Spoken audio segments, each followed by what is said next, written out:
Will members of the Executive Committee please report to Committee Room 1 for quorum?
Time for us to resume, and we have quorum present, and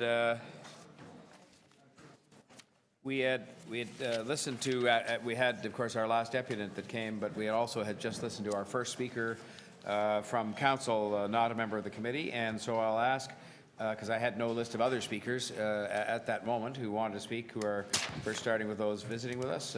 Councillor Fletcher, anybody else on Smart Track? Okay, so Councillor Fletcher, yeah, you need just okay. You're on. Thank you very much. This is a long and complicated and exciting project, and I have in Ward 30. We're very happy to host two stations. One at the Unilever site, which I think everybody knows is a future jobs growth site with upwards of 50,000 jobs to be located there, be a big driver for Toronto's economy. They're calling it the second downtown. We'll also have a relief line station. So it really is transit that where we're thinking ahead, much like people comment on how we thought ahead when we put that fantastic rail under the viaduct, which was really thinking ahead so the subway could cross the river. This is really thinking ahead for this job zone, and I want to commend Planning and Economic Development for really being clear and helping everybody understand the importance of job zones in the City of Toronto for the future of the economy and for growth and just for everybody's future job and the sons and daughters of those who live there now. I want to particularly note that one thing that I have asked for previously, and I'm sorry I didn't hear all the questions this morning, but transit is something where we really believe very strongly in growth, that they're also growth nodes. Now, I'm taking out the Unilever site because it is distinct and for employment uses. It's designated as part of an employment area. But when I look at Gerard Carlaw and perhaps other smart track stations for others, there is a real need to look at what will be built in the area.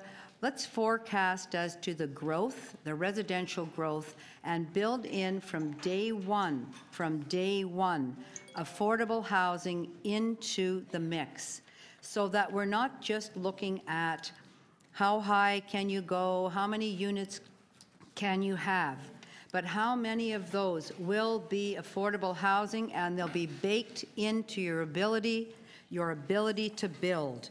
We don't do enough of that, and I think this is our moment to say any permissions outside of what's existing will depend on your ability to deliver affordable housing. And if I can, there are other areas where we have close stations, both TTC and GO stations, and perhaps we should be thinking ahead in planning studies such as at Maine and Danforth, which is another node. How many affordable units are we baking into that? And I do have my Kinky and Helsinki nail polish on today, so I am streaming Councillor McConnell in this, because if she were here, that's exactly what she would say. We welcome this new transit. Transit is missing in the city. We're trying to fast track with Smart Track, the Relief Line, LRT lines, Eglinton Crosstown. We're also trying to build in community benefit agreements to everything that we do, so that's while we're building it and what the future will be as far as affordable housing. But I will just say quickly that I am a bit confused, and I have to sort this out before council, because my impression was that Metrolinx and the provincial government that are very much on side with Smart Track. And there are messages that are coming out of staffers up at Queen's Park for the government that don't appear to understand Smart Track. Somehow, I am being considered in charge of all of the track work. That will be the electrification, that will be all of the construction, and I'm very concerned about that there are staffers, Queen's Park, saying, what is Paula Fletcher going to do about the sound and vibration concerns about the track work? So I don't understand that. I would hope that staff can look into that, let me know, and that somehow this is now coming on anybody who's upset about having electrification and having an expanded corridor, somehow blaming the city. So it is quite surprising to me that those who are working directly for the government are sending out messages of this kind. And I would like to have that clarified, Mr. Mayor, between now and council by whichever staff can, because if they're not clear what they're doing, I can't really trust everything that's in the report that says this is what Metrolinx's position is and what this is the provincial government's position. So I'd like to have that clarified before I vote on this at council, because I won't support it if it's not really clear. Thank you. Thank you.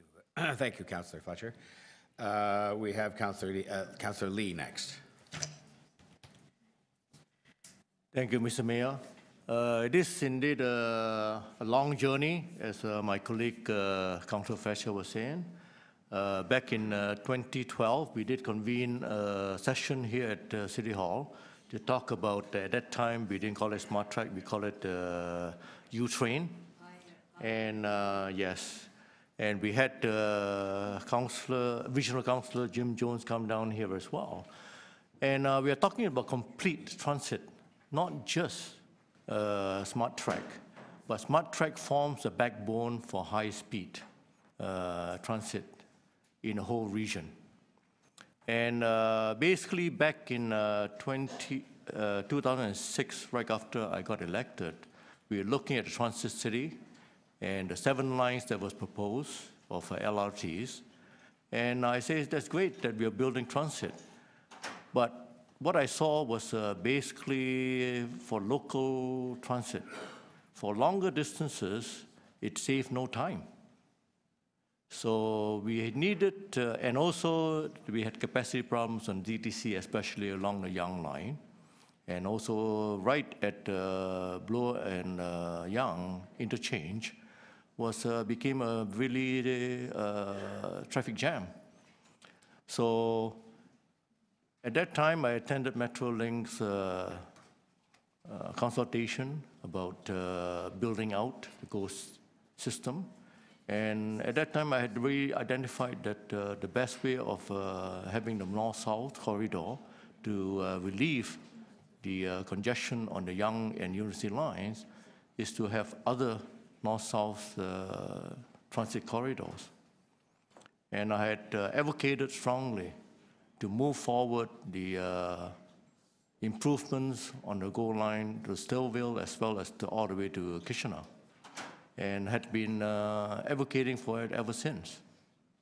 And now I'm happy to see this coming to fruition and seeing a lot more being done to implement complete transit networks in Toronto and in the Greater Toronto area, because although we have boundaries like Steeles Avenue to delineate between Toronto and the 905, we are all part of the same region that need good transit for our people. That's not for the downtowners, just not for the suburban dwellers, but for everyone to get us around. My next actually project would be to look for an east-west corridor so that people can travel east-west without having to go through Union Station. So that would be ideal to form a ring high-speed transit corridor that will serve all of the GTA area that help people get around. So I am expecting every one of us to vote for this here at the council. So thank you very much for your time, and please move this forward because this needs to be done. Thank you. Thank you, Councillor Lee. Any other members of council who are not on the committee who wanted to speak? Okay, seeing none, then we could move to the members of the committee, and I have first Councillor Palacio. Thank you, Mr. Mayor. I wholeheartedly support the recommendations before us, and I would like to take this opportunity to thank city staff and for the amazing work that they have done throughout the years to come to this point. I think this is good news, great news for everyone. And thank you, Mr. Mayor, also for taking the leadership on this one and for your vision. It is good news overall in terms of that's for transit users in terms of different choices, the ability of mobility that people will have. The overall recommendations allow that the smart truck stations to proceed to the next stage of work, and that's extremely important. And also seeking authority to proceed with the procurement and the construction parts of the stations. Locally, Mr. Mayor and members of the committee, this is great news for the local community that I have the privilege of representing it. The new smart truck station, as well as with the St. Clair Master Transportation and Plan, once implemented, I think that's going to create a tremendous opportunity for the community, not only in terms of growth, employment, but also in terms of revitalization for the whole North. I can only see in a few years from now having a major transportation hub there. That the way it is right now is an eyesore to the community. But with the vision that's before us in terms of the recommendations, that will definitely change. The exclusive right-of-way, which was supposed to be the prototype for the City of Toronto moving forward, And the concept was fantastic. But when we see from point A to point B, and we look at the Guns Road at the end, the exclusive right-of-way didn't lead to nowhere. And that's where the GO Transit Station, Smart Track, GO Transit Station makes so much sense, because that creates the level of connectivity to the north, to the south, everywhere. And that's a smart investment, and that's why people love what they see there. And there is so much support for it. And for those of us that we had to inch bumper to bumper because of the congestion in that part of town, especially with all the downpouring of traffic from the 400 series, those are the real economic losses that is creating a tremendous impact there. But I'm hoping that this will change. And all these years of inaction, indecision, and political interference and inertia more than anything else, it has come to an end. So from that perspective, it's good news. I just want to touch bases on the West Toronto Rail Path. That's an amazing concept, moving to the south, but also to the north. And I think that that's what is going to create the bicycle network all throughout that connects, and it makes sense in terms of connecting all throughout. One of the things that I, of course, would like to see is that through the municipal comprehensive review that's done through, at the same time that we start with the framework of the five-year official plan review, because that's one way of looking for opportunities in terms of growth, employment, housing, and all of that, because that's what makes our communities healthy and strong. So from that perspective, Mr. Mayor, this is great news, and I will be supporting these recommendations. Thank you. Thank you, Councillor Palacio. Councillor Thompson. Thank you very much, Mr. Mayor. I have a motion. Just ask the staff to put the motion on the screen. The motion is that is it on the screen? They do have it. So there's the motion, which is to ask that a report be brought back to Executive Committee in the first quarter of 2019, requesting Metrolinx's consideration for the additional at-grade on the Stouffville-Barrie GO corridor, which would address some of the issues that we are impacted by in our community. I had asked earlier about the criteria that's been utilized in terms of other areas where it seems other areas where less traffic and challenging with respect to the grade separation, and my area is still not being considered at this time. So I'd like to have that continued discussion, and I don't want us to be paying the lion's share of this because I understand how the formulation works. The motion is reflected in such a way that it would flip it around. Instead of us being 85%, it would be 15% versus Metrolinx being the 85%. I too want to lend my voice in support of the Smart Track initiative. When I was a university student in Montreal, I'd be able to take the train, sort of the regional train, to go out to the West Island and so on, where I could take the metro in Montreal and sort of make the connection and what have you. It was always a surprise to me that we didn't have that kind of essential connection. We are very late in the game, so to speak, so we've lost those opportunities, and so we are now saying we need to get to it. I understand it's not a perfect system, and no system really is. I understand that people who came in this morning from Scarborough and some in my ward, but I have to tell you, most of the people that were here this morning, I never saw them at any of the meetings that we had on transit in my ward. I've been dealing with this for quite some time. And so it's really important to understand that there's been discussions going on. Mr. Mayor, I wonder if you could ask the audience to not interrupt my conversation, please. And so it's really important for us to understand their challenges, and it's not something that we take lightly. We want to look at it. There was a comment about the Midland and Lawrence, the proposal for the station and where the bus will come in. I actually have gone to the other west end of the city, Lawrence Avenue at Avenue Road, at Allen Road. That's a similar concept, where basically you get off of the bus, basically the lay-by, you go down into the subway. It seems to have worked for many, many years. And we did ask the team who came to speak to me about the proposal, how could we, if we could actually do the at-grade and so on. They made a number of suggestions. They said we couldn't do it, but this was going to be an efficient way to get people into the system. It also would reduce the delay of the bus traveling on Lawrence Avenue, which I think that most people would want to be able to get to their specific destination as quickly as possible and so on.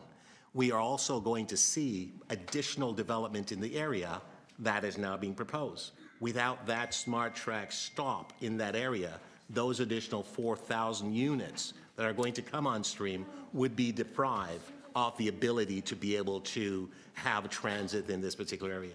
I draw your attention to the fact that the TTC was actually proposing to close down the Midland and Ellesmere SRT stop because there was not enough traffic for that.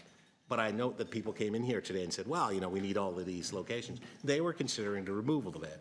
Additionally, the idea around the SRT, that it can continue because people have heard from bus drivers and others and so on, not the technical experts, but the bus drivers. And that's not who I go to for my information about whether or not the system is reliable and in fact can continue. Because I was dealing with this system many years ago when we would actually see residents in Scarborough stop in the middle of the hydrofield and couldn't go anywhere because the system actually wasn't working. So a lot has changed, and so the leadership that you bring to the table, Mr. Mayor, with respect to SmartTrack, I think it's appropriate. It is very effective. Yes, we are going to have to invest in transit in the City of Toronto because there's no other way. If we want it, we actually have to pay. And I understand the issue about, you know, perhaps allowing transit to be as cost-effective as possible. Efforts being made. The province has actually introduced legislation to the $3 charge, and additional efforts will be made in terms of contribution to TTC to ensure that we keep fares as low as possible. This is a step in the right direction, and for those reasons, I'm supporting this. Thanks a lot, Councillor Thompson. On the button, 5 o'clock.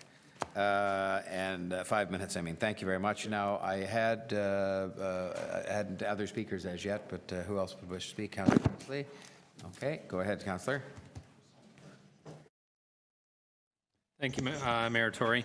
I'm going to be supporting the recommendations in this report. I think that one of the things that I look at as a city councillor from the East End of Scarborough, one of the things that we always talk about or have been looking at is how we can break down the regional borders, in particular between Durham and Scarborough, and how we can get more people onto public transit like GO Transit and the TTC and off our roads. Because one of the biggest complaints that we often hear about, and I hear about from my residents, is the traffic that comes in from Durham and the amount of, it affects them, it increases gridlock, it has a huge impact on our economy. So I think having an integrated transportation system across the city with SmartTrack, RER, TTC, GO Transit, it achieves that. Saying that, I recognize as well that public transit is very expensive. Having a regional transportation system is very complicated when you have all three levels of government are involved in this. We're looking at funding from the city, the province, and some from the federal government. One of the concerns that leads me to is about tax incremental financing, and that we're looking at the share from the city of almost $300 million in tax incremental financing. And I've read a lot about it, Mayor Tory. This is the first project that's really using tax incremental financing in Canada. It's been used in other places. In New York City, they had a huge project in Manhattan that they had expectations with what they were going to raise from TIF. And didn't, and it ended up, the city had to backstop that and fulfill those TIF obligations that they were expecting through increased development in Manhattan. The fare integration is another huge concern I have. As somebody that regularly uses both the TTC and Metrolinx, there's a lot of talk about what fare integration is and what it means. My wife and I we have 3 kids. I've talked with staff from Metrolinx and Go Transit about what they see the funding model would be, and there doesn't seem to be any concrete model. There's been no agreements about fair transferability between TTC and if you're using Smart Track or what's called RER. I think that's something that really needs to be worked out with. I was a little disappointed this morning when I asked questions to staff about a report that Metrolinx issued last week where they talked about scheduling and what they saw as the proper scheduling for their trains. The staff made a reference to it that they thought maybe it was a trial model. The CEO of Metrolinx, Sylvester, recently put this report forward at a Metrolinx board and wholeheartedly endorsed it and talked about it. And my understanding is that currently Go Transit is using that scheduling as their modeling for trains as they're electrifying on the Lakeshore lines and implementing other trains throughout their system. So that has me a little concerned as well.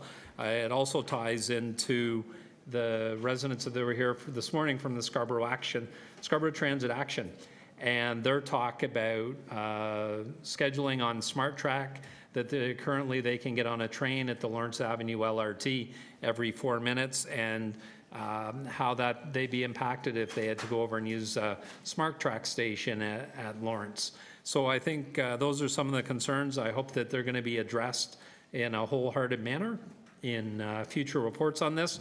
But I do have to say that as we're looking at moving people in this GTA from point A to point B, I think that Smart Track is going to play a key component to that. But I do have these concerns that I would like to see addressed in the future as we move forward on this project. Thank you. Thank you, Councillor Ainsley. Who else wishes to speak? Because I will say a word or two if, Councillor Deputy Mayor Byla, please. So, do you mind if I speak from there? We're going to have a show and tell. Yeah, we've never seen you do one of these before. Councillor Holiday has undoubtedly been tutoring you. I need to share with you the best kept secret in Toronto, which is actually the area that I have the privilege of representing, if you didn't figure that out to this moment, which is actually this area over here. So in this area over here, in a very short distance, we are going to have 3 Smart Track stations. We're going to have a GO station. We're going to have a connection of trails, that is the West Toronto Rail Path, the Guideway, the Green Line that we're working on. So in 10 minutes, we'll be able to get downtown. In 10 minutes, you'll be able to get to the airport. In 10 minutes, you'll be able to get to York University. All this because of what we're talking about in here. So it is for this part of town that a few years ago when we were talking about expanding transit, in reality, we weren't getting much. When we talked about the downtown relief line, a lot of people weren't aware that the downtown relief line that we talk about is in the East End. And we in the West End have questioned that many, many times. So when we saw the opportunity to have Smart Track, to have these stations, to actually bring jobs to our community like we're doing right now. I have 4 buildings of employment space being built in my community right now. This is the kind of communities that we want to have in our city, where people work, where people live, where people play. That's what we're doing in the West End with some of this project. So it's a great opportunity for this for the city. I'm being very local, specifically talking about the community that I represent and how excited we are about what the project brings. Obviously, we know that there's certain things that we need to continue to be vigilant, and we've always been a strong voice in some of these issues. One of them, the real estate deals that is going on with Metrolinx. We need to make sure that we're not only talking about the rail. We need to take advantage of the full potential of what these projects brings to our community. So exploring, making sure that connectivities exist, making sure that these trails are being built or at least protected for in the future is of the essence. And for that is really important that we have the local communities at the table as well, because they know it best. Councillor Palacio and I were in a community where we were talking about the West Toronto Rail Path going north, and it was the community that pushed for it. It was the community that really said to the staff, you haven't looked at this in the way that it should be looked at. So it is really important that as we're moving forward, the local councillors and the local community are at the community. Fares. This is great. We have a lot of stops in here.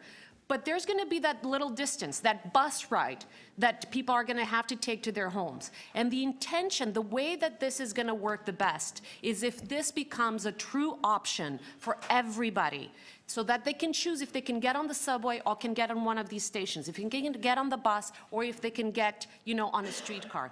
And for that, we need to continue the work to have the fare integration completely done. We've come a long way.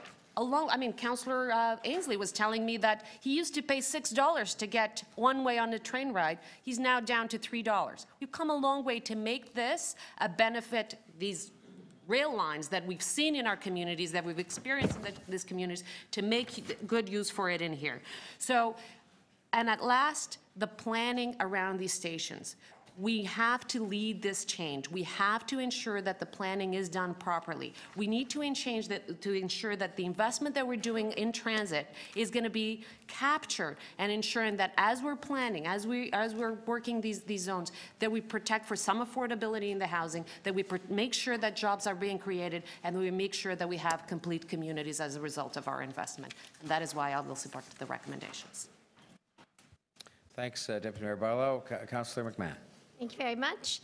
And I think this is a good news story, which we often don't talk about in this place, in the city, and we need to. And it's good news because we have a $3 fare. So this was a few years back, we thought we'd never get here, and here we are with $3 to get on the train. New jobs, 20 in the city, 32 in Metrolinx. That's always good news when we have new jobs. Capped financing, it's capping our contribution, so we're not on the hook. More good news. Metrolinx is in charge of the operation and maintenance. More good news. A 6 to 10 minute fare service or servicing. People want to get places and they want to get there quickly. And now we're at stage gate. We're at stage gate number 5. We are well down the path. We are finally getting there. People want to see action. This plan is about action. Happy to support it. Thank you, Councillor McMahon. Others to speak? Okay, well, I'll just reset the clock and make a few remarks if I might. I want to thank all the members and all the deputants for their comments. And I continue to believe, as I did when this idea was first surfaced with me, and let's remember, this idea had been discussed, better use of GO train tracks for years, kind of on and off basis, but it moved seriously forward when the idea was presented to me, and I sought this office on the basis that I thought it could be transformational, because it was going to be something that was going to be faster than other transit alternatives, was going to use existing infrastructure, allowed us to partner, and allowed us to provide better service both to job hubs outside of the GTA where many people work, but also, more importantly, to move people inside Toronto, inside the 416, where we have a big challenge. It was always predicated on the notion that the province was going to do an expansion to the GO train system, which they chose to call Regional Express Rail.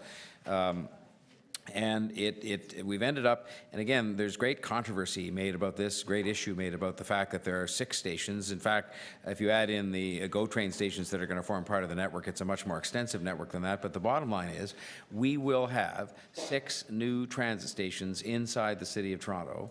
And if you think about the great celebration that ensued just a couple of months ago when we opened a few new transit stations as part of a subway that had been under construction for many, many years, this is a very significant step forward to have 6 new transit stations in the City of Toronto that we didn't before have. And quite frankly, if you look at the relative cost of that we're going to undertake, because some of the questions and comments this morning focused on the fact we're making any contribution at all, make no mistake, if we hadn't made a contribution, these stations would not be built. They would not be built. They would have gone ahead with RER, and RER would have moved people, as it has done historically, from 905 through 416 downtown. And there would have been no thought given in particular to the notion of adding capacity inside 416 to move people, which is a crucial priority that we have, I believe, as a city and as a city council. And only because we partnered with the province of Ontario are these 6 stations being built, and we're contributing, I think, appropriately to the cost of those stations being built. And part of that deal was the service plan. And again, I've heard it said many, many times that, that somehow we didn't do better than what was the original concept. And it was only a concept when the election campaign was on, to deliver 15-minute service. But the fact is that through the bargain that included our contribution, our investment in the stations, the 6 stations that are going to be built in Toronto, we are delivering a much better level of service to people than was originally discussed. At 15 minutes was the original concept. It's now going to be between 6 and 10 minutes. You heard some of the numbers being discussed this morning. You know, there was discussion as well over the course of this debate today about how much the federal government was contributing. And the fact is they are contributing $585 million, and the amount that was allocated to new transit in Toronto when this administration took office was precisely zero. There had been made for the York University Spadina subway that was under construction, but in terms of new transit projects, it was actually, to be fair, Prime Minister Stephen Harper who took the first step to establish a national transit fund and allocated money for SmartTrack, and that was then followed by the additional efforts undertaken by Prime Minister Trudeau to expand that amount of money to the point where today, from a situation where we had zero the day this administration took office for new transit projects, we have today between the two governments $9 billion for new transit, for the network transit plan that we've approved as a council. On the fare integration, again, it's a subject that's been discussed for years through successive administrations at successive city councils and with successive provincial governments, and nothing had been done about it, nothing whatsoever. So we've had 2 significant steps, and we're not all the way there, but 2 significant steps. The first being the $1.50 subsidy, I'll call it, for people moving back and forth between the 2 systems, and the second being the very important announcement that was made in the budget of a $3 fare for TTC or GO or inside 416. And that was a huge underpinning of the success of the SmartTrack project, was that you had to have a fare that was competitive so people would have a true choice. And that choice is going to lead to significant numbers of people, I believe, choosing to use the GO system before and during SmartTrack, and get them, I think, some of them off the Yonge Street and Bloor Street, Yonge Bloor, that whole situation that we know is so dire right now. And then finally, I'll just deal briefly with the financing to say we've talked about the $585 million. We can talk about development charges a bit later in this meeting, but on the TIF, you heard, you know, our acting chief financial officer, Mr. Bragg, speak earlier today about the fact they made very conservative, I think I'm not misquoting him, very conservative assumptions about the additional development and tax revenue that will accrue because of SmartTrack, and they took a very conservative piece of that, 15% of that money to contribute to this. And so to me, this is a project that makes as much sense today as it ever did, and it makes a lot of sense, I think, and always did.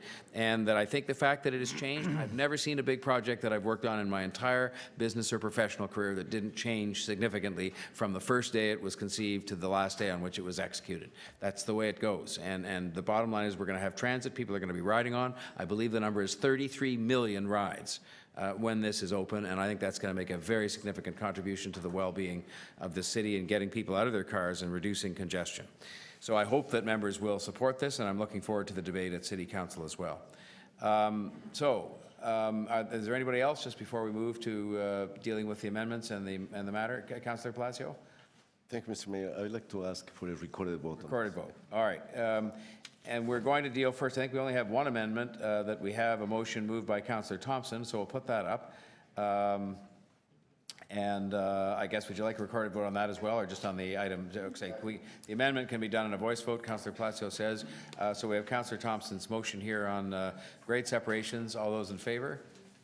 Opposed? Carried. And then we'll now have a recorded vote on the main item as amended. All those in favor of the item?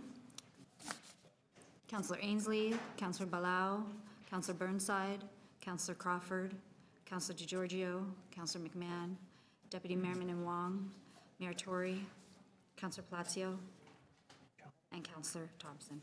The item passes unanimously. Thank you very much.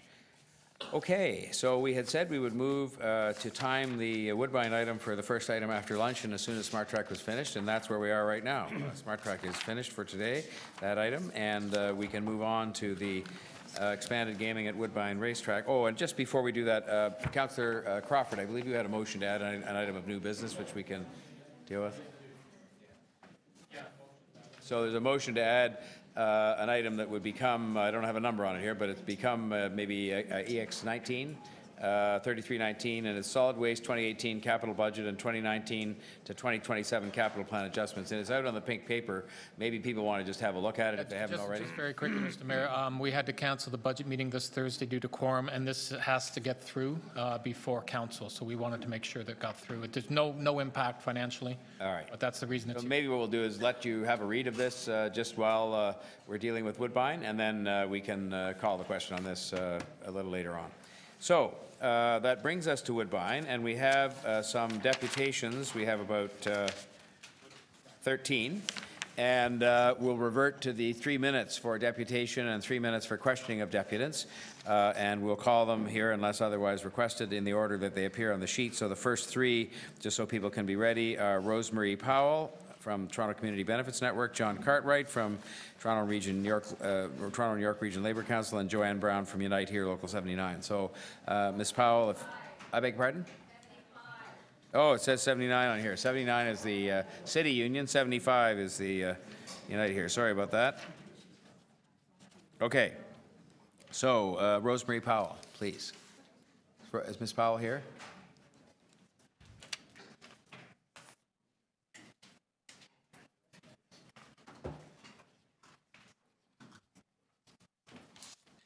Good afternoon, welcome, and you have 3 minutes. All right. So as a resident of Rexdale, having lived in both Councillor Vincent Crisanti's wards and Michael Ford's wards, I'm really pleased to see the local councillors here today. Michael Ford has been very gracious with us as a community, inviting us in and talking about our issues. And the Toronto Community Benefits Network is actually heartened by the city, the city staff has considered our proposal for a comprehensive community benefits agreement for the Woodbine Casino. We are also pleased that the city further consulted the community to create a report that reflects many of the priorities that the community has been advocating for the last decade, including hard targets for local and equity hiring and targets for local procurement. TCBN is a community labor coalition of over 80 members, which initiated the first successful community benefits agreement in the city for the Eglinton Crosstown LRT transit project. Dozens of community groups and labor unions and hundreds of local residents have indicated their support for TCBN to lead the community voice on this issue. And I have some packages here that I could share with councillors today. So while this report recommends some key elements that will be critical for the success of the CBA and future agreements of this kind between the city and its developers, there are some key issues remaining to be addressed. Therefore, TCBN and its community partners will keep working to improve this agreement, and we need our elected representatives to stand with the community. It is essential that the community remain at the heart of all the decisions Council makes about this proposal. For this reason, let's take a minute to review what we know about this community of Rexdale and the broader community in which it exists, the City of Toronto. Rexdale is a community in which every neighborhood within it is considered low income to very low income, a trend which has become more polarized over the last 30 years. There are no neighborhoods in Rexdale or North Etobicoke considered middle, high, or very high income. According to the United Way's recent report, The Opportunity Equation, citing income averages for 2015, the average income for residents of Rexdale is very low-income neighborhoods are as low as 63% below the average of the city's 40%, lower in low-income neighborhoods. Another way to look at it is that 73% of Rexdale's population is considered as racialized, with income in these families significantly lower than average salaries across the general population of Toronto for both men and women. Therefore, this is a casino development that the downtown of the City of Toronto did not want in its backyard, and so it was sent to Rexdale, a community already under stress, despite knowing the vulnerability of this community. I'll have to ask you to sort of get towards your conclusion because we're just past the 3 minutes. Okay. So we have to get this agreement for Rexdale right. It will be in effect for 22 years. A whole generation of young workers, parents, and children from this community could benefit from good jobs and better family incomes if we get this right. Or we'll miss out if we don't. That will make a big difference in the lives of our families. What we would like to see is stronger community and labor representation on the various oversight committees, TCBN and explicit union and worker representation on the employment working groups, a seat at the table for coalition members at the steering committee, more frequent reporting that is accessible so that the public can be assured that targets are being met. Ma'am, I'll have to ask you to conclude now. We think this is doable right now. Yeah. And we want to see councillors stand up for the community, hear our voice, and help to strengthen this community benefits agreement. We have an opportunity now to get it right before we move forward. Thank you. Thank you very much. Sorry about that, but just we gave you an extra. No, I minute and a half, understand. and, we have some questions which will allow you to make some more comments. So Councillor sure. Layton had a question, I think. Did I see you with a question? Yes, thank you very much. Through you, Mr. Mayor, Ms. Powell, there were a couple more points, I think, on your list of what you'd like to see, but I'd like to ask more specifically, within the community benefits agreement, what improvements would you like to see in order for in your opinion, for the community to shoulder the burden of hosting the facility? Thank you very much for that question. But what we'd like to see is more local hiring. The community had asked for 60%. We got 20% of local hiring and 20% of social hiring. We would like to see that 40% at the minimum is local hiring. In fact, when we look at full-time targets that's been proposed by city staff, we see that 40% has been recommended, which is great. But currently, the Woodbine Casino actually has a 55% employment, full-time employment outcome right now. We'd like to see it at least 55%. We would like to ensure that women are able to access the jobs and opportunities, and that's by providing good, accessible childcare on site. We would like to make sure that the TCBN and our labor partners actually have a seat at the table, and that there is regular reporting, and that there is accountability, that the community meets regularly with the key decision makers, and that the reporting actually gets put back into out to the community on a quarterly basis. This is, this notion of 55% currently are considered full-time at Woodbine. So you mean the proposal that's in front of us is for lower than what we currently have? That's correct. We currently have 40% being proposed by city staff, and we'd like to see this increase to at least 55%. On the accountability mechanism, after the casino is built and whether or not they meet their targets along the way, after the casino is built, do you know if there's a mechanism for the city to actually make the casino proponent fulfill these other obligations? Is there a mechanism to force them to do it? Well, what we understand is that the community benefits agreement will be tied to the subdivision plan. And while we think this is great mechanism, we'd like to see that, because that's going to be in 5 years that they'll come back asking for additional planning changes. What we'd like to see is that if on a yearly basis, or that we are actually able to have a mechanism in place that will hold the operator accountable now and on an annual basis, than having to wait until the next time they ask for an approval. Is it safe to say that the 60% local hiring, the 60% full-time, the additional services to ensure women can get involved in the workforce, the accountability, the community access, this is the price of admission to your community for the casino? Last question. Absolutely. This is something that the community has been asking for many years. CORD, Community Organizing for Responsible Development, has been advocating for a community benefits for some time now, and finally there is an investment happening in our neighborhood. We have not had this level of investment in Rexdale for a very long time. We want to ensure that we get it right, and that there are jobs and opportunities that are created for the residents there. Thank you very much. There may be another question from somebody else just before you go, Ms. Powell. Anybody else going once? Going twice? Okay. Councillor Thompson, yeah. Thank you very much. Thank you. Through you, Mr. Mayor. You know, your presentation is quite strong, And so I thank you for that. But what about daycare? Are you asking that that be provided as well as an option? Absolutely. The community has met many, many times, and we've discussed the different elements that we would like to see incorporated in a community benefits agreement. And at the top of the list for residents was actually a daycare.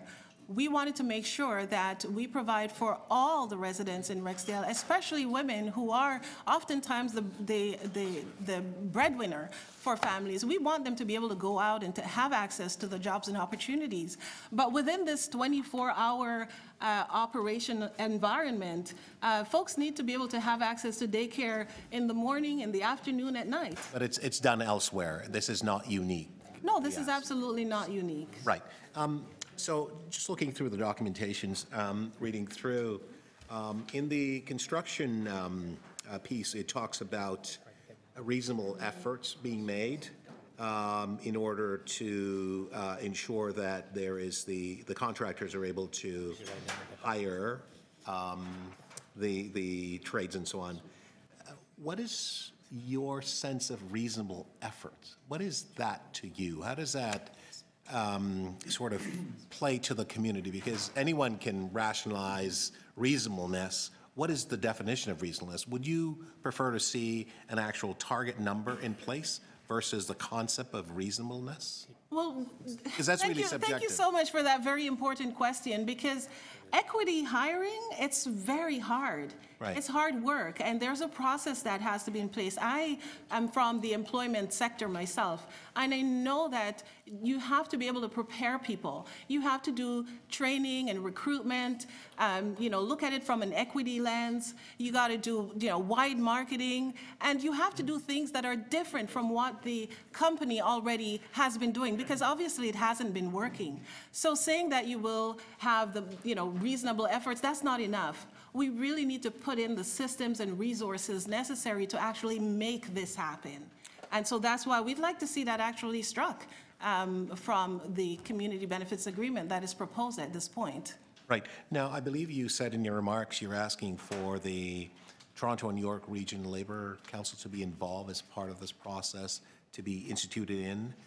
Why is it not in place now? Did you ask for it before as part of the discussion? That has been a part of our proposal from the very accepted? beginning, and it has not been accepted, and we're disappointed by that. So just the last 3 seconds, what would be the rationale and benefit in terms of expertise that would be brought to your group to strengthen the ability to be able to deal with this company? We want to ensure that there is a welcoming workplace when people actually get on the job. And labor, they are the experts at this. And so when you talk about labor market, you're talking about the system that is within the workplace that is going to support the workers related to their benefits and their conditions at work. So you want to make sure that the people who are actually delivering on this work are actually at the table, and that you can get advice and support from them, and processes that the operator or the company might not be able to know all on its own. Thank you. Thank you. Thanks, Councillor Thompson. Okay, I'm looking for other, Councillor Bailão, Councillor DeGiorgio to question this deputant. Okay, Councillor Bailão, the Deputy Mayor Bailão is next, and then Councillor DeGiorgio. So going back to the reporting, you said it would take 5 years for us to get reporting? Well, there are phases. For the first phase, the next time that the operator will come back to the table asking for additional planning changes might be in the next 5 years. And what the city councilors, city staff has put forward now is that the first report will actually go out in 2 years. So there's going to be a 2-year period where the community, the public, will actually not know what's happening in terms of this community benefits agreement.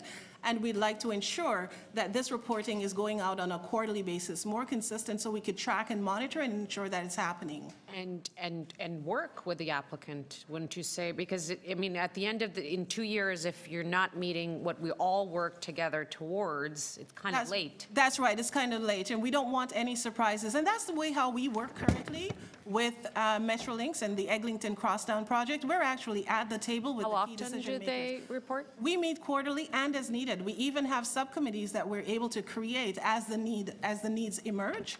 And the reporting is made public through the TCBN. We communicate to our 80-plus members and to the community at large. And we're able, in that way, to be able to address any kinds of issues as they do come up. Great. Going back to the childcare, so how many people are going to be working in this facility? Well, we understand that there are going to be thousands of people, actually, new positions hired. And many of those jobs are shift work? We're not sure of the conditions of that work, but that is what we would anticipate because it's a 24-hour operation. A hotel needs 24 hours. That's right. And is this really easy transit accessible?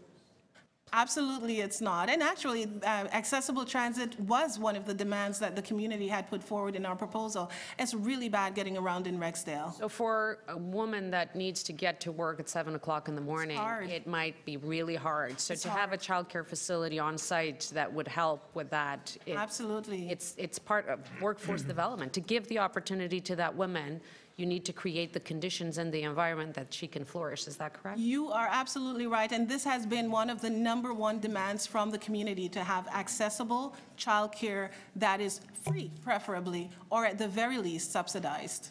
Thank you. Thank you, Councillor Bailão. Councillor DeGiorgio. Thank you, Mr. Mayor. I just want to get some clarification on the comment that you made with respect to the community having a seat at the table.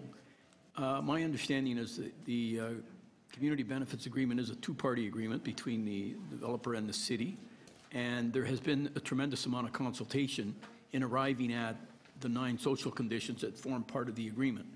So are you suggesting that you want, over and above whatever community consultation has been done to this point, you want continued consultation to occur? Well, we're confident that city staff has listened to us. We're really pleased with the way that we've been able to come in and to meet with them. The local councillors have also met with us. And so we think we have another 2 weeks where we can actually get this right.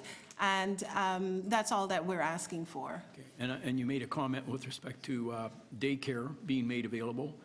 So my understanding is that daycare is not currently one of the conditions that has been agreed to? Unfortunately, city staff were constrained by the 21 conditions that had been imposed in 2015 by council. And so the additional community benefits that the community were requesting, many of them have not been incorporated into this report, unfortunately.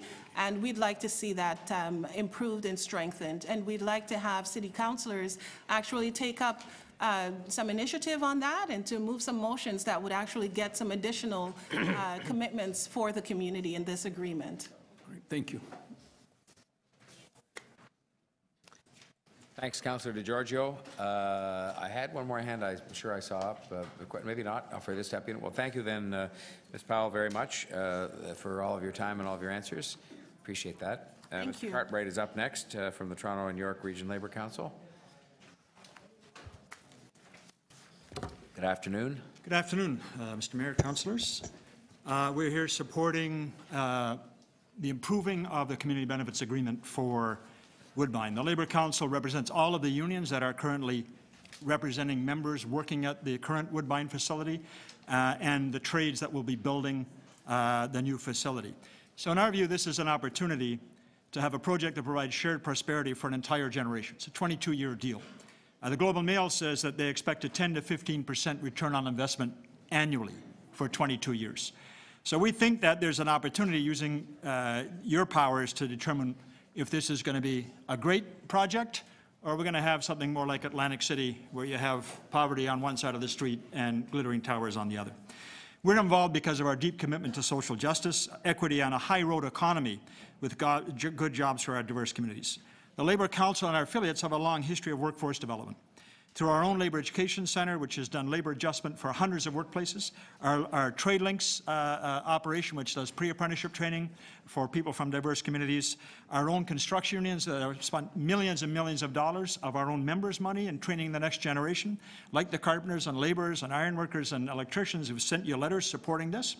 And also the Hospitality Workers Center and Local 75 members are here. They've built a training center modeled on the Las Vegas Culinary Center, which is incredibly important for a high road strategy for hospitality and gaming. We're a founding member of the TCBN, and our experience working with Crosslinks and the Metrolinks has been really important in informing what we believe could be strengthened in this community benefits agreement. The staff has done a good job in taking the 21 conditions and trying to negotiate with Great Canadian Gaming some of the goals that have been identified by TCBN and for CORD for the 10 years before that of organizing in Rexdale. But there's actually, what we have in front of us is not a significant stretch for the operator in terms of what it would do normally. And so there's a number of things missing, including a living wage, childcare, hard targets on construction, a labor peace agreement that was supposed to be part of the original frame, and monitoring enforcement. So what we are saying is needed. Number one is all targets needed to be improved. There needs to be local and full-time targets that are higher than what has currently been recommended and moved up at least to the minimum of what the current operation is doing. We need to drop the commercial reasonable efforts for construction. That's a loophole you could drive a Mack truck through. We're doing 10%, and that's now become the common number. We're working with Infrastructure Ontario on a number of projects as well, and the trades are recognizing that that's where we're going to be at. There should be ongoing funding stream for the community, including childcare, and we want to make sure that the expertise that our affiliates have is at the table, the labor market and workforce development table, as well as the labor movement having a role at the oversight. Because honestly, when we've worked with Metrolinks and Crosslinks, it's the knowledge we bring to that table. When we look at shortcomings, we don't point fingers, we say let's discover solutions, and we have actually helped to make solutions happen. We believe that you can make this a better agreement, and it should be a better agreement by the time Council finally approves it. Thank you. Thank you, John. Are there questions of the Deputy? Councillor Shiner. Afternoon. Oh, sorry. I beg your pardon. You're quite right. Councillor Layton, you'd be first. Yes, my apologies for I was a little slow getting the hand up there. Thank you very much, Mr. Cartwright. So the targets that you're hoping to see are the local to 60% and the full time to 60%. Is that correct? That's correct. Well, as we would think 60% full-time is a good number because they're doing 55. Doing 55 now. So there's also an issue with how far those jobs and those targets extend. Are you comfortable with how the community benefit is written now? That those jobs are extended from beyond the casino floor, the food and beverage, but into admin, professional. Yeah, that was one of the areas that we had brought to the city staff and our experience at Metrolinks. Most community benefits in North America are only about construction trades or the full-time employees. We actually have very successfully gotten opportunities for internationally trained professionals, new graduates and newcomer communities to go into engineering, technical, financial, professional admin work there, and that's been a success. And staff took that back, and I think they've been able to add that into this that's in front of us. So we're very happy to see that. Good. The ongoing funding stream, this notion of the community give back, local community give back. Can you evaluate what you think we should be including in the what the TCBN maybe wants included in this report, if this is truly the price of admission? Well, I mean, there is money that's going to go through the provincial agreement through OLG, and some of that's back for problem gaming. There needs to be money for the kinds of things this community, and this is not a union issue, this is what we heard from residents. They want things like an endowment fund or scholarship for young people. They certainly want childcare. It's been identified as a huge barrier for both the residents and employees, and that kind of thing typically in community benefits agreements across North America, there is a contribution back over and above taxes to an endowment fund or some form of fund that is used for those things identified by the community. We think that should be part of the purchase of social license for a casino in this city. So let me ask you this. Given that there's only 10 to 15 million in new funding coming to the city from revenue, in new funding, do you think that ongoing funding stream or that additional community benefit should come from the city's take or from the... No, we believe it should be over and above. That's the typical tradition or the typical experience in other casino and marge developments across North America. Great, thank you very much. Thanks, Councillor Layton. Councillor Wong Tam. Thank you very much, Mr. Mayor. I want to just have an understanding. Labor Council has been involved with the Employment and Labor Market Advisory Working Group. Is that correct? No. You have not? No, it has not been formed yet. Sorry. And on that, there is no representation from labor or community benefits. It's proposed Humber College, the Y, and some local agencies, but nobody from labor. And so, thank you very much for clarifying. And do you think it would be helpful to have labor represented at that advisory working group?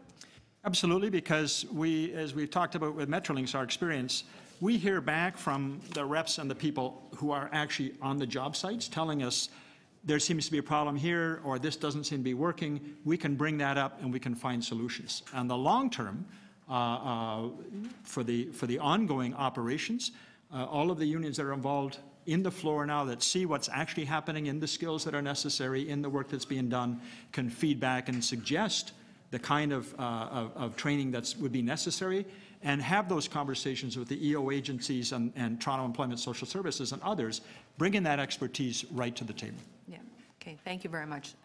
With respect to your comments about the package that's before us, or the loose outline of a package, it's a good start, but we're not there yet. And you said that perhaps it hasn't been stretched, that the proponent hasn't gone far enough to meet the requirements of local community expectations and needs. Mm-hmm. Can you elaborate on that?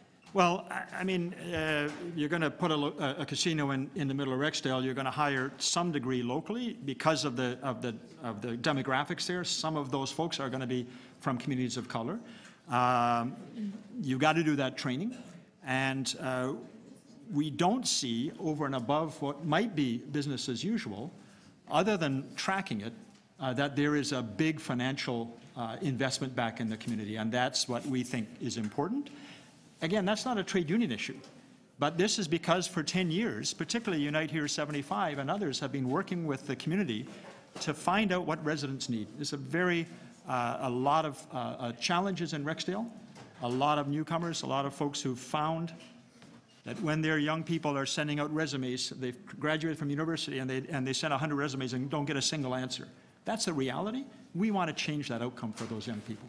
And in the report, it's not clear what the oversight mechanisms are to hit any type of voluntary targets.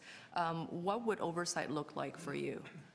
Well, we understand that it's going to be in the subdivision agreement, but in order for the city to adequately see whether or not these targets are being fulfilled and are on track to be fulfilled, you need expertise at the table. You need actual reporting quarterly that's transparent, so that it can be judged by the community and by others who know what is real. And then that needs to ensure that as the city is judging whether or not this is taking place, it's not, you're going to have once a year full report to council, but you need more often quarterly in order for that to be on track.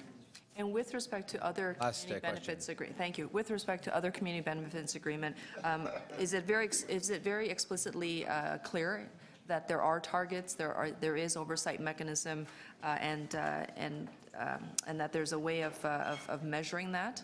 Yeah, in fact, I've got with me a document from the Partnership of Working Families in the States that says common challenges in negotiating community benefits agreements, how to avoid them. And the mistakes they talk about are agreements that don't have hard targets, that don't have actual ways of confirming that the employer is carrying out what the promises are. And the other major mistake is not having the community at the table, just having it kind of delivered by the local government and the proponent without adequate community involvement. Great, thank you. Thanks, Councillor. Other questions? Councillor Holyday, Deputy Mayor Holyday. Thank you, Mayor Tory. I'm just over here, sir. Can you help me understand, just to clarify, you mentioned that the Toronto and York Region Labour Council is a founding member of the Toronto Community Benefits Network. Are you here speaking to us today as a member of the Toronto Community Benefits Network, or with your capacity with the Labour Council? I'm here as president of the Toronto and York Regional Labour Council. I am also the co-chair of the TCBN, but I'm making the point from the labor specifics, but our experience is about partnership. And the reason I ask that is I've heard daycare, childcare come up in a few different forums, including today, in a few different formats, and I want to get some clarity on if there is a singular view on what the ask is. I think in your presentation, if I heard it correctly, I heard the words free childcare, and you can correct me if I'm wrong on that.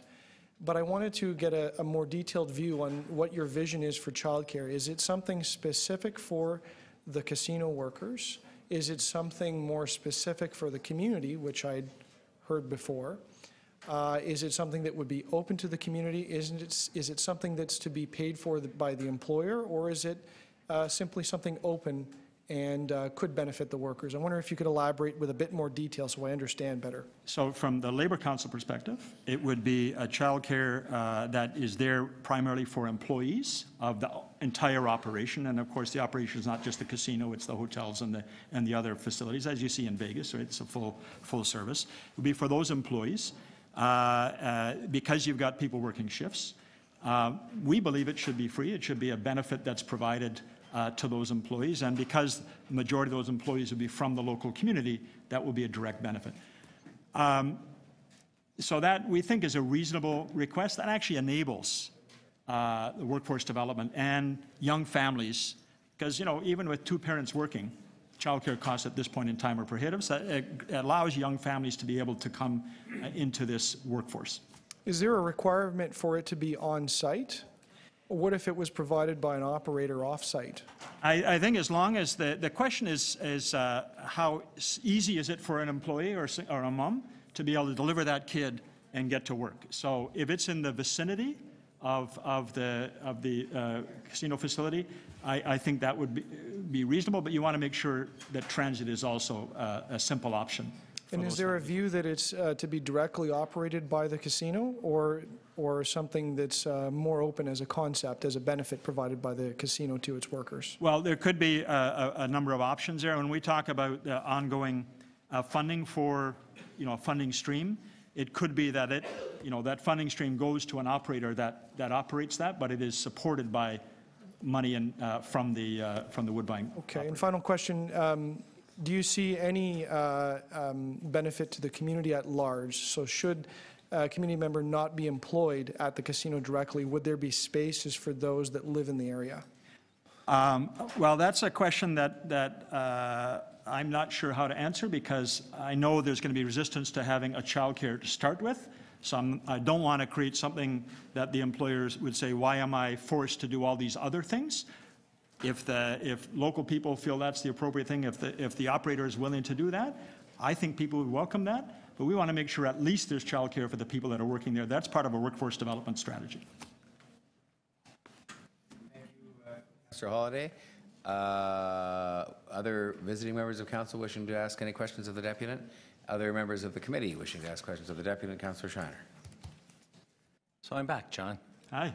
Hi. I'm just trying to understand then, you said you're co-chair of the Community Benefits Network? That's great. So you have been working with residents and our staff towards this agreement? Yes. And so there are areas that you're not in agreement yet, because I was trying to figure that out. Can you just list for me the issues? And I understand childcare. You're looking for childcare for both employees and for the community. Am I correct? As I said, our initial request is that the childcare be provided to employees. That's part of our workforce development. If the operator wants to say it be wide open to the community, that would be a wonderful expression of solidarity with that community. And that's been expressed to them already? Yeah. And our staff? Certainly, the staff knows that. The staff has done a very good job of taking the 21 conditions that City Council set in July 2015, sitting down with the operator and saying, we'd like to get there. The staff has told us that they've been constrained by what was outlined in those 21 conditions. Childcare wasn't set back in 2015. It's been part of what we've tried to bring into the conversation in the last year and a half.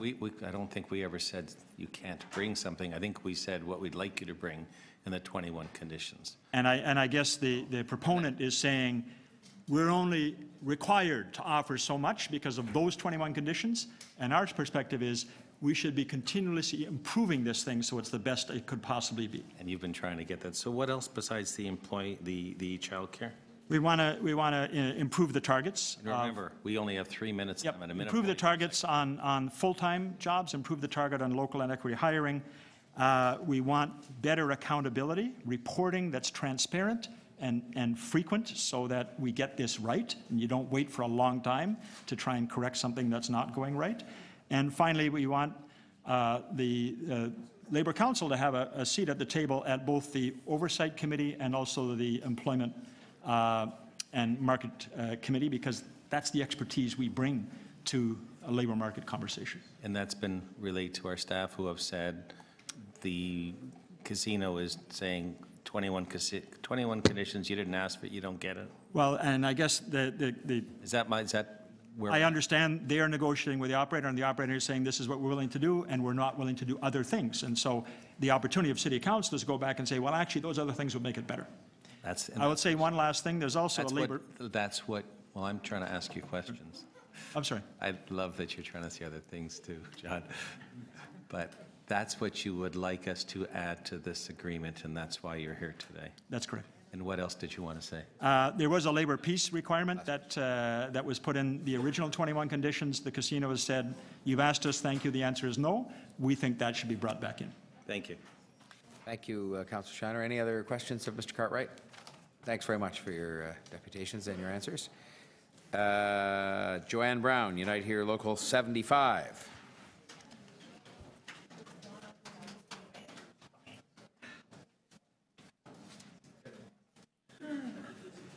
Mr. Tory and councillors. Donna Babstock, sorry. Oh, all Joanne's right. coming after me. She's going to come after you. Yes. Okay. Ms. Babstock, thank you for coming, and you're on for 3 minutes. Thank you. My name is Donna Babstock.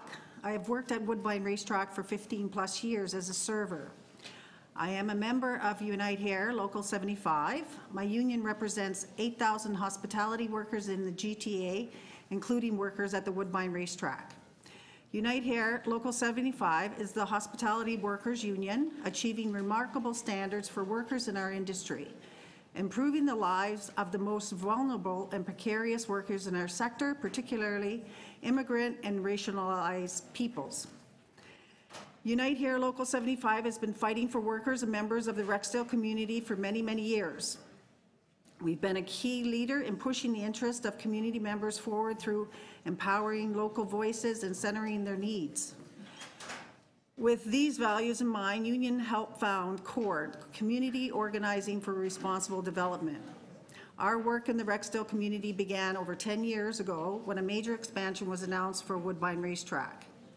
With our coalition partners, we fought for benefits that expanded not only to the workers, but for the Rexdale community as a whole. Our union worked tirelessly with the local community and our CORD partners to ensure that any expansion at Woodbine would directly benefit those of the community. Our union has been at the forefront of fighting for responsible development. Our union is currently working with the Toronto Community Benefits Network, TCBN, to build on our experience to make sure that the Woodbine Casino redevelopment project meets the demands of the community through a legal binding community benefits agreement. In partnership with major hotels in Toronto and with the help of Councillor Pam McConnell, God rest her soul, our union established the Hospitality Workers Training Centre. The Hospitality Workers Training Centre is a not-for-profit organization where employees contribute to the provision of employment support and high-quality training to people interested in becoming part of the hospitality sector, as well as to existing workers, all free of charge to those who seek such training in our sector. The highly successful Hospitality Workers Training Centre was modeled after Unite Here's Culinary Training Academy in Las Vegas, which has trained over 40,000 workers in free, high-quality programs which facilitate entry into the hospitality industry and improve workers' ability to move up in their careers. Our union has achieved incredible gains for workers in the hospitality industry and the realm of benefits, better quality of life for families, and respect and dignity in the workplace. Therefore, we see good unionized jobs as fundamental to the Rexdale community and this project. Great Canadian Gaming must agree to labor peace with our union, as we have achieved labor peace with numerous corporations all over North America. It is fundamental that we achieve this with the Woodbine developer as a union for hotel and hospitality workers. Ms. Babstock, I'll have to, are you done there? I'll have to ask you to wrap up, though, if you're not. We're just at the limit now. Done. Are you? Finished? Oh, you were finished. Perfect. Well, you're right on time. You are good. I didn't know if it was you, after you, Alphonse, there. Okay, well, thank you very much for those comments, and we'll see if there's some questions for you. We'll start with Councillor Mihevc. Thank you very much, Mr. Mayor. As I understand it, you will have, or Unite Here will be only one of the unions that will be on site. Is that right? There are other unions on Woodbine. Do you know how many? I could ask staff this, but I'll just while you're here. Is it I think four or there's five? about 4. There's four unions, but not everybody else will be unionized. Is that fair? There's some that will not be unionized. I think it's management that's not unionized. Everybody else is unionized. Everyone else unionized? Is someone back there? No, not everyone else is. Okay. Sorry, everyone is unionized, sir? Sir, sorry, we can't have, it's okay. Yeah, you're trying to be helpful, I know, but when you come up, if you're coming. My question is really around not so much the unionization question, but the wage that people will get. Do you think that this agreement should have something in it around a living wage, recognizing that there's the minimum wage, $14, maybe $15 in a year. There's the fair wage, which is the industry average, but in some sectors, the fair wage is actually not a living wage. Should we have a living wage as part of this community benefits agreement? Yes. Which means that a worker would be able to earn enough to raise a family, and there are institutions that figure out what that fair wage is, what that living wage is for the City of Toronto. Do you think that should be in the agreement? Yes. Okay, that's it, Mr. Mayor. Thank you, Councillor Mihevc. Did I see Councillor Layton's hand up? I just can't recall. There was one other hand up over that way when I recognized Councillor Mihevc. You did. All right. Sorry, I just wanted to confirm this number that there's currently 55% of people are full-time at Woodbine? Yeah, I would say so. I don't know the numbers at Woodbine. I'm a server. Okay, sorry. My apologies. Thank you very much, though. All right. Thanks, Councillor Layton. Councillor.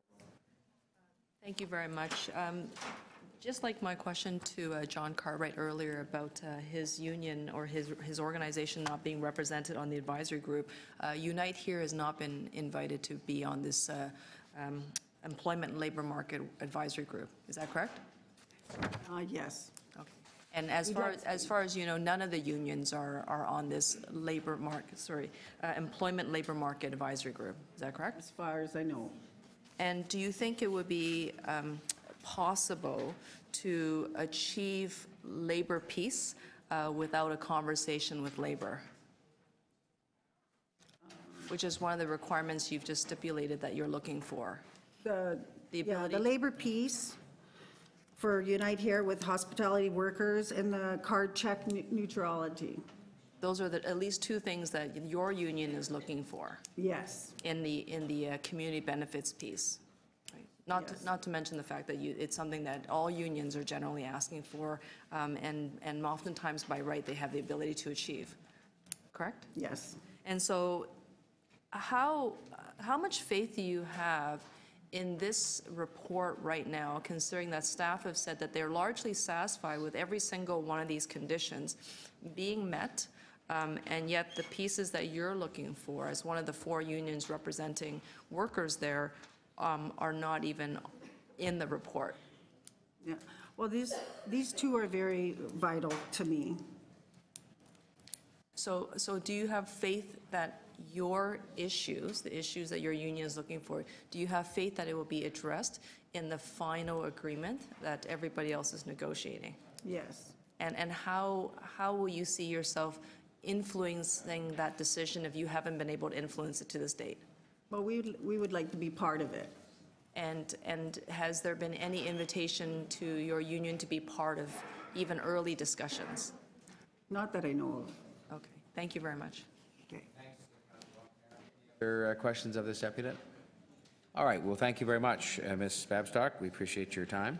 Okay, thank you. Now, does that bring us back to Joanne Brown, from Unite 75?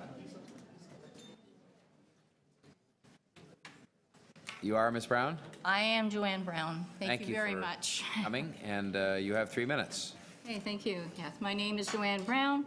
For 32 years, I am a proud employee of Woodbine Racetrack. I'm a proud member of Unite Here Local 75. And gratefully, I want to talk about the community within a community at Woodbine, which includes a card check neutrality agreement, very important, which guarantees good union jobs. It took us a long time to get here, and we need to build this community within a community. This will sustain the horse racing industry, which is #1 priority at Woodbine, horse racing. It will also provide for a training center, which will educate the local hires, a daycare center for the 24-hour operation, and that will provide care for children so their parents can work in good-paying jobs with benefits. Rexdale is a destination to be proud of. And I know this because I brought my children up in Jamestown many, many years ago. I left the community and I came back about 10 years later, back into Rexdale, and I was hired at Woodbine Racetrack. 2 of my sons worked with the horses in the backstretch, and all 3 of my sons worked in the hospitality industry. So I know it's a good place to live, I know it's a good place to work, and I know that it's a good community. And I'm hoping that Great Canadian Gaming will work with Woodbine to know what a great place where unions work and how Woodbine can help them to know how that works. And that we won't have to fight about having unions at Great Canadian Gaming. We need to build this. It's an opportunity. We need to make it happen. I'm hoping that you will help make us happen. And we need to be at the table. Thank you. Questions of this deputant? All right, well, seeing none, well, thank you very much for your Thank you. Appreciate that. Christine Smalling, Unite Here, Local 75. Ms. Smalling here? Oh, okay, come on up.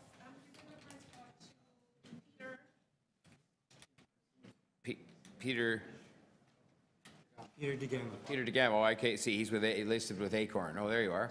Okay, perfect. Welcome. Yeah. You have 3 minutes, sir. Okay, good afternoon. My name's Peter DeGama, and I'm the Acorn Etobicoke Co-Chair and longtime North Etobicoke resident and activist. I come here to speak today on behalf of Toronto Acorn's North Etobicoke members and thousands of low to moderate income members across the city about the Community Benefits Agreement at Woodbine Casino. The benefits proposed in the staff report today are great support to our lower income members in the North Etobicoke community. Our target of 40% hiring from historically disadvantaged neighborhoods, half of which is at minimum should be local, is an improvement and something we fought for. Hopefully, there'll be greater movement to the 40% target so we can achieve 40% local hiring. Our low and moderate income members have children, and we know that in order for them to work, they must have access to childcare. Acorn has been calling for affordable, accessible, and fair childcare through our $10 and change campaign. We know that $1,700 a month average it costs parents to put a single child in daycare is much more than many parents can pay. That is why we're calling for on-site affordable childcare provided for employees. And there's other things that we would like to see improved in this report. One of the things that's already been mentioned has been accountability and enforceability of the targets. In order to make this staff report, go from a good CBA to one that is a great CBA and that can compare with some of the ones that have been achieved in the States, it's important that we have enforcement measures and quarterly reporting. Secondly, it needs to be inclusive, more inclusive. We would like to see greater labor representation in the employment working group. ACORN has worked with labor in the past, and we found that the experience is valuable. And we would like to see this reflected in both the employment working group and the oversight committee. On the oversight committee, it is important that other coalition members like labor also be represented, and we ask that ACORN be represented on this committee. Downtown councillors know that a lot of condo developments go up, and they can make use of Section 37 funds. We in Rexdale don't have that opportunity too often. So what we're asking Canadian Gaming is to provide additional supports and investments into the community, childcare, scholarships, and an ongoing investment fund, which is to be invested in the community based on the needs needs established by the Oversight Committee. The community has asked for some reasonable investments, like I said, childcare, and we would like to see post-secondary scholarships for local residents. And the other things that we'd like to see in this... Wrap up if you could shortly. Thank you. Yeah. If you want another sentence, I just mean you have to bring it to a conclusion, that's all. No, I just, the other thing is, I wanted to mention that this report should represent the climate change goals of the city, and see that in the building. All right, thank you, sir. Are there questions for Mr. DeGama? Members of Councillor Wong Tam? Okay, over here. Hi. Just wanted to ask regarding your position on the living wage. ACORN is an organization that advocates to end poverty, fighting for those low-wage earners. The report does not speak to the living wage. The proponent is not agreeable to the living wage. How important is the living wage to your organization in measuring the successful outcome of this phase of the discussion? I think that's a very important concern. That was a part of our proposal, and to see that it's not a part of this staff report, I think it's something that has to be corrected in a future motion. Councillors that can bring it. Do you want to speak into your microphone? Yeah. I think that the living wage issue is something that needs to be addressed, because many of the people in Rexdale, even when the minimum wage was at $11, it's a struggle to live. Even with it going up to $14 and $15, it might be a struggle. So I think the CCP established a living wage of $18.52, and I think that should be a target that we should have for workers who may not be part of the union at Woodbine. Okay, thank you very much. Thank you, Councillor Wong Tam. Any other questions from Councillor Holyday? There's some questions. Thank you, Mayor Tory. Mr. DeGama, I'm just over here on behind the projector there. You brought up daycare several times in speaking to us, and I would like to ask you a similar question about what your vision is for this thing that has come up several times. I had asked one of the previous speakers about who should pay for the daycare, and I guess the answer I got back was that it was an employer benefit for the workers there. How do you see it? You're a different agency, you're ACORN, speaking to us about the community. Do you see the necessity for seats for the broader community, whether or not they work there? What's your vision? I think initially it should be for the workers who work there. And there is a residential community. If the Canadian Gaming can work with that community, and we can broaden it to include them, that would be an additional bonus to this development. So how does it work, though, with who pays for the daycare? Would the casino be paying for community daycare spaces? And how would it work within the workforce? Let's say there's a manager there that's making 6 figures. Would they be getting free daycare as well? Or is there a means test within the organization? I think it's important because it keeps coming up about to understand what the ask is.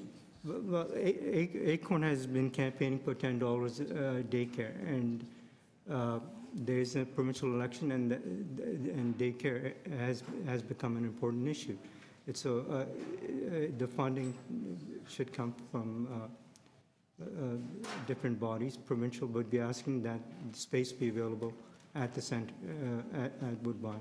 Okay, and that's very important. So the distinction I'm getting now is that you have a vision for a space for a daycare as opposed to the actual service overlay or the provision of a benefit. Have I got that right? For the workers, I think the employer should make a contribution for the workers at the daycare. Okay. Okay, so it would be like a flat contribution. It's not a benefit to the employee. It would be the employer making some kind of contribution to set up a daycare organization in a space, as you put it. Have I got that right?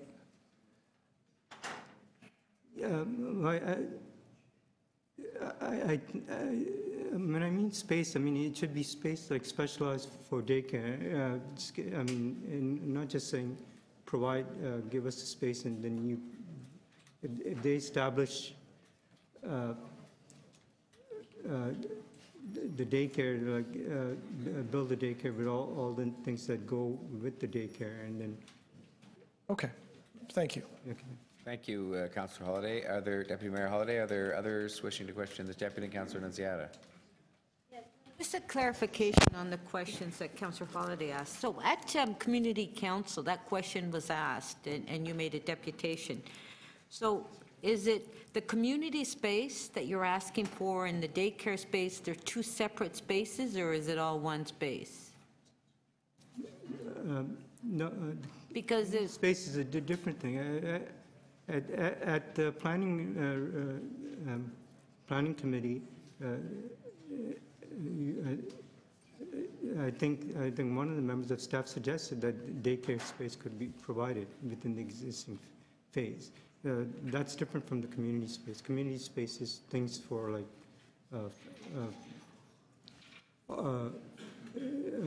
access to hosting community events like festivals, and that's in the thing, in this report. But we would like to see more things involved, like a community center, which is not in this. They said would be in phase 2. So yeah, that's what we heard at Community Council, the community center. That's what you were advocating for, correct? That's not coming until phase. No, I understand. I just wanted clarification on what you said now and what happened at Community Council. There was a little bit of a confusion there. Thank you. Yeah. Okay. Thank you, Councillor Nunziata. Other questions of this deputy? All right. Well, thank you very much then, Mr. DeGama, for your representation and for your questions, your patience. That would bring us, I think, now back to my list to Christine Smalling, Local 75. Not here? Not here? Oh. Okay, Nadine Mandel, Unite Here, Local 75.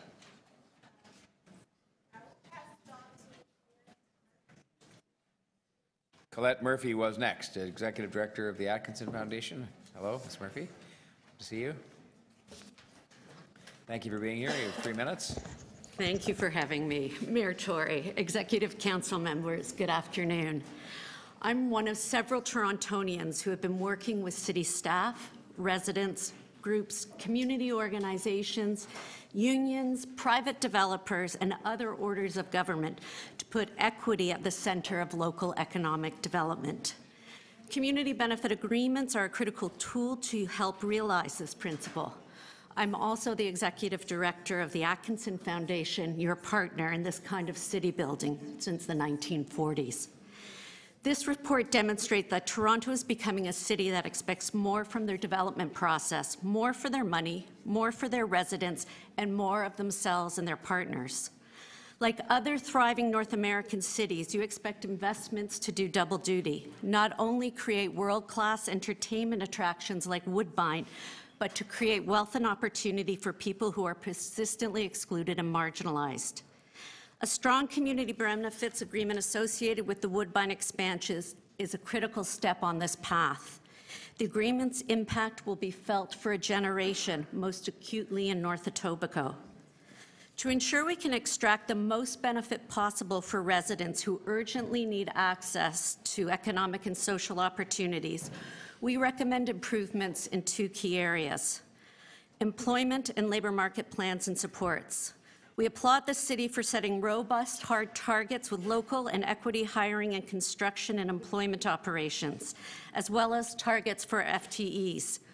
We note an absence of any commitment to a living wage floor in employment operations and would encourage its inclusion to support the creation of decent work opportunities and in line with the city's poverty reduction strategy recommendation to champion a living wage.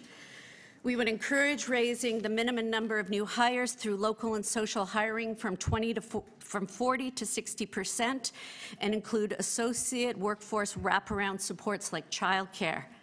Finally, we recommend strengthening the language associated with the 10% construction targets by removing the clause reasonable commercial efforts.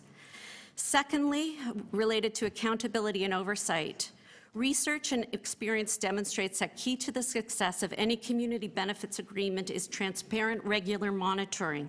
As such, we recommend publicly accessible quarterly monitoring, a first full-year report back in 2019, not 2020, and ensuring meaningful representation in the oversight process, including labor's expertise. In closing, I want to congratulate everyone involved in putting Toronto on this more equitable economic development path. But I especially want to thank Rexdale residents Mustafa Abdi and Peter Degama, community members and local organizers who spent the better part of a decade working to ensure their aspirations and expectations of people living in their community are reflected in this. I want them to know we share their vision for a model of economic development in this city that lifts all residents, no exceptions, and I want to assure them that the Atkinson Foundation is ready to roll up our sleeves and work with others to ensure this happens. Thank you for your leadership and for the opportunity to contribute to your deliberations. Thank you, Ms. Murphy.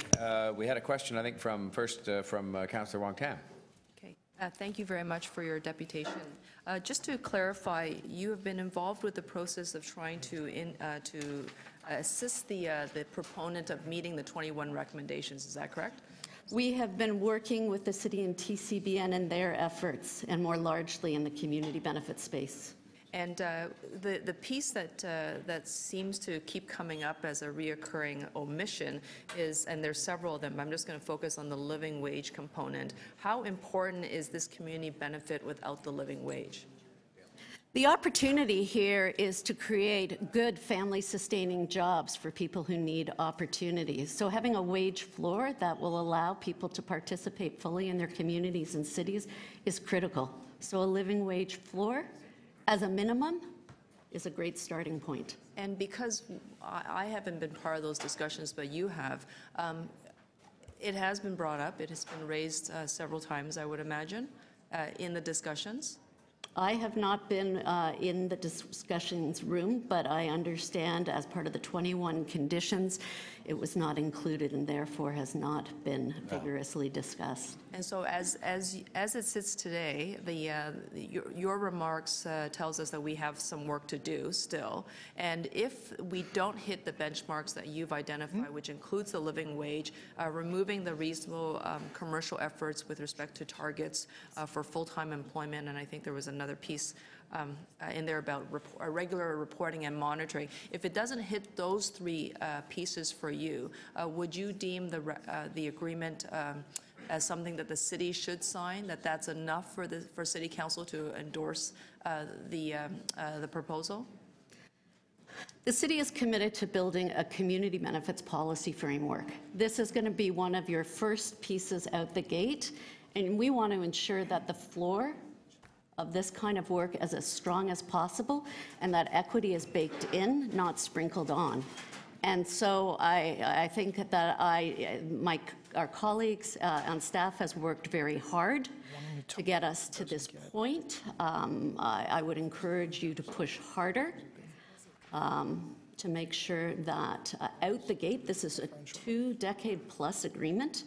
And so if in the first round not out, I'd look to see if there was something that could be put in that this is revisited in 3 years or 2 years, 2020, at the end of phase 1.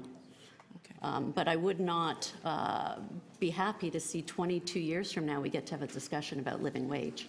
Okay, thank That's you an very example. much. Thank you. I next had Councillor DeGiorgio. If there are no other visiting members wishing to question, I had Councillor DeGiorgio and then Deputy Mayor Barlow. Thank you, Mr. Mayor. So I wonder if you could just clarify for me the comment you made with respect to the elimination of reasonable commercial efforts, which happens to be one of I guess the wording in one of the conditions here. Can you sort of clarify why you want that eliminated? Because if it's not a hard target, somebody can say, hey, we tried, we did our best, but we couldn't make it. When we set a target of 10%, there's an expectation you deliver on that. This language provides wiggle room to get around that.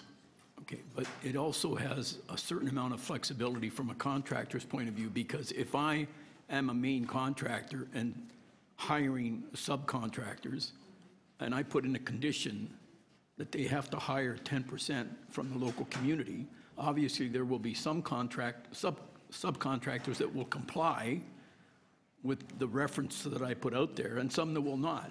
So I think there's sufficient safeguards in place, but I'm not sure that the elimination of that kind of flexibility for a main contractor would accomplish.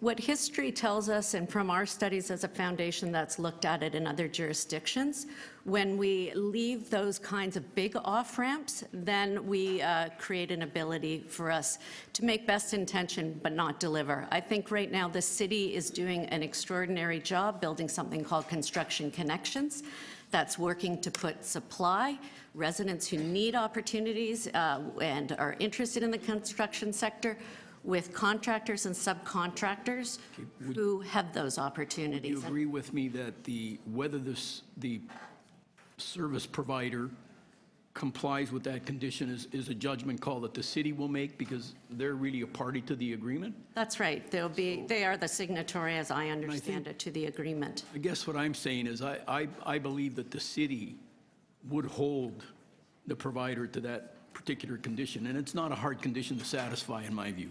Agreed. All right, thank you. Thanks, Councillor DeGiorgio. Councillor Deputy Mayor Barlow. Just a very quick question. We're talking about living wage. Could you give us an example, some numbers, just for people that are not familiar with it? What are we talking about when we talk about living wage? I think when it was last updated, and I'm not quite sure when, it was just under $20 per hour. Thank you. But I defer to someone else in the room who might have the most up-to-date number. 1852, is that correct? I think it might be 1852. 1862. Yes. All right. Is that all the questions? Or okay, thanks, Deputy Mayor Barlow. Do I have anybody else on the speakers list for this deputy, or questions list for this deputy? Okay. Thank you very much, Ms. Murphy. Much appreciated.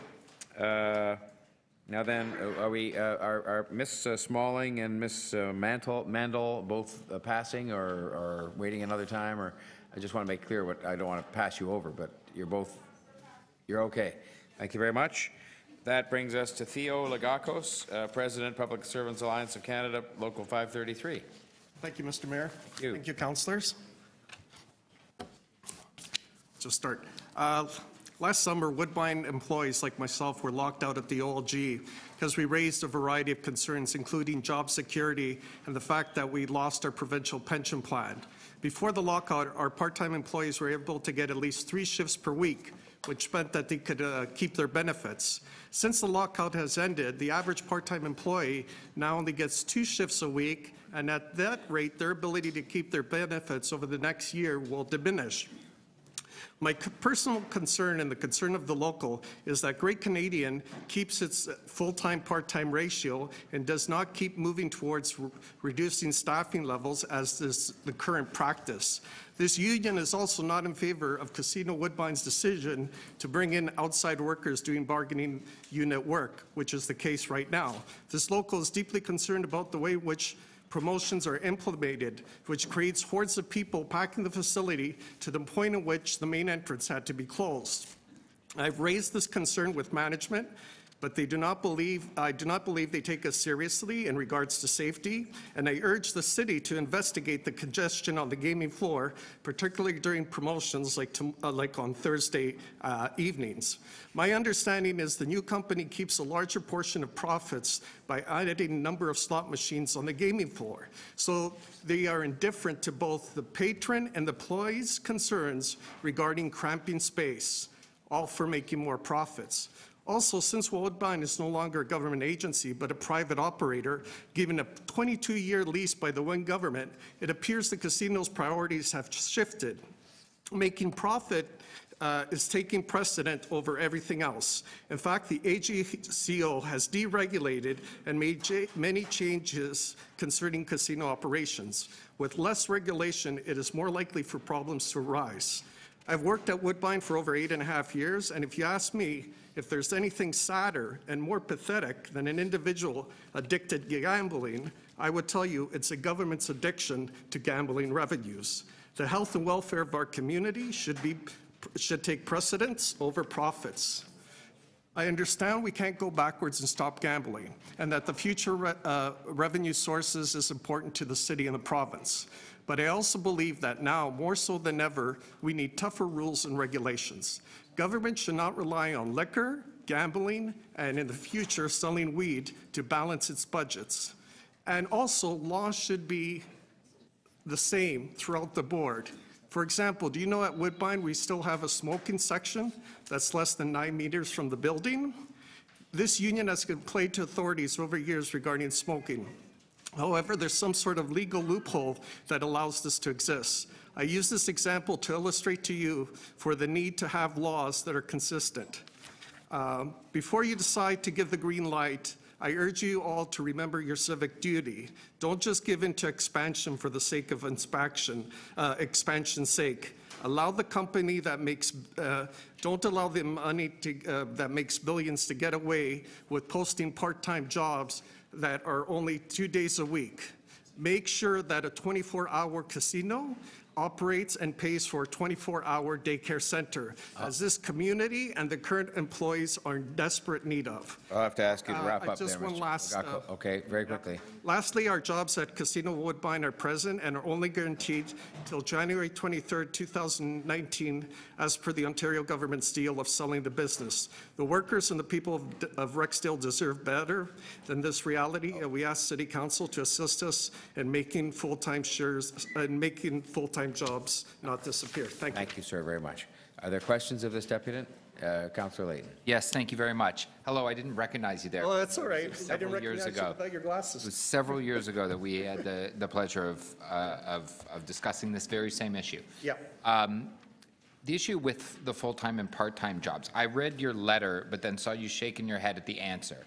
So can you give us an answer to what are the proportion of full-time jobs now? So remember that we're 4 different unions. Local 75 represents the unionized workers at Woodbine Entertainment Group. That's the racetrack.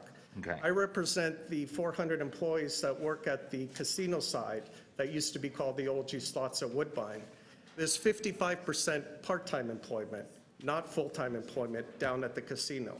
And we're worried that that number is going to increase. Sorry, it's 55% part-time. Part-time. Part-time. And you're worried that's going to increase because the law, your members are being restricted to 2 shifts a week?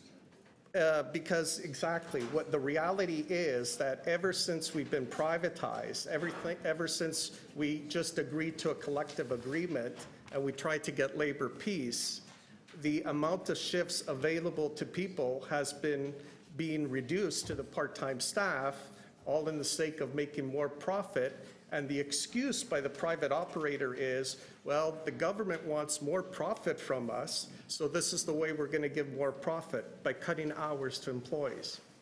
So if we don't have a good, strong percentage of full-time employment on the site, you think that number will decrease in order for the operator in the province to maximize Absolutely, Mr. Layton. And I also want to tell you that at least a couple years ago, if you look at the Ontario reports that come out, Olgie's Thoughts at Woodbine generated $625 million in profit.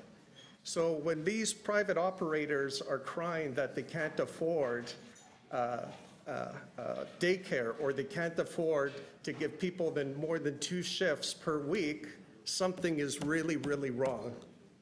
And when you're a part-time employee, you don't qualify for benefits? You do qualify if you get a certain amount of hours, but if you don't maintain those hours, those benefits disappear. And do you think that, given the city gets such a small share of revenue, that whether or not we have a 40% full-time or a 60% full-time will really affect the amount of money that the city receives? Exactly, because if you look at the gaming industry, these guys live and breathe out of trying to squeeze as much money out of people's pockets as possible. You said it. I didn't just say that. Well, People will expect me to say that. That's a reality. A May later. That's the reality. And they're going to try and squeeze as much money out of the city of Toronto, and they're going to dangle this carrot, and they're going to say, well, we're going to build hotels. We're going to create all these jobs. It's your civic duty to make them responsible to create good jobs.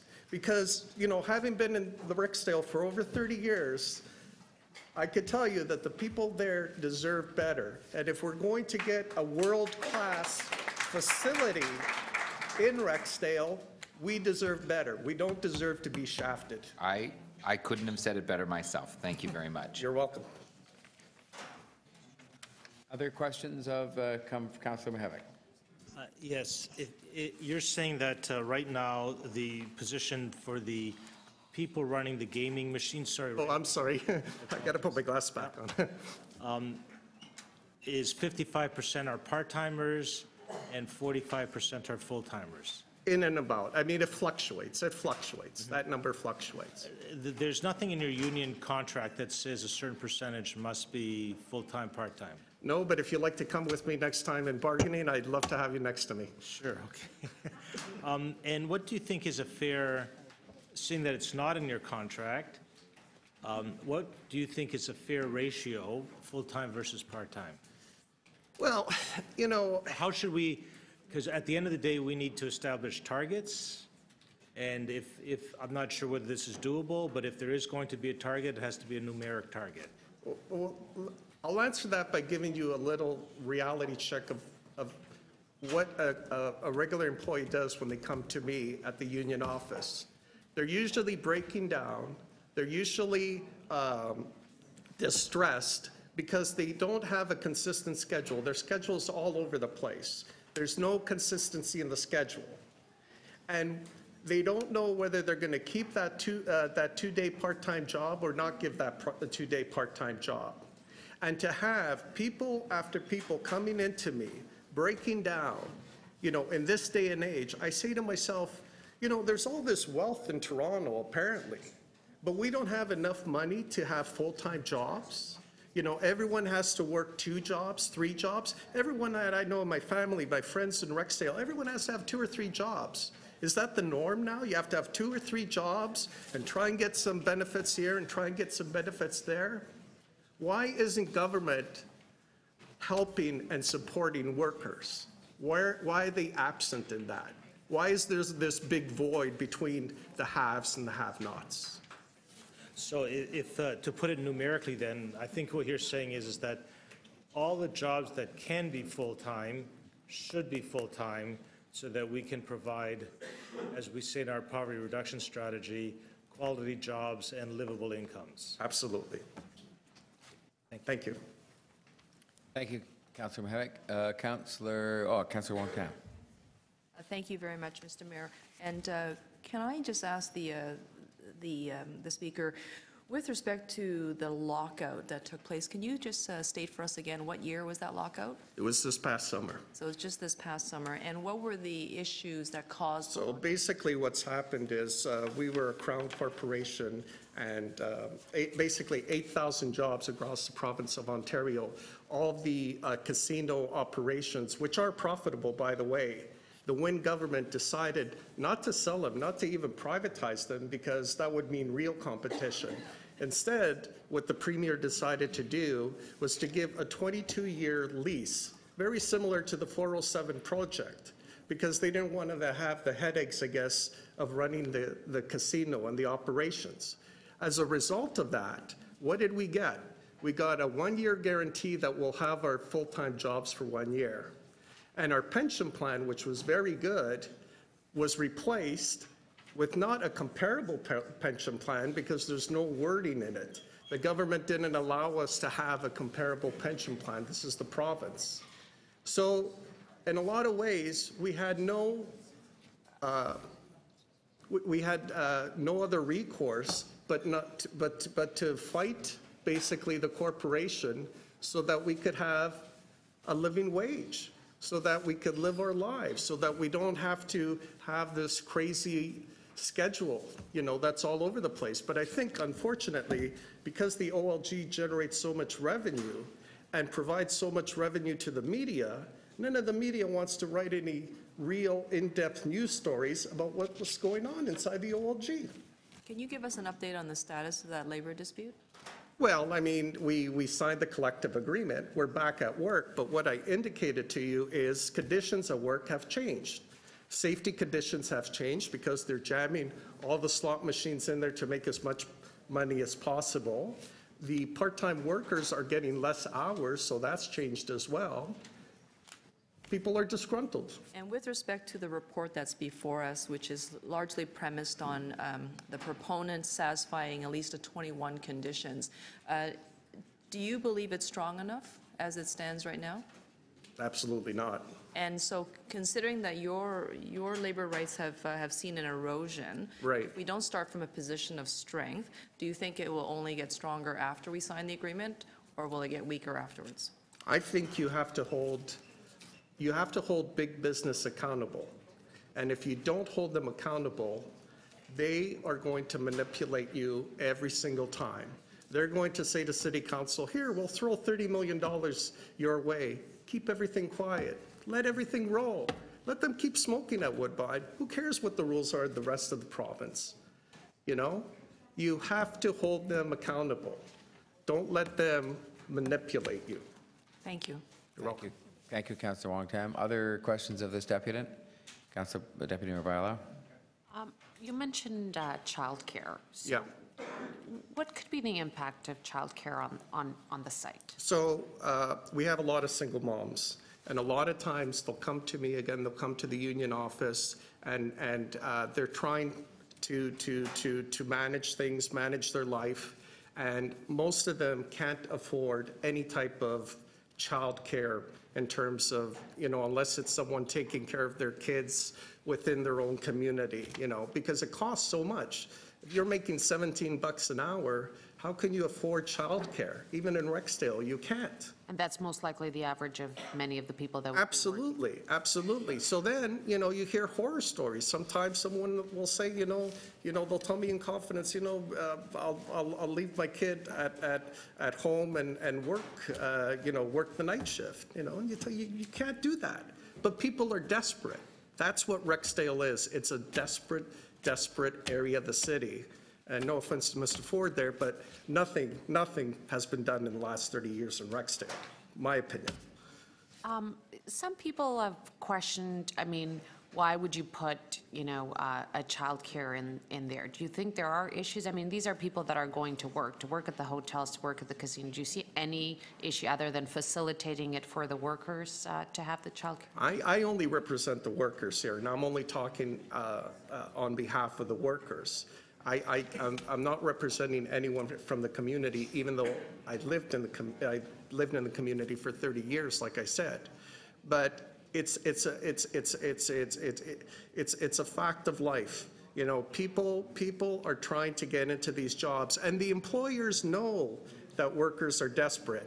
And once an employer knows a worker is desperate, union or no union, they're going to squeeze you as much as they can. Is this been done in other places that you know of?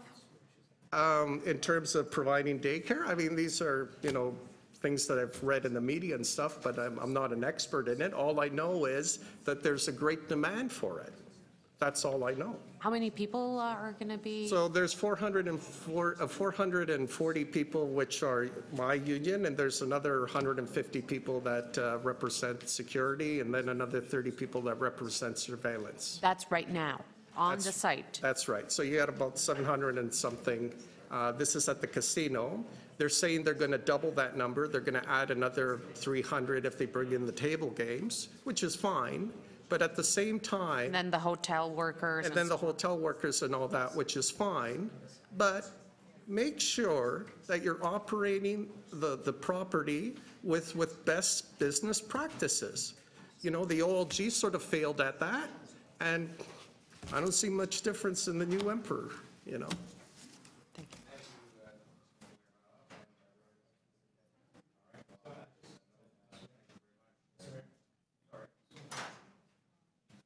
So, Councillor, go ahead. Yeah, thank you. So through you, Mr. Mayor, sir, I think I've heard you here before at committee. Yes.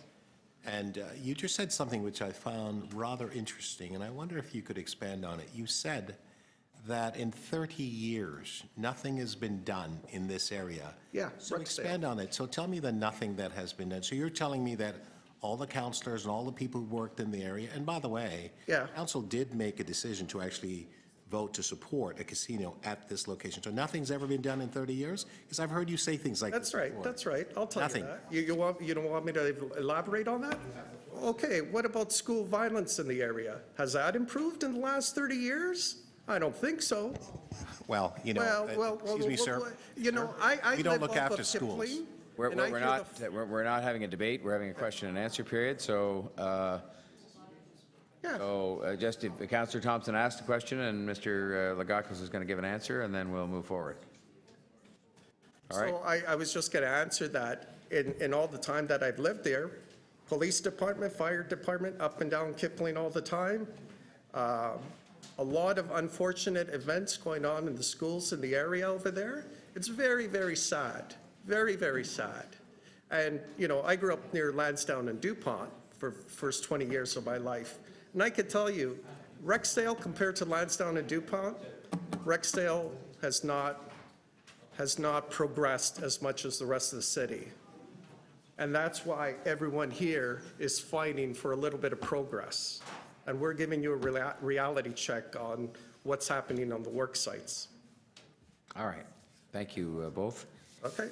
Thank you, Mr. Lagakos. Thank you. Jane Mercer, Toronto Coalition for Better Childcare. Ms. Mercer, hello. Hello. 3 minutes you have, and thank you for your patience. Thank you, no problem. Good afternoon, councillors, and thank you very much for giving me the opportunity to speak to this item and, most excitedly, the Community Benefits Agreement. I'm with the Toronto Coalition for Better Childcare. We've worked with families right across the city to do as much as we can to bring affordable, high-quality, accessible childcare to communities from north and south and east and west. A decade ago, had the opportunity and the privilege to work with the Rexdale community as they formed CORD. I worked with folks in the community, with Unite Here, 75, and I tell you, I learned so much about that community, about our city. It was so exciting for me as a learning opportunity, and I think there was just a debate there about how well we know Rexdale. We really have a huge opportunity to support this community, an opportunity that they've been desperately needing for decades. This is our opportunity. Families who work at Woodbine, they are, all of those employees that we've been hearing about, the vast majority would be earning low-income wages. Certainly, proportionately, the vast majority are women. I would say the majority of them, given the age groups, would be mothers of young families. They work shift work, and they are trying desperately in the hospitality industry to get their children to childcare so that they can start a shift on the other end of town for 6 o'clock in the morning. This is our opportunity to put childcare on site, yes, on site, and primarily for those workers, but definitely it can be for the community. This is our opportunity. When this was drawn up, the Community Benefit Agreement, I keep hearing 2015 floated around. Well, we didn't have our Toronto Childcare Growth Strategy then. The Council has passed a Toronto Childcare Growth Strategy last summer that was very impressive. We are very excited. We are also excited by the investment of funding from senior levels of government. This is our opportunity, and there won't ever be a better site than to make your first real hard investment in childcare and hold your developer and your employer to account to the community. The alternative is, we can either build and have families living and working and supported with childcare in the community, or they are ping-ponging across the 401, trying to get their families cared for and get to work on time. Let's seize this opportunity, put the Toronto Childcare Growth Strategy, overlay it with this Community Benefits Agreement, and let's show the rest of Toronto what can really happen when a community gets together. All right. Thank you very much. We gave you a few extra seconds to finish up there, and appreciate that. So we had first on my list Councillor Davis and then Councillor Wong Tam, and we'll go from there. Thanks, Jane. I did just want to ask you, I'd heard there were many questions about what workplace childcare might be and who subsidizes it and operating versus capital and operating budgets. There are many examples of workplace childcare center both in this city and in the province, correct? Yes, there are. Sometimes the operating costs of the facility, the capital costs of building, plus the operating costs, plus some kind of operating subsidy can be given by the actual employer in order to give either preferential admissions or to reduce. Mr. Chair, it's really hard to, I can't even hear myself, in order to ensure that the employees can have access to good quality childcare. So it takes various forms in terms of the levels of subsidy that can be available from government or the employer. Is that fair to say? Absolutely. And I mean, you start with the capital investment, and I think we start from a premise of an expectation of developers. Not can you put a childcare in here, but where will the childcare be? That's what we have to start with. We have development expectations that say X number of parking spaces. We have development expectations on all sorts of things. We need a development expectation that says, where is the childcare going to be? And 24-hour workplaces are a challenge, but there are places that have provided extended hours, at least, for workers who are working in 24/7 operations, correct? That's correct. I mean, you may not get to 24-hour right away, but you certainly can do extended hours, which might start at 6 o'clock on site, as opposed to 7:30 on the other side of town. So you can go a long way with those extended hours. Okay, and we have examples of those. Yes, we do. Places. Thank you. Thank you.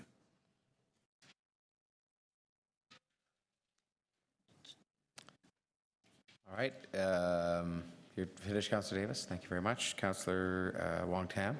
Thank you very much, Mr. Mayor.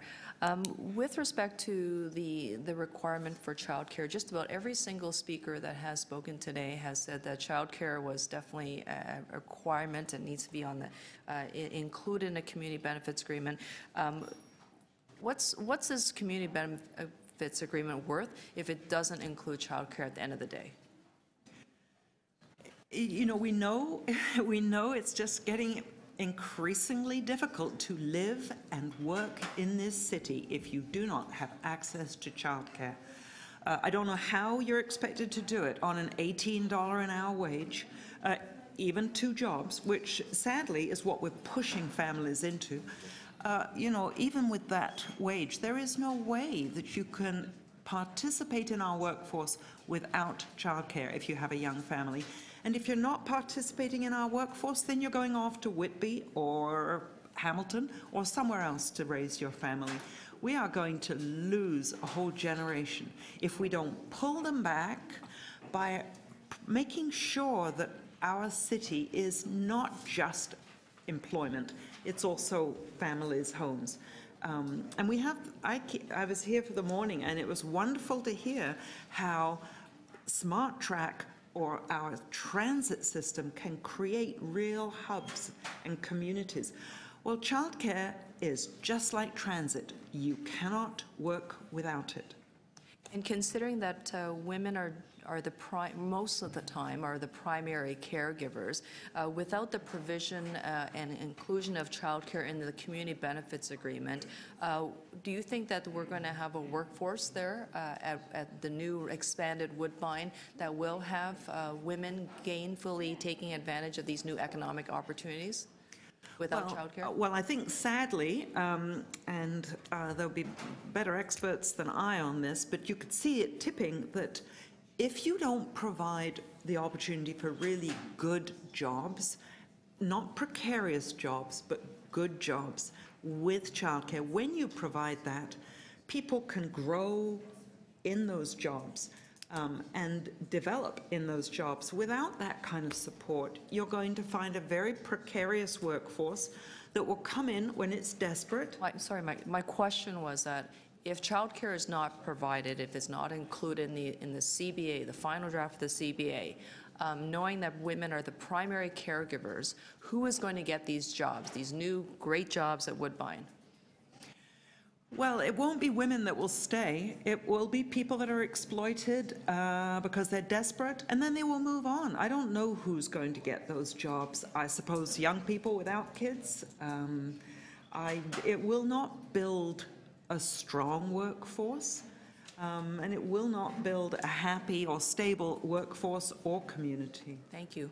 Thank you. Thanks, Councillor Wong Tam. I had next Councillor Holyday, Deputy Mayor Holyday. Thank you, Mayor Tory, and sorry about the It's okay. get a visual connection here. Again, similar to the other people that spoke to us, childcare has come up, and I want to try to understand a bit better on the detail of thinking that you got and how this might work. The community benefits agreement pertains to a section of the site that's being developed, and do you vision this childcare being inward focused on the workers? And I think the total projection is 5,000 over time. Or do you see it just as a general advice to this table here about the need for childcare in the area? And how do you see this serving the workers versus the broader community? I think absolutely we need to have childcare on site. Okay. Definitely the workers will need that. Okay. However, I don't think that means you can't work with the community. There are often workplace childcare programs that are, first of all, developed by the developer, or the space is provided by the corporation, the owner, the operator. That's an enormous benefit to Toronto. Absolutely. And then it can be that maybe there's an agreement where priority goes to employees that are on the wait list. Employees that may well be eligible for a subsidy under our current children's services system. So I would say the majority would be eligible. Sometimes they can't find the space. Now you're giving them the space. It can still be open to the community. It may even be operated by a community partner. Up in Etobicoke, we have several strong childcare programs that may operate several sites. They may be happy to come in and operate as a not-for-profit existing community partner within Woodbine. So it isn't Woodbine that has to operate it, but again, it's an opportunity to work with the community. So with 5,000 workers projected, according to the report, and if you know the site, how big do you see the childcare being? Like, how many seats would you call it in order to serve the workers on site in the community? And do you feel that geographic location is a suitable place for childcare? Well, as for how many spaces, I would certainly say your staff have a very thorough children's services plan developed over the years. They have a very thorough Toronto childcare growth strategy. They could probably nail it like that, exactly how many sort of spaces we would look to put in. There is an optimal number that makes it a good operating number. And is it an ideal site? If the workers are there, or if people are living there, that is an ideal site for childcare. Thank you, Deputy Mayor Holliday. Deputy Mayor Viola. Councillor Anna. You're up. Yes, thank you. Could childcare be an impediment for some of these women to have access to the jobs? The lack of childcare, absolutely, especially because, like I do know, having worked with Unite here before, you know, just how many people work downtown but live up in Scarborough or Rexdale or wherever and have to make it down. Childcare is a huge, lack of childcare is a huge impediment to women across the city. But when you are low-income women, we're not talking cashing in your RSPs to get childcare. We're talking, you know, becoming homeless to find childcare. So people are making terrible choices without childcare. And as I say, because we now have our Toronto childcare growth strategy, a much greater investment, the opportunity is right now to put it in place. So your message is basically take advantage of the opportunity as we're planning this huge, what it will be a huge employment center, to have the conditions for everybody to take advantage of these, what could be good jobs. Absolutely. And I think just like with transit, you know, we're already behind in the development of childcare. We don't want to look at this in 5 or 10 years and say, I can't believe they didn't put childcare there. Barlow. Now, do I have other members of the committee wishing to ask questions of this deputy? Going once, going twice. Well, thank you. I'm sorry. Sorry, Councillor Thompson. Sorry. I'll be quick, Mr. Mayor. Thank you very much, Ms. Mercer. I didn't get. Do you live in Etobicoke? No, I do not. But you work in the Rexdale area with respect to your association? No, I worked.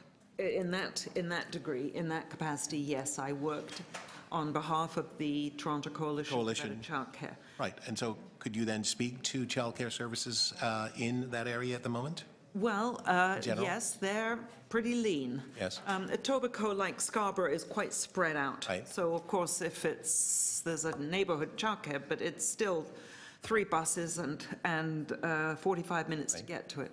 So that's why bringing it to a workplace is really a great. So if it's inadequate now, and we're looking forward to having more women and families into the workforce, we're saying that there's a necessity to ensure that to advance the opportunity for people who would like to have an opportunity, there should be a place in collaboration with the employer that childcare services is providing. You're not suggesting that the employer themselves provide it.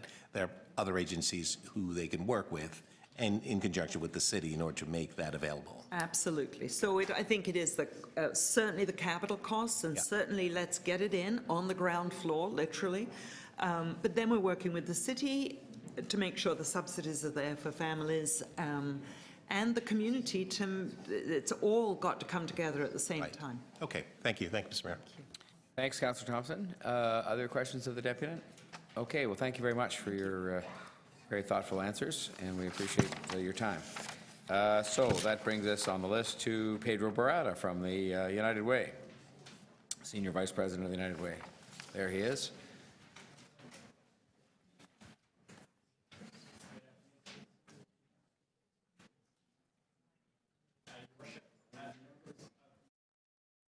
Council, thank you for this opportunity, and thanks also to city staff for their hard work and significant community engagement in getting us to this milestone. This is a good day for Rexdale and for the northwest of our city. This agreement is really welcome news. It brings jobs to neighborhoods where they're needed most. It's a major win for the city's poverty reduction strategy. And it also builds a strong workforce and fills labor market gaps, especially given demographic pressures regarding the skilled trades.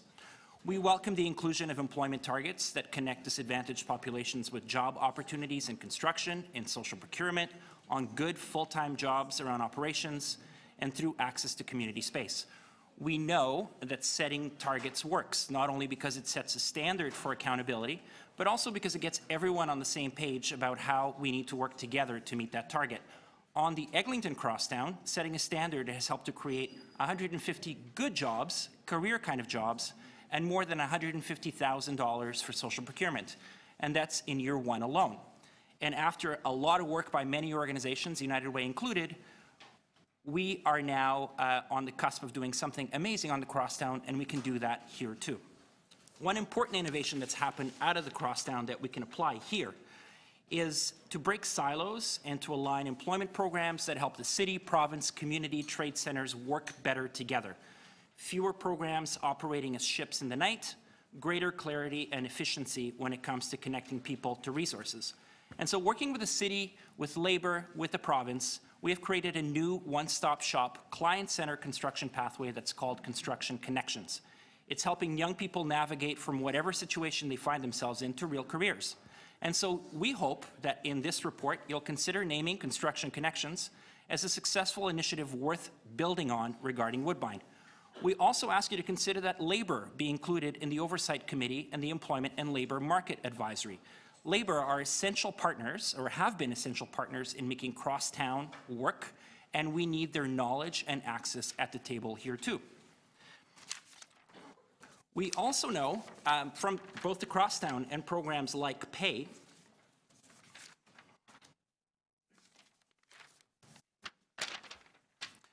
that investing in young people through wraparound supports is a way to ensure their success. Things like childcare, housing, mental health supports, all of these are essential for us to break the cycle of poverty, and we hope that this agreement will prioritize youth facing multiple barriers and the importance of wraparound supports in connecting them to opportunities.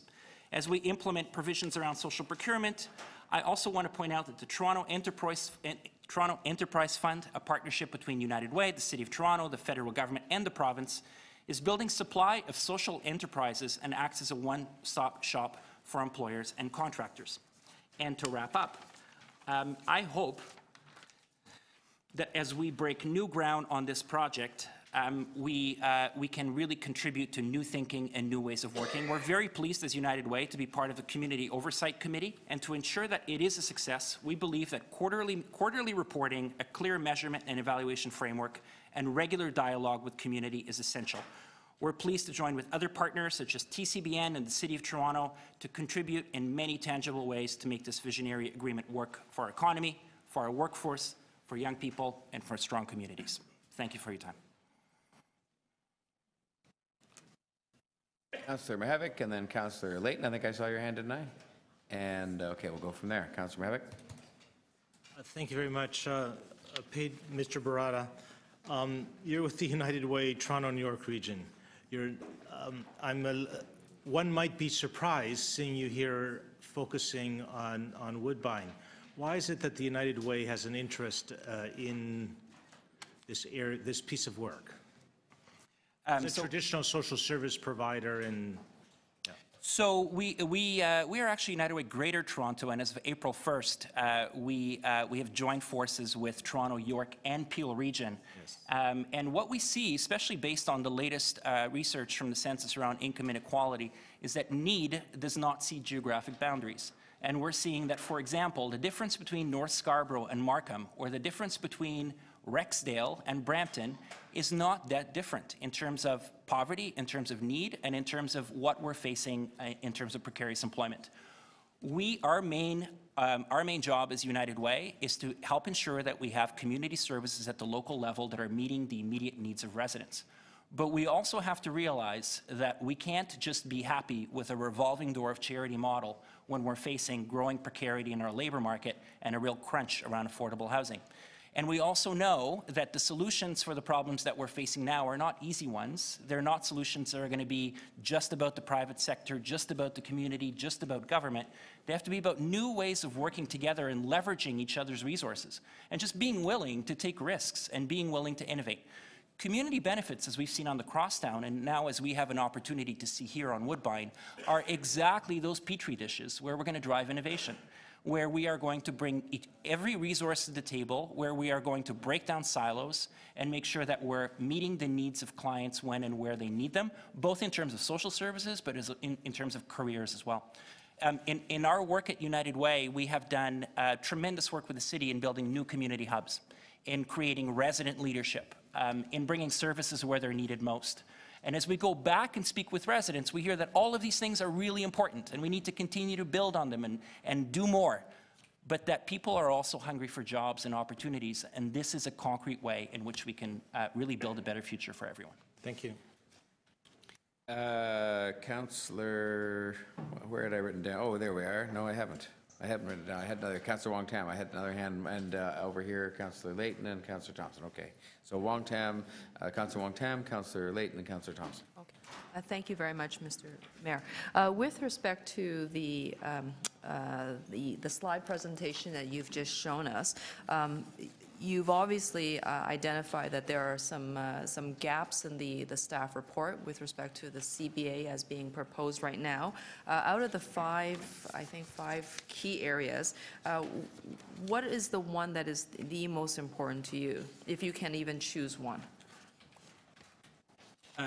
That is a difficult question, but I would start with the people who we're here to serve, and I would start with just really ensuring that we prioritize youth and populations facing multiple barriers, and that we do the hard work to make sure that the wraparound supports are there and that the integration of services is there to really get at those populations. So I think that defining the targets and reaching into communities that are furthest away from the center is our job. We have to take on the hard stuff, and we have to challenge ourselves to make sure that nobody's left behind. And with respect to the report itself, it doesn't actually meet, it doesn't specify any targets. It talks very sort of vaguely about the types of people that they are sort of targeting.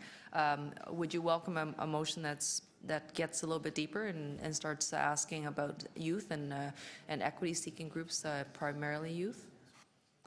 So my understanding is that the report does have a very comprehensive definition of disadvantaged populations and of local populations, and if that's not coming out, then the more that we can do to strengthen that, then we should do it. I certainly have seen it there, and I'm just underscoring how important it is that we focus on those populations. But you specifically name youth. That needs to be included, because it's in your 5-page presentation here. How appropriate is it for youth to be employed at a casino? We are looking at young people who are starting out in terms of their careers, and what we've seen in terms of success around construction, careers in construction. And we have seen that by working with communities and by connecting young people to those careers, that they can really thrive. We have also seen on the Crosstown that more white-collar, quote-unquote, white-collar jobs like professional, administrative and technical jobs are also really important pathways for newcomer populations who come who are internationally trained, and also for young people. So I think that there are many ways into a career. Thank you. Is my time up, Mr. Mayor? Is my time up, Mr. Mayor? Do I have one more minute? Because I think it was packed onto the... You're right, and so it means you have 30 more seconds. Oh, okay, so then my final question is, City Council directed staff to identify some costs associated with casinos, especially social services, anticipated additional policing costs. That information is not contained in this report. And you are the United Way, or you represent the United Way. Many of those social services are your funded agencies. Will you have the capacity to meet the elevated service requirements based on the fact that you've got a large and expanded casino coming? So we certainly look forward to being part of the, because we are on the oversight table, we hope that one of the things that we'll be able to do is to do continued monitoring of what the impacts are and to work with all of our partners to make sure we can get ahead of those challenges as much as possible and that we can do planning around meeting local needs. And let's be clear, I mean, the challenges that, are facing the northwest of our city, if you look at where neighborhood improvement areas are located, the investment, it doesn't have to wait. The northwest of our city is an area that already requires significant investment, as many other NIAs do. So, certainly that's a focus for our own strategy. We have shifted our strategy so that 2/3 of our investments are going to the inner suburbs. That's a strategy that we certainly would encourage other partners to engage in. Thank you. Thank you, Councillor. Thank you, Mr. Barata. And now we have Councillor Layton. Thank you very much. And a couple of my questions were actually asked by Councillor Wong-Tam. But just on the oversight piece, there aren't many tools we'll have to ensure that we're meeting these contractual obligations as set out in the Community Benefits Agreement. So what value do we have by ensuring that these committees have the right people asking the right questions? Well, I think that there's a lot to be said for transparency and for public reporting and for a commitment to engage regularly with the community and experts around this file. And we have seen how through the Crosstown, the kind of DNA that you build around just having those expectations on the company and also building conversations that are about everybody being part of the solution goes a long way in terms of making this work. I think making those expectations clear and making them part of the expectations of Woodbine is going to create the process that we need to create transparency and accountability. So I don't know about you, but I'm not an expert on labor relations or how this sector responds to their labor issues. And I would just be, is that one of the reasons why you think that the Labour Council, that they should have a seat at that table? So we brought the suggestion forward to include labor in terms of the oversight and certainly the working tables, because we have seen that on the Crosstown, labor has the experience in terms of what are the needs, how is it that we get young people into training centers, how is it or what are the kinds of wraparound supports that need to come from the community sector to make sure that a young person can make it from point A to point B. And we feel, having worked with many different trades training centers, that there's an understanding that there's a great demographic shift that's happening. There's a great need to bring in young people into a career in the trades. And I think that is unique knowledge that we're really going to need to just make this work practically. So just as a problem-solving and good intelligence point of view, I think it's smart to include labor in this process. Thank you, Councillor Layton, and we then had Councillor Thompson. I'm sorry, Councillor Davis, go ahead. Question. Would you agree that childcare would contribute to stability for current staff and new recruitment for expanded staff and towards employment equity? Do you think that having childcare on site, affordable, high quality, would contribute to achieving those factors that happen to be in the employment and labor market plan conditions? That sounds right. And I would also take us back to the wraparound supports piece that I mentioned earlier. If you are coming from a background where you face, significant multiple barriers, there are a number of things that we have to be very deliberate around filling those needs. And childcare, affordable housing, mental health supports, These are really going to be the deal makers in terms of bringing in people who are far from the shore, in terms of the kinds of opportunities that allows them to get ahead. So childcare, along with mental health, affordable housing, counseling programs, all of those are essential in any kind of model that's going to help a young person facing multiple barriers get ahead. So I think you're right. Thank you. And then Councillor Thompson. Thank you very much, Mr. Mayor. Through you to Mr. Beretta. You have obviously done work in the Rexdale area in the past. Sorry? Yes. Yes. And how long have you and United Way been doing work in Rexdale? I would say close to 10 years, 15 years, 20 years, 30 years, I would maybe? say close to 50 years, but we certainly have recognized that there are unique challenges to the Rexdale community that require additional work. Additional work. Yeah. And so have you done work exclusively with respect to the United Way? Have you collaborated with the city? Have you done partnership and so on in 50 years? We always worked in partnership with the city. One of the, I think one of the most important things we've done is to bring a community hub to the Rexdale area, to Councillor Crisanti's ward. Right. That has been a real anchor for services in the high needs community. So would I, through you, Mr. Mayor, submit to you that in 30 years, things have happened in Rexdale, in this area? From a community services point of view, I think we've gotten ahead of the curve. And we still need to move forward. Absolutely. But you would agree that things have happened? Yes. So if someone were to issue a blanket statement saying that nothing's happened in 30 years, would you agree with that? No, we would not. Okay, thank you. So I'm going to move a couple of motions addressing the issues, as you pointed out, in terms of ensuring that labor is involved with this process. And the reason why I'm moving it, because I think, as you've described to Councillor Layton, that there is a level of expertise and a level of sophistication that they bring to help collaborate with the community. Is that a good thing?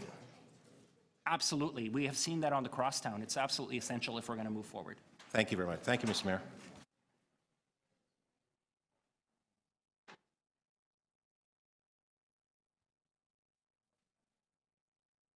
Wait, because I have a couple of questions for you if the others are all done. Was Councillor Thompson finished? I apologize. He probably is. Let me just do that then while he's doing what he's doing, if I may.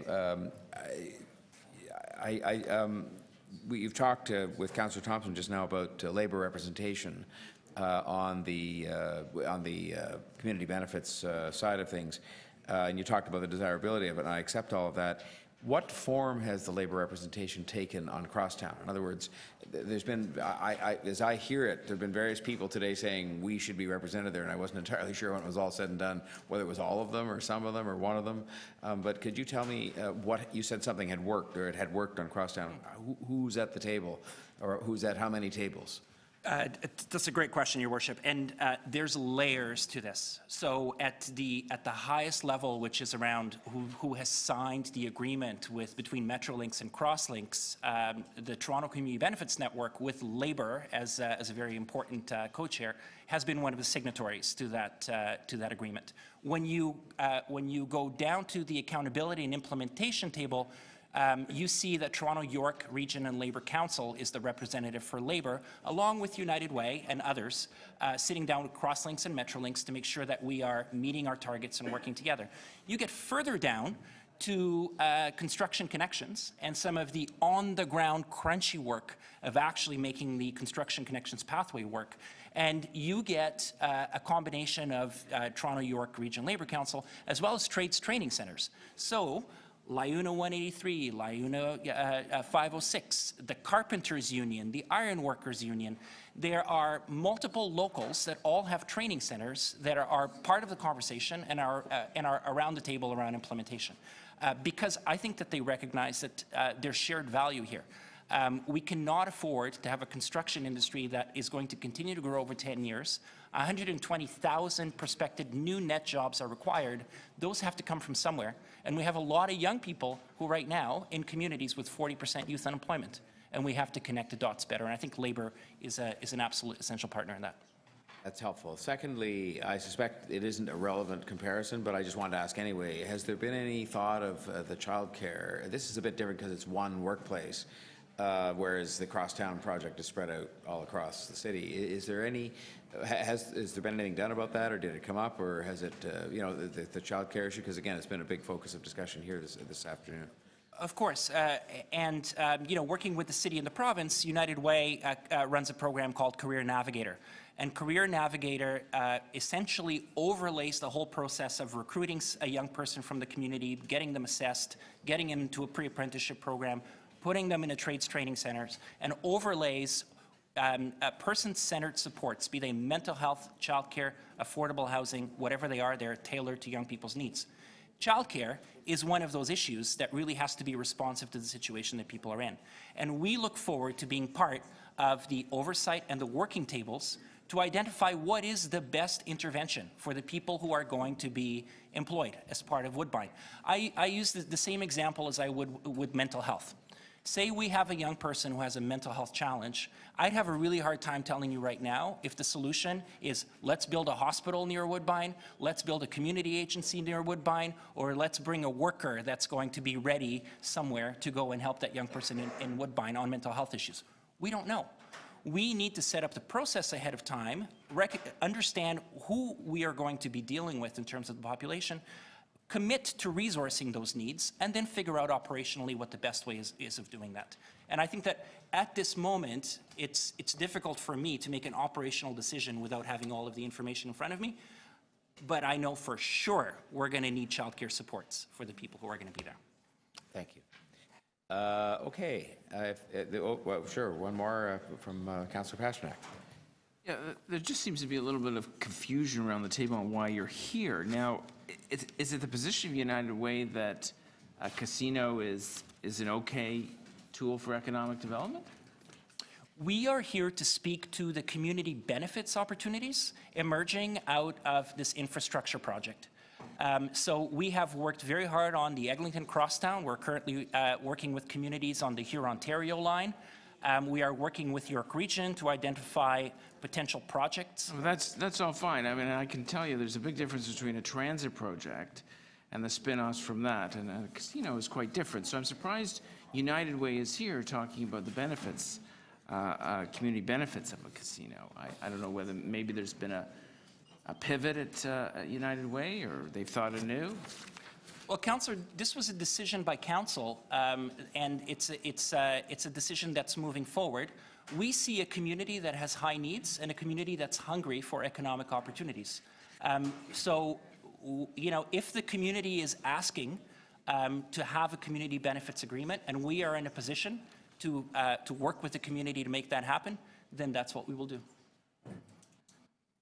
So, okay, so you're okay to advocate for parachutes or soft landings if this in fact gets approved. That's why you're here. I'm not sure I'm entirely following you, Councillor, but well, I don't know. Oh, United Way. He's here, and he's a member of the public, and he's not only that, an executive of the United Way, and he is entitled to come here and comment, as is everybody else. And I don't think we generally question people on whether. All right, no, I'll leave it at that. But I think you see our concern. Yeah. So, any other questions for Mr. Brada? All right. Well, thank you very much. A very helpful contribution. Thank you so much. Next on the list is Mustafa Abdi.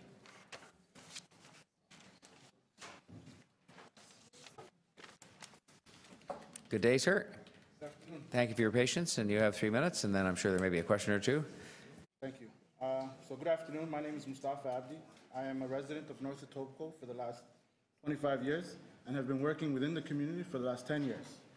I'm here to speak today about the upcoming developments in my neighborhood and the potential opportunity. Now, I emphasize the word potential because if it's done correctly, it can remove many barriers that the residents of Rexdale are faced with. One in particular that I'm here to talk about today is employment. As someone who's worked in the community and has also experienced firsthand, employment and the lack of opportunity to meaningful employment is a huge issue in Rexdale. As a university graduate, I experienced all types of barriers, from postal code discrimination to simply not knowing the right people in the right place. in the right position.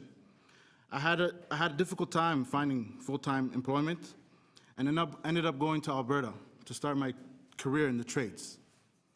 Now, when I went out there, there was an opportunity that was never brought to me while I was here in Toronto, and that's the trades. When I came back to Toronto, and I said to myself, you know what, there's all these cranes, there's all these condos being built, there's all these jobs in construction. How come so many of the young guys and the young people in my community are not working? And then there's a different, I'm not a special case. This is continuously in my community. Too many people in my neighborhood are told to go to school, get an education, and you should be fine. I did that, so did a lot of others, and they all had the same barriers. And this is what I hear every day when I'm working in the community. Parents coming and asking, how can I help their children find work? They're all post-secondary graduates, but they can't break into their field of study. Now, I know this is an issue all across the city, not just in Etobicoke. However, we have an opportunity today because we're talking about this Woodbine development expansion that we've been talking about since 2008 or 2009. And when I talked to the residents of Queens Plate, which is literally right across from Woodbine, I had a mother come up to me and told me her daughter has graduated, couldn't find a job, so she did research on her own. Went across to Woodbine Mall and went to the local banks there and asked all the tellers where they're from. Not one from Rexdale, not one. So in this, what we have today in front of us is a good start. We talked about targets, it's 40%, maybe let's bump it up a little bit to 60%. We talked about construction, but then there's this term that's being used, use all reasonable commercial efforts. Why can't we not commit to the 10% and take that right out of there?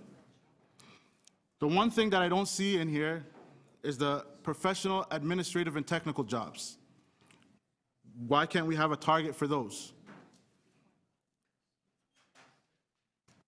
Now, I know this is a start, and it's better than what we had yesterday, but again, this is where I believe we should have more consultation done with the community and ensure that there's community representation at the table to ensure that these tweaks in these documents can be done.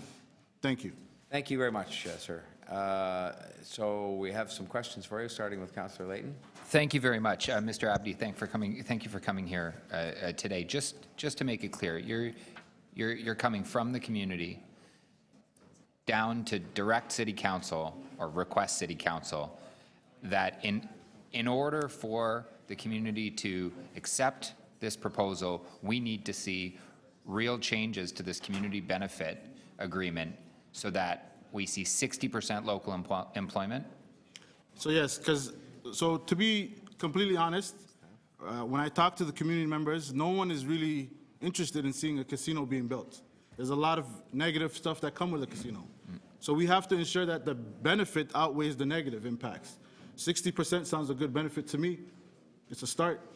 So you acknowledge that like there will be significant impacts to the community. The price of admission then for your community to say, yes, we will shoulder these additional costs, but you need to show us that there's some benefit to us, and that looks like 60% local employment, 60% full-time employment. And if I can add to that, to remove the use of all reasonable commercial efforts to just 10% construction trade work. Which would essentially make that 10% could be a 2% Yeah. or a 0%, Yeah. essentially. Exactly. Okay. Thank you very much. Councillor Davis. You probably don't know the actual numbers, but would it surprise you that you are definitely in Ward 1 the second worst served in terms of the amount of childcare available and the subsidies available? So I wouldn't. Surprise you? It would surprise me, but to be honest, I'm coming from a family of 12 where my mom stayed home, so we really weren't looking at child care, but I wouldn't be surprised. Okay. And is it your view that the women who are working or trying to work in your community need childcare that's affordable to be able to go out and participate in the labor market? I definitely agree with that. Yeah. And that it would help this community if this project were to include childcare? Well, if it didn't include childcare, then it wouldn't help us at all, right? So I definitely agree with your statement. Okay, thank you. Councillor Holyday, Deputy Mayor. Thank you, Mayor Tory. Mr. Abdi, I'm sorry, I'm hiding over here. Thank you for speaking to us. If I recall correctly, you came to the Etobicoke York Community Council when we were looking at the plan of subdivision. And you mentioned a term today, pardon me, postal code discrimination. Yeah. And I think I remember you told a story about a resume and using a Mississauga address. I remembered that, and I wondered if you could just repeat that and your sentiment about where you lived and what that meant about getting a job. So yeah, the story I gave was when I was straight out of university, applied for one job with where I lived, using my address. Didn't hear anything back. I applied again just to see what happens with my aunt's address, who lives in Mississauga, and I got an interview with the same resume. So I don't know, but I feel that that's postal code discrimination.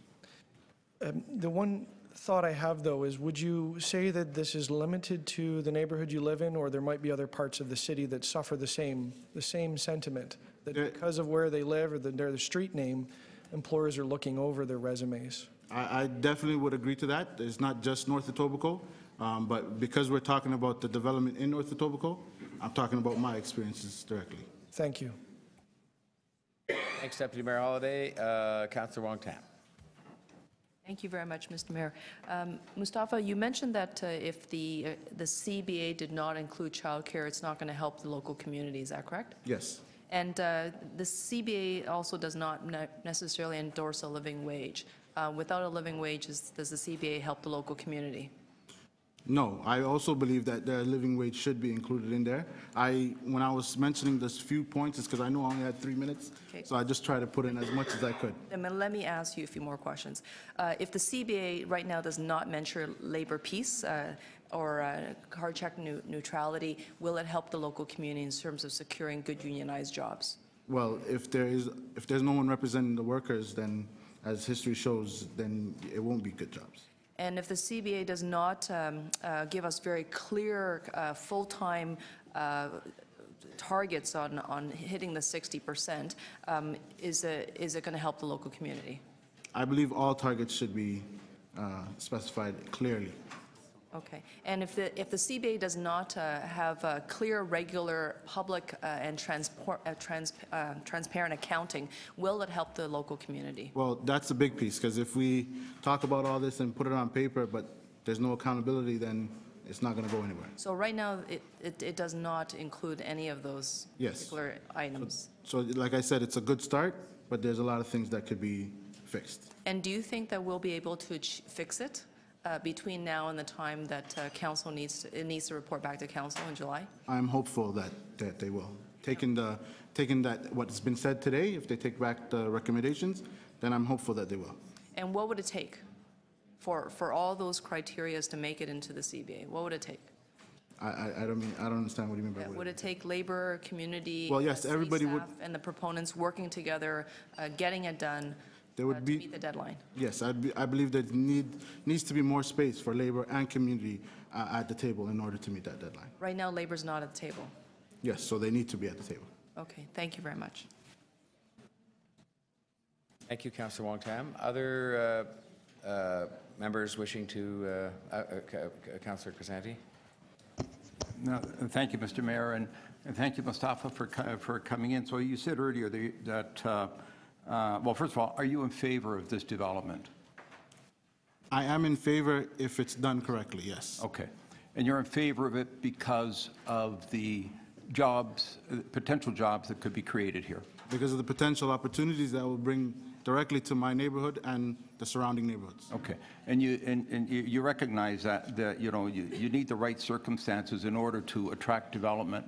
And one of those ingredients and the catalyst that will drive the driving force moving this thing forward is the expanded gaming, which council approved conditionally back in 2015, correct? Yes, I understand that. However, without the conditions being met, then I don't think it would. Yes, no, absolutely. Yeah. So this is why council set those 21 conditions, and we know that you and others negotiated and sat down and met with staff, and I believe we have a strong framework to start with right now, correct? We have a start. We just need to tweak a little bit and go back to the drawing board, but this is a good start. However, there is always room for improvement. Agreed. All right, and you live in Ward 2, correct? Yes, I do. Thank you. Thank you very much. Other questions of this applicant? Well, thank you very much, Mr. Abdi, for a very thoughtful presentation. I think we have two more. Mr. Kumsa Baker. Mr. Baker here. Thank you for your patience, Mr. Baker. No worries. Please go ahead. Good afternoon, local councillors and executive committee. I'd like to start off by thanking city staff, local councillors Michael Ford and Vincent Crisanti for your continued support in ensuring responsible development as part of the Woodbine Casino expansion. The staff report on the 8 community benefits conditions set in 2015 steers us on the right track. However, I must say that there's still some work to do to ensure that we mitigate the health, social, and economic risks that are involved with this expansion of gaming. TCBN, a labor community coalition of over 80 organizations, including CORD, have been organizing in the local area since the Woodbine Live development in 2007. During this time, we have seen a significant drop in employment opportunities, which has resulted in residents having to travel further to access work. Taken out from cities of Toronto stats, from 2009 to 2014, the area of Rexdale seen a significant drop in employment opportunities by a specific drop of 8.9%. This is the highest than any other area in its local vicinity. With this casino expansion, which includes non-gaming employment opportunities, brings an opportunity for local area residents to not only secure a job in their neighborhood, but also contribute to the sustained economic development to the local area. This is why it is important that the community needs are addressed. Currently, what we have here is a framework for a local employment and procurement agreement. What additional benefits to the local community does this development bring other than limited access to this space? Many jurisdictions across North America where community benefits agreements have been signed include an expansive and wide range of community benefits provided by the developer, including job training for local residents, community centers, sports and entertainment and recreational facilities, community grocery stores, and public spaces like parks. This is where the current CBA framework falls short. The city needs to create a stronger community benefits agreement that is based on the Rexdale's real and quantifiable needs, the most pronounced of which include the need for more jobs for local people, and also in the current agreement, the jobs that provide living wages to address the low income and very low income circumstances of Rexdale families and tackle child poverty in a meaningful way, the need for childcare for workers within this proposed city within a city, and that will sync up with construction schedules, and once developments are built, operate round the clock. The need for additional supports and investment that will help the community adapt and cope with additional pressures from development and support the development of a strong local workforce. This includes things like creating a childcare and scholarship opportunities that many of our residents have explored today. Thank you. Thank you very much, Mr. Baker. Are there questions of the deputy? Did you have your hand up there, Councillor Layton? Yes. Please. Yes, thank you very much. I'm going to, this will be very brief, just very quickly. So where would you like to see, and where do you think we really need to see change happen in the community benefits agreement for the TCBN and, more importantly, the local community to be satisfied that they're getting an appropriate benefit for shouldering this burden? Well, I think I want to start off by the framing of this, because right now what we have is a local employment and procurement agreement. We actually don't have a community benefits agreement. There is nothing within this framework that actually provides any additional community benefits to the local area.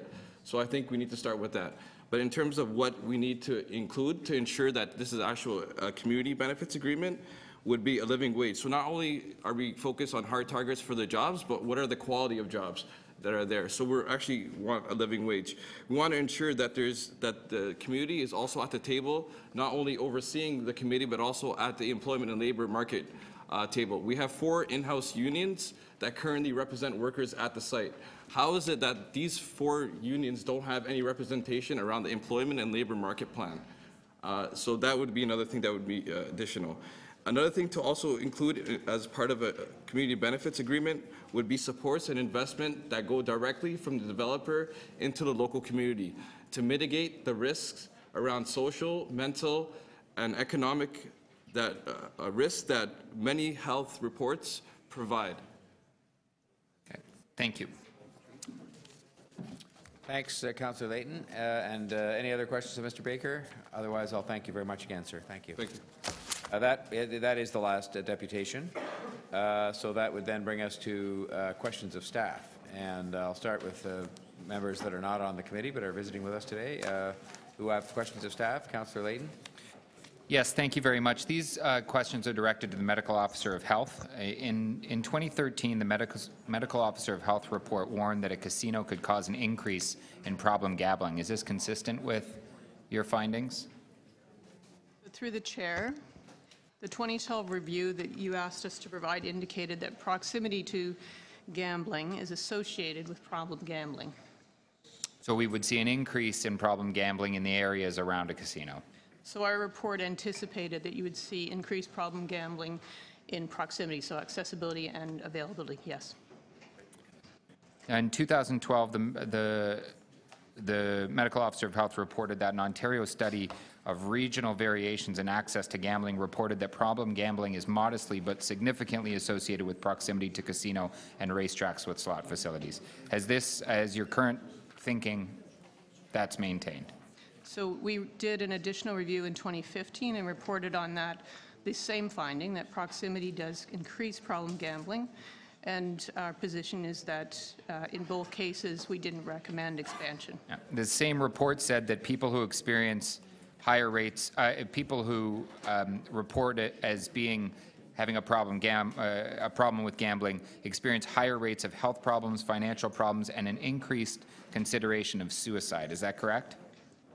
So through the chair, it is correct that the health impacts from gambling include suicide ideation, which is thoughts or completion, mental health, depression, as well as co-addictions such as alcohol or gambling.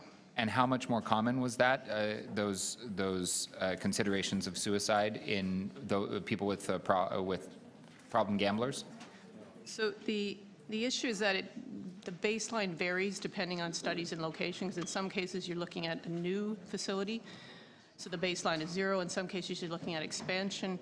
But the issue is that proximity to gambling does increase health risk for those issues that I mentioned. So I think you mentioned this just now, but are there specific demographics that are more susceptible to problem gambling?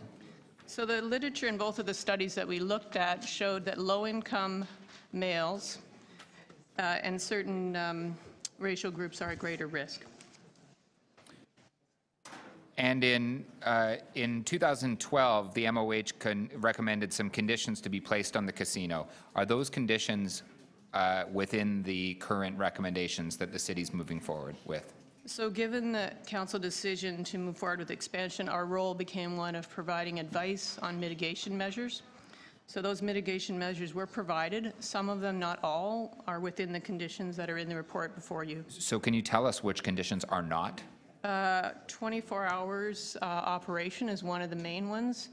The others relate to on-site promotion, or on-site promotions such as messaging on machines or availability of electronic gambling. So there's a lot of other detailed ones related to the on-site support, but the biggest issue was opening 24 hours. So you might not be able to report on this, but a report that I believe CAMH and the Medical Officer of Health did was they had a percentage of casino revenue that comes from problem gambling. Do you know what that is? So in Ontario, it's about 24%. So 24% of the income being brought in by a casino is from people with gambling addictions. It's through folks who are gambling in that casino.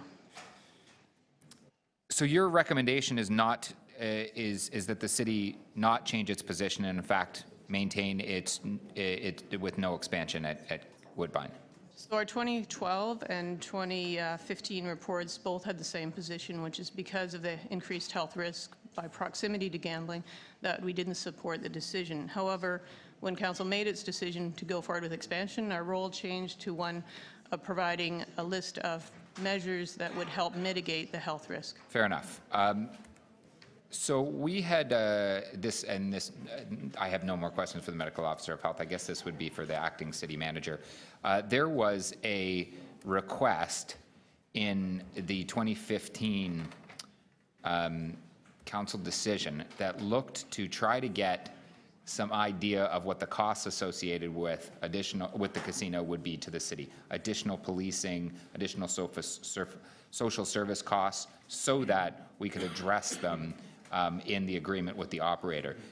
Have we quantified what that cost will be? So, no, staff are undertaking some additional work, but I don't believe we've finalized any of those numbers yet. So wait a second. So we don't have those numbers yet. So we're voting to accept something that we don't know what the financial implications will be. Just to be clear, we don't know what the cost will be associated with the casino. Through the chair, so staff, there was a direction in 2015. City staff started to review the initial assessment.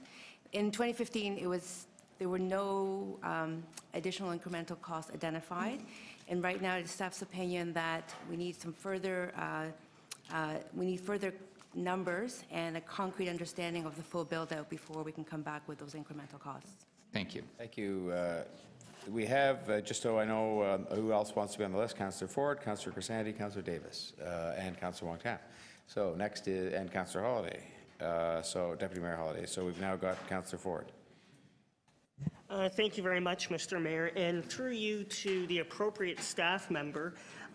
So just in general, to start off, is it of your opinion that council's conditions that were set out in 2015 have come to this committee satisfied? Through the chair, yes, it's the staff's opinion that the 21 conditions have been met. Okay. And furthermore than that, there's been some dialogue in the committee about the conditions and adding or taking away some of the conditions, more so adding.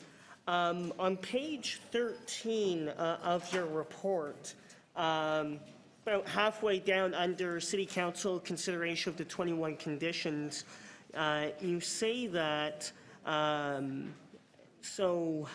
as reported to City Council in 2015, any City Council withdrawal of the resolution under this regulation at this time must be in good faith and explicitly linked to the failure that the service provider to meet the city's conditions.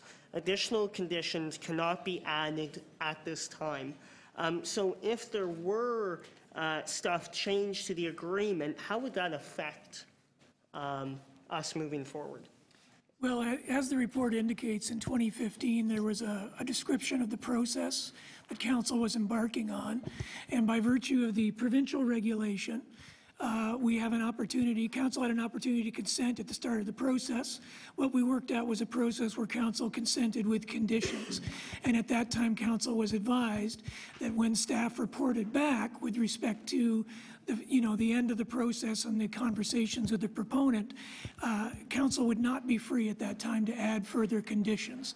It would have to limit its consideration to whether or not the conditions it had previously set had been met or not. Right. So to be very clear at this point through you, Mr. Mayor, that this is not an opportunity to be changing the conditions or adding. It's not an opportunity to add conditions. All right. What could be the ramifications if council were to? Well, as noted in the report, there's concerns about this process, that council act in good faith, that nobody have a complaint against the city, that it has somehow violated the good faith terms of the process. And what that really comes down to is that in 2015, a list of conditions was established. Those conditions were communicated to all the potential proponents responding to the province's RFP, and subsequently discussions and presentations were held with those proponents. So what is coming back is the result of a response to the conditions that were set at that time. And the staff recommendation is that we then, consider those conditions and the response to them. Okay. Thank you very much. I'd like to direct the question through you, Mr. Mayor, specifically to the community benefits agreement. And I know staff has worked on this extensively. One is staff's, does staff believe that this is a strong community benefits agreement for the people in the Northwest and the City of Toronto? Through you, Mr. Mayor, the approach to the community benefits agreement was to achieve the best outcomes for the local community and something that was achievable and attainable through the proponent. This is new territory. We have not had a community benefits agreement similar to this magnitude before. So it is new territory. The targets that are recommended are beyond what we've seen in any previous agreements, and we believe we pushed hard. Committee and council may direct us to look again, but we feel that we've put forward reasonable, hard, measurable targets in the CBA. Okay. And, one of the biggest things that I have heard as a local councillor, and I know staff have, I know Mr. Brillinger has been at a number of those meetings, is a seat at the table. In your recommendations, do you believe that the local community will have a seat and does have a seat at the table moving forward? The steering committee, which is the key oversight mechanism, actually contains 2 seats for local residents, as well as a seat for the local college, and perhaps most importantly, a seat for Toronto Community Benefits Network. And then Atkinson Foundation and United Way round out the membership. Right, and last question through you to Mr. Mayor, to staff. Is the revenues being brought back funneling back into local community, coming into the city, I should say specifically, is approximately about $15 million of new revenue. And is it of your opinion that some of those revenues can filter through to the local community for improvements such as community centers, community space, childcare? Through you, Mr. Mayor. So one of the directions that, one of the recommendations speaks to staff coming back once we understand the full revenue stream, that we come back with an options for looking at how to allocate that incremental revenue, including looking at some sort of community fund. Thank you, Mr. Mayor. Thank you, Councillor Ford. Councillor Crisanti was next. Yes, thank you, Mr. Mayor. So to the appropriate staff, first of all, I just heard through Councillor Ford's questioning that staff responded that all the 21 conditions were met. So we heard all the deputants this afternoon, and I think the common denominator that we have is that everyone essentially indicated that there is room for improvement in certain areas, potentially in the living wage area, in daycare. I also would like to, as part of that question, ask if daycare itself was a topic of discussion during your meetings with agencies and other individuals with respect to community benefits and a CBA agreement. Through you, Mr. Mayor, through the consultations, yes, daycare, childcare, and more specifically workplace childcare was raised a number of times. Okay, and in terms of what you heard this afternoon for the last couple of hours, and with respect to the point of room for improvement, how would you respond to that? Because I also heard you say that you negotiated, what might be considered a precedent-setting agreement. Staff undertook to negotiate within the scope of the 21 conditions established by Council in 2015. We had no mandate to negotiate beyond that scope. Childcare was not within the original scope of the 21 conditions. We did mention it in the body of the report, along with a number of other potential benefits, but all clarifying that they were outside of the original scope. Okay. You've negotiated community benefits agreement in the past, a number of them, correct?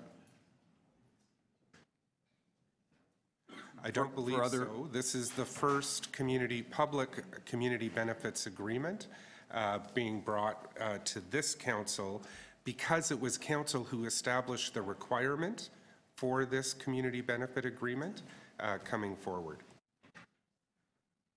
Okay, thank you. With respect to jobs at Woodbine, how many current jobs are there at Woodbine Racetrack right now? In terms of headcount, 723, I believe, and that translates to 579 full-time equivalent positions. That's total at the Woodbine Racetrack? That's the total employment at this point in the gaming facility. I'm talking about Woodbine as a whole. Several thousand. Several thousand. So yeah, I heard upwards of 7,000 roughly. Would that be correct? Okay. So a development of this nature would help sustain the current jobs that are there? Yes. Okay. And how many, in terms of attracting new jobs as a result of not just expanded gaming, but what could come above and beyond the gaming itself? So our report indicates that we expect, ignoring the construction period of time, but on an ongoing basis, about 1,600 net new jobs to the economy of the region. There'd be over twice that in terms of new jobs at the location itself, but some of those jobs will reflect the spending there instead of the spending somewhere else. Okay, then would you agree that moving forward with not only with the expanded gaming, but the potential new development that can result because of that, that could create a stronger or a strong business case for further investment both in transit and in housing, specifically the potential extension of the Finch West LRT that currently terminates at Humber College. So the potential expansion of that down to Woodbine and then looping around to the airport possibly, and maybe some further investment in revitalization with respect to our own Toronto community housing sites? So I'm not a transportation expert. I'll ask somebody on the other side of the room to answer that. Through the chair, probably no one in the room that can. Through the chair, certainly we're aware of discussions between major players up in North Etobicoke, Humber College, the hospital, Woodbine, right, and others who are very much engaged in seeing the transit that's planned to Humber College get extended south to include this site and eventually to the airport. That was the last question. Thanks. That's fine. Thank you. Councillor Davis.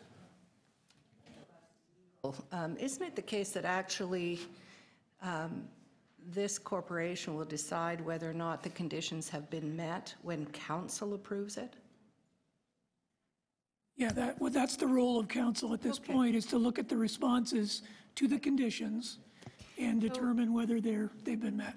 So we've received staff opinion about whether or not those conditions have been met, but it's up to us to determine whether or not they have been met. That is the purpose of the report. Yes. But the important point to be made is that it is doing that.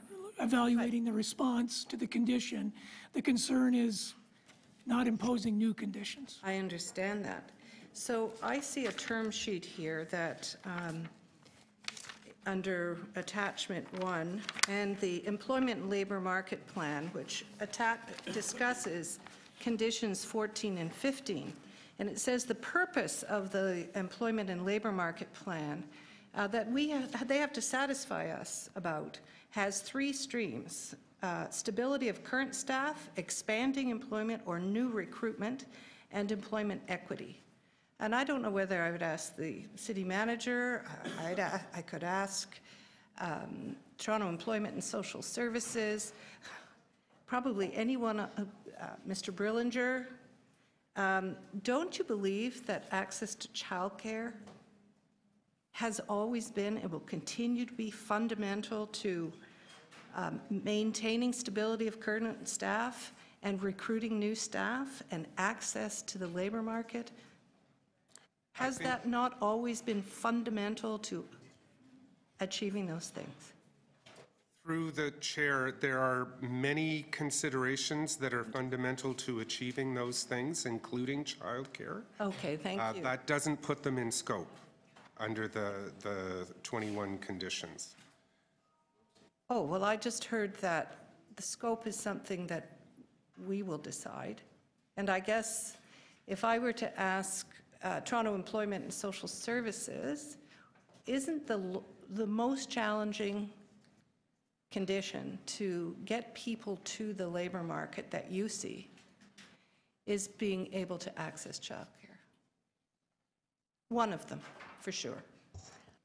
Through the chair, yes, I would agree that access to childcare is a challenge. We do work very closely with Children's Services to access childcare subsidy. We also use our own funds under the OW Act to gain priority access to childcare for Ontario Works participants. Great. I wonder if I could ask Ms. Longuerre. We have many examples of how employers support childcare, from providing operating money to capital money, and a combination of those. In fact, we have a workplace childcare on site here. Is that not the case, both in the private and the public sector, that are supported in different ways? Through you, Mr. Chair, I can't unfortunately speak to the detail around private employer provision right at the moment, though I can get the information for the councillor. The City of Toronto operates directly childcares. Those childcares are available to their employees and are also available to other members of the public. There's a childcare in this building in which the city supports, as the employer, supports that childcare center to give priority to those employees, and it allows both workplace parents as well as access from the public as well. Is that not the case at St. Lawrence, at Ord, at other places in the city? Councillor, would describe those as agencies with whom we have service contracts who offer childcare to their employees. Right, but they're examples of workplace support. And it's possible that in order to maintain employment stability, in order to ensure new recruitment, and in order to ensure employment equity, in this employment and labor market plan, we could ask for some level of support for childcare to ensure that there's greater access for the 5,000 employees that are expected. And finally, maybe that's too rhetorical. There's at least You asked a question. 400. Would you not agree that North Etobicoke is one of the poorest served communities in the city in terms of access to childcare? Through you, Mr. Chair, at the present time, Ward 2 is identified as a high priority for childcare capital expansion. At the present time, they have only enough space to serve 20 to 30% of the children who are living in low-income families. And a wait list of hundreds. Thank you, Councillor Davis. Thank you. Councillor Wong-Tam. Thank you very much, Mr. Mayor. I just want to come back to the questions regarding public health. You said that the most likely individuals that will become clients and users of the casino will be low-income males. You started to talk about other communities at risk, including racial groups. Can you be more specific? Which racial groups?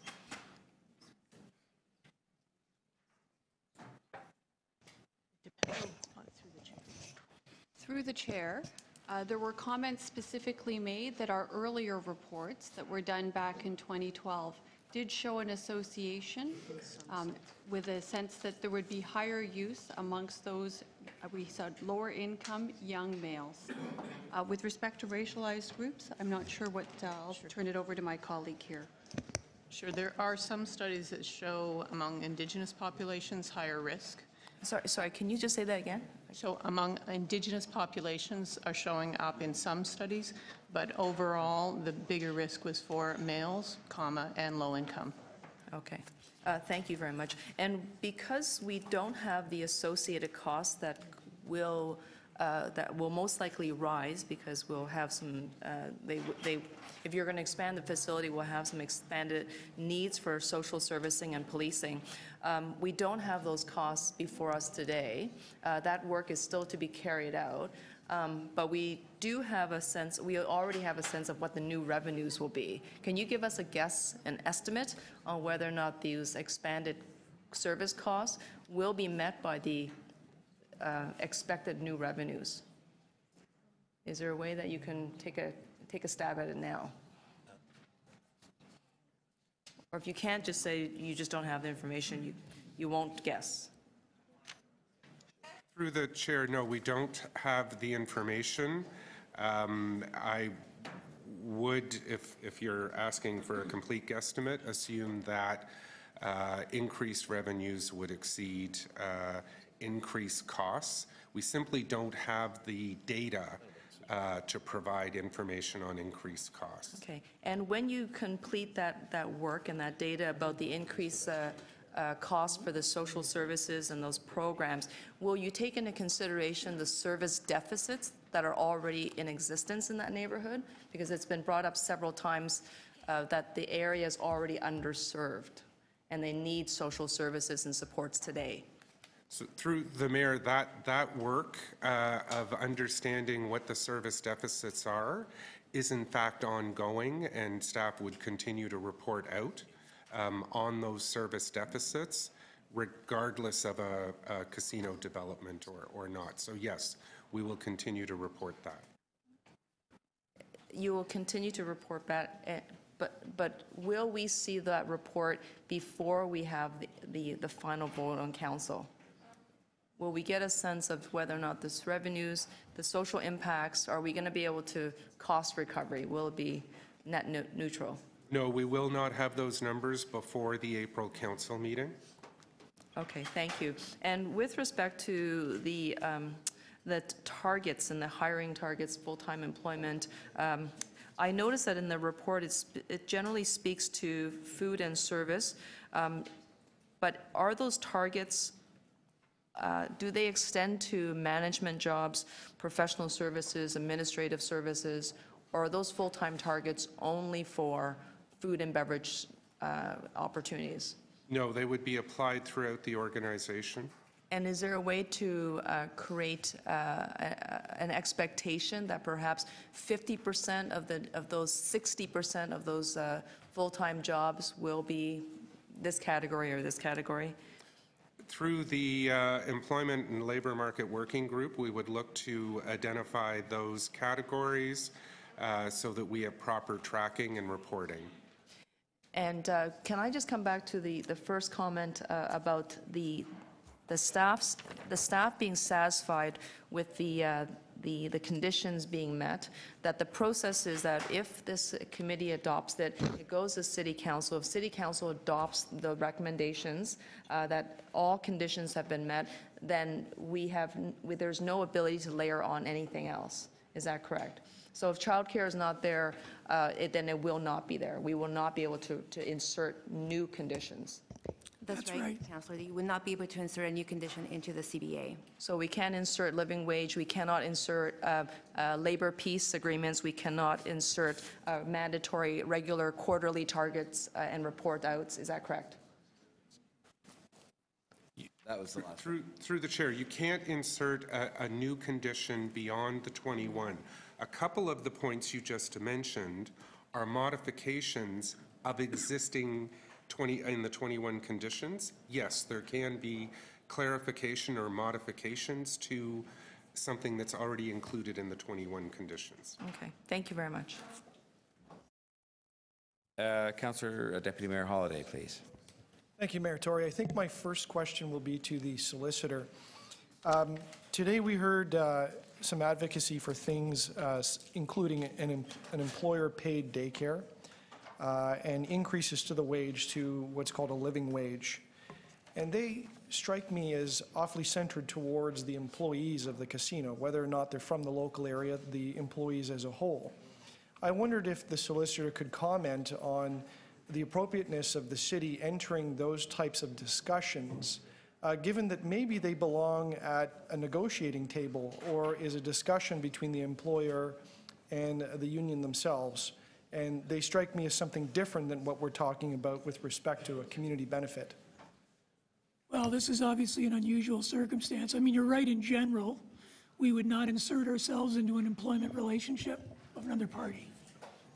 Are there any cautions or risks of entering that type of detailed discussion at this table, given the community benefits agreement is outward focused at the area surrounding this site? Well, I think probably that's something I'd want to get the benefit of my employment law colleagues to comment on. Again, I mean, the issue for me primarily right now is this distinction between new conditions and a response to a condition that council has set. Thank you.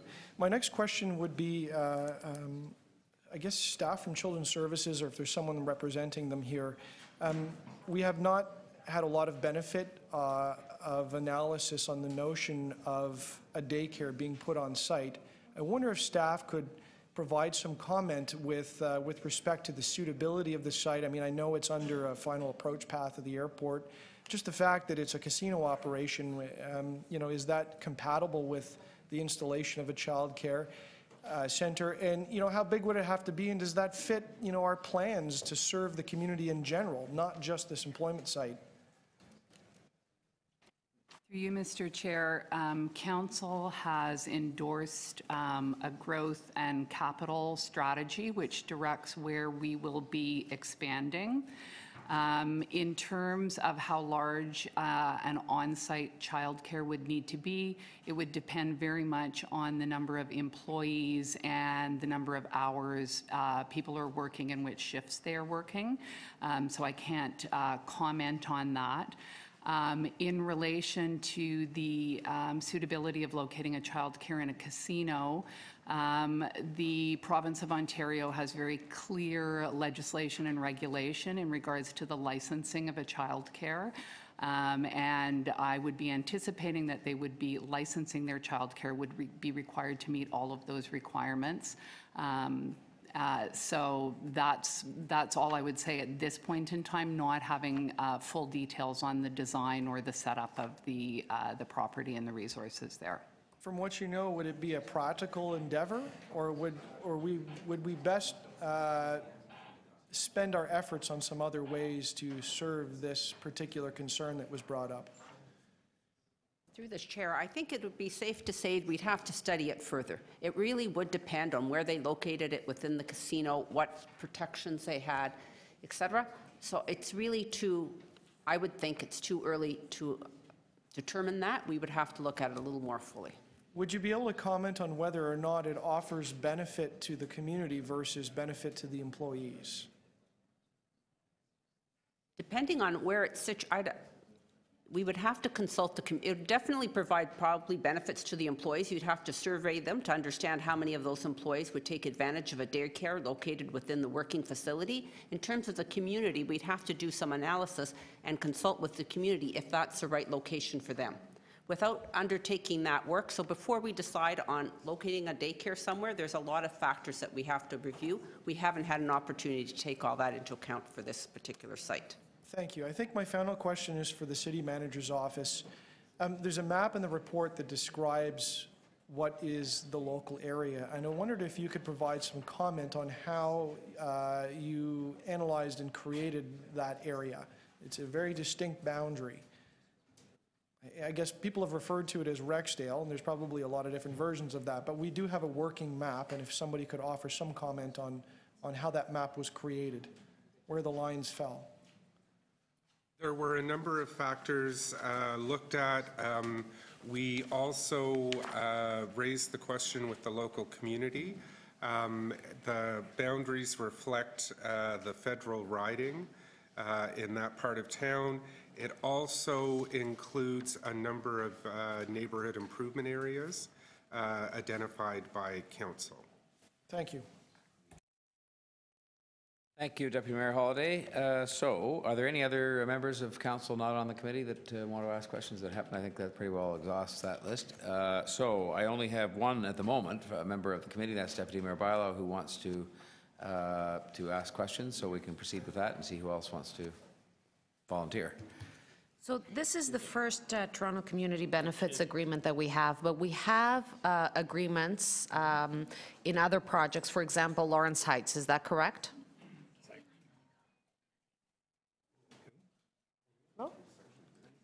Not community benefits agreement, but employments with apprenticeships, targets.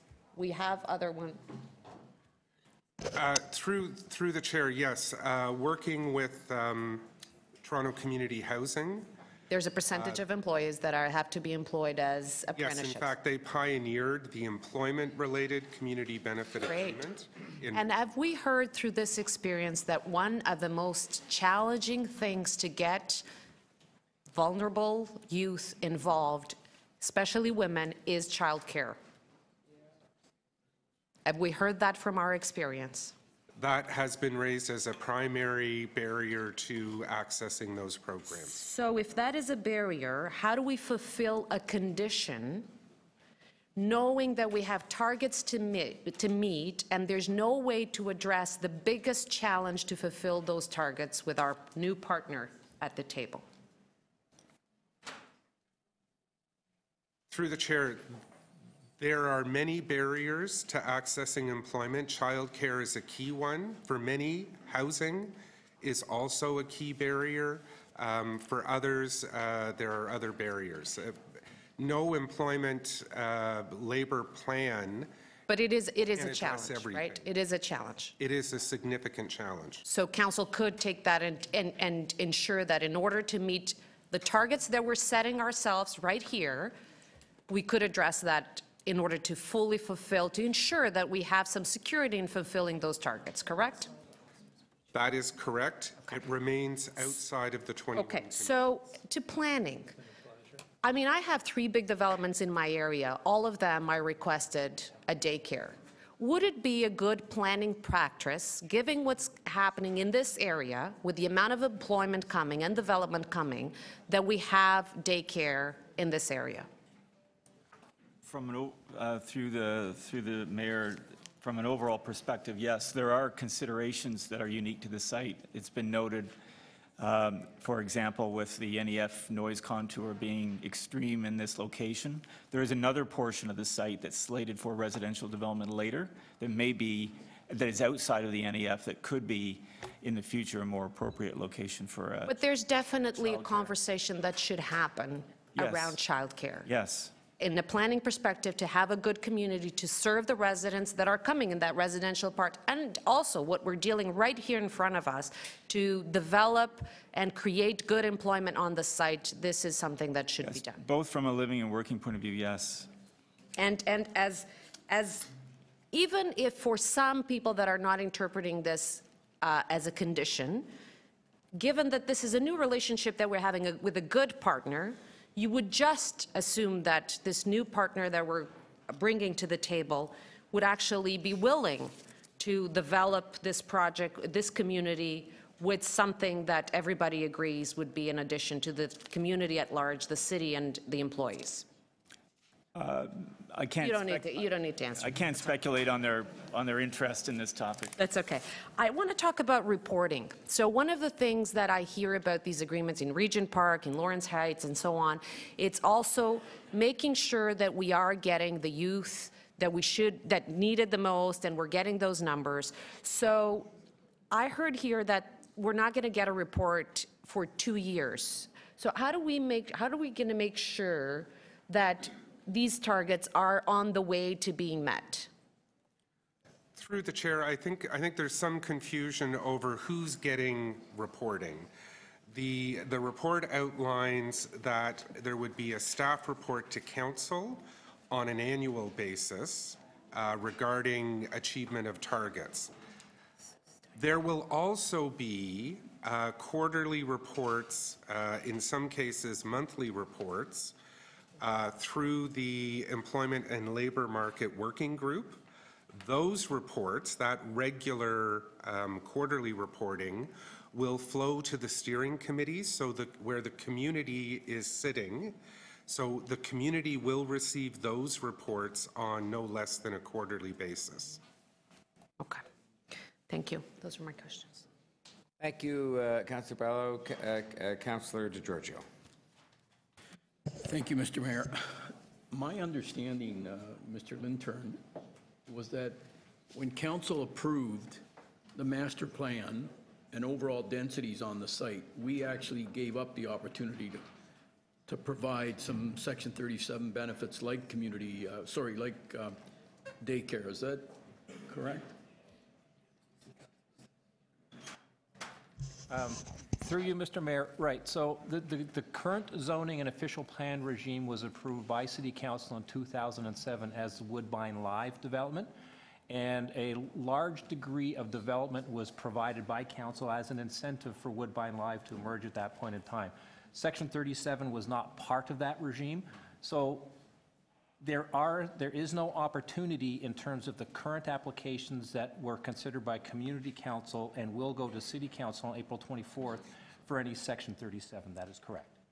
So if there are some residential developments possible in the next little while, because it's within the overall densities approved under the master plan, Section 37 will continue to not be applicable. Through you, Mr. Mayor, no, that's not correct, Councillor. The regime that was implemented in 2007 spoke to all of the employment uses. The residential uses that were provided for in the official plan, but the underlying land use designation on the lands where the residential designation was applied is still employment. So it will require a zoning bylaw amendment to implement that, and that will represent an increase in height and density from what's currently provided for, so that will open up those Section 37 conversations. Great, thank you. Thank you, Councillor DeGiorgio. Councillor Ainsley. Thank you, through you, Mr. Mayor Tory. So I just wanted to follow up. So when it comes to community benefits for hiring targets, how do we enforce that? Like, I know there's annual reports and there's I think you said quarterly report, Mr. Brillinger. So if we don't meet those targets, or the proponent doesn't meet those targets, is there a penalty, or how do we say, you didn't meet those targets? Like, it's great to have targets, but what if they're not met? Through the mayor. So the intent is that issues would be identified through the governance process, through the different tables. So because the city is there, the service provider is there, and that those issues would be addressed and problem solved, and as part of that process. Should there be issues that don't get addressed, then the opportunity would be, as the city and the service providers, the signatories to the agreement, to have further discussions. In addition to that, there are planning approval requirements, and they include that there be a community benefit agreement in good standing in order to proceed with planning approval mechanisms. The additional issue in terms of oversight and enforcement is the report recommends a number of recommendations to provincial authorities to increase the oversight opportunity. Well, one of the recommendations. Sorry, I don't, Mr. Brillinger, I don't understand what that means. So they have targets. They get we get a report quarterly or annually that they didn't meet their hiring target.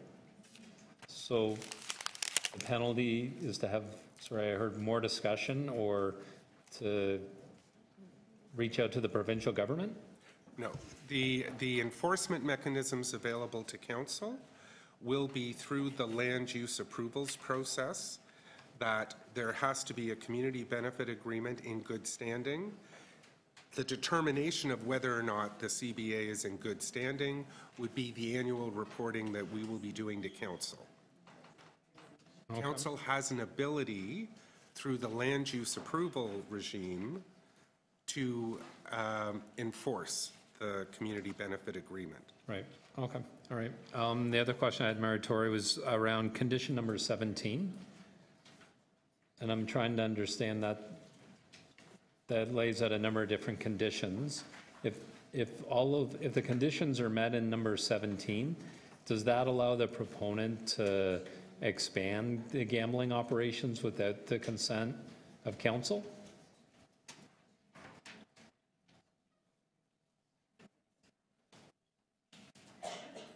I will ask legal to respond to that. Well, I'm not sure that I would specifically reference that condition. One of the recommendations in the report is that we're asking the province to give us further consent rights in the event that a proponent expands a gambling facility. That's because that doesn't exist right now.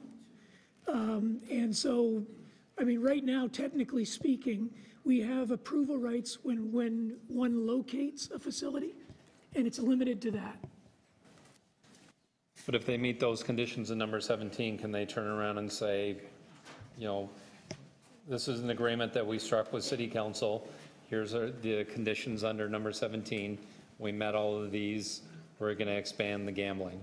We're applying to OLG to expand the number of slots on, can they do that? Yeah, I mean, we would want, presumably at that point, we would want to have input as to whether the agreement was in good standing overall. But yes, I mean, as long as the agreement was in good standing, we would have to assume at this point that they could expand. That's why there's a recommendation in the report asking the province to give us additional consent authority.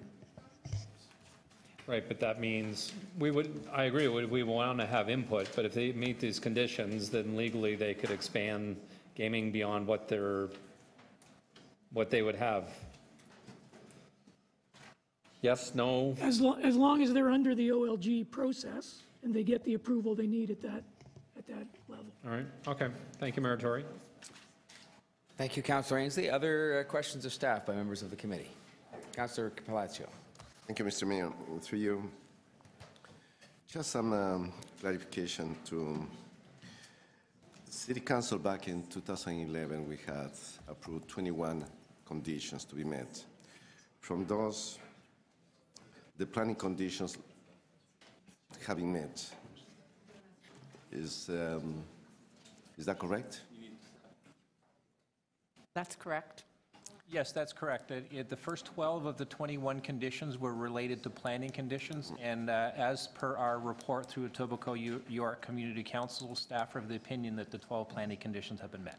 Now, with regards to the 9 social conditions, is according to the report, also those conditions having met. Is that correct? Through the chair, yes, it's the opinion of staff that those have been met. Now, there is one point in terms of a minor technical amendment as it relates to the performance standards for parking. Can you please clarify that aspect?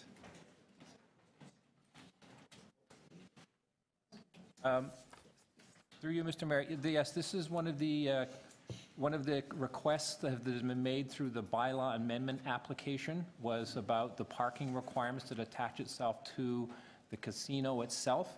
And so we've addressed that in the draft zoning bylaw amendment that is going to go before council on April 24th. So that will be okay as well? Yes. Now, to Mr. Billinger, is with regards to the community benefit agreement, Is there any other jurisdiction within the province in Ontario where you have these kind of agreements? Or is this perhaps the first one that we're getting into it? I'm not aware of any other agreements in the province of this scale and magnitude, no. So this is the first one of this magnitude? At this scale and magnitude, yes. Thank you. Now, I'm planning to put a motion forward, and it has to do with municipal contribution agreement. And this question will be to the city manager or the treasurer. Is City Council back in 2015 did ask, and through city staff to ask the province to reconsider to amend the existing MCA formula. Have we received anything from them, and have we heard anything from the province from that perspective? Through the mayor, yes, so there was a direction in 2015 to request the province to amend the hosting calculation, and that request was made, and it was, we have not received any confirmation that they will do that. So we haven't received any confirmation. Now, what's the percentage that the city gets it in terms of the hosting fee at the moment? 2.3%? Through the chair, yes. The actual hosting fee is $16 million, which represents roughly 2.2% of the total revenues that are generated from the slots at Woodbine. But what would be the total gross revenue forecasted for? Yeah, so that works out to, in fact, $750 million in gross slot revenue from the OLG financial statements. So it will be fair to say that the amount that the city gets it is a very small amount. Would that be fair to say? Through the chair, I mean, we've had OLG revenue coming into the city since 2000, and typically over that course of that time period, it varies between 2% and 3%. So it seems like now everything is falling into place, and we'll be communicating finally with the province. Would be appropriate to have this motion that I did check with city staff as well, maybe just for them to look into it, where we have nothing else to lose, but perhaps to gain. Would that be? Certainly, we could petition the province to amend the hosting fee. Thanks so much. Once more. No further questions. Thank you. Thank you, Councillor Palacio. Are there any other questions of staff by members of the committee? And I'm just checking now, Councillor Thompson is there, and Councillor Bailao was here a minute ago. Just concerned. Huh? Who else is here? Oh, there, Councillor Lindsay's there, okay. All right, questions of staff then, we've moved on from that, and we would go to then speakers from outside of the committee, and Councillor Layton. Thank you very much, and I'll be very brief out of respect for the committee, because I'm actually going to walk out of the door right after this to go and pick up my daughter at daycare. It's going to come as no surprise that I won't be supporting this item at City Council. More specifically, I won't be supporting the planning application that goes before City Council. And I won't do so because 5 years ago when we debated this item for the city and in particular for my community, when researching the impacts of casinos on local communities, determined that they increased the proportion of problem gamblers from the local community around the casino because of proximity, and B, most of the money that was taken in by a casino was from problem gamblers or from people that live close to the community. I think that's something that I wouldn't want in my community, and I wouldn't put it in any other community. I'm not going to play that game. Second, and I learned this over time as I was exploring the notion of a casino, because I don't have a moral objection to a casino, but it started to occur to me that if we are putting in more casinos to raise revenue, which is what the province is doing, to do so on the backs of gambling addictions is wrong. It's the wrong way for governments to raise revenue. Having said that, Council has determined we will undertake this if the deal is right. So I am determined to try to make that deal right. What we have in front of us, despite our staff's accomplishments and some of the things they've achieved, this is a bad deal. First of all, for the city, it's a bad deal. We only get 10 to 15 million new dollars. Remember when it was $100 million the city would get? They actually said, the OLG president, now running to be a Conservative candidate in the upcoming election, said, Toronto will get 50 to 100 million. Our city manager said anything less than 100 million is a bad deal. This is 10 to 15 million dollars of revenue. And we're going to have to shoulder the significant burden that comes up in all the literature. We heard some of it today from the medical officer of health. But it's also a bad deal for the local community. Because if they're going to shoulder the majority of the burden of this facility, it shouldn't be forced down their throats. And what they have come to us and said is that the price of admission to this community is 60% local hiring, 60% full-time jobs, a fair living wage. They have said that there needs to be accountability mechanisms that bring experts in to give advice about whether or not they're achieving these targets.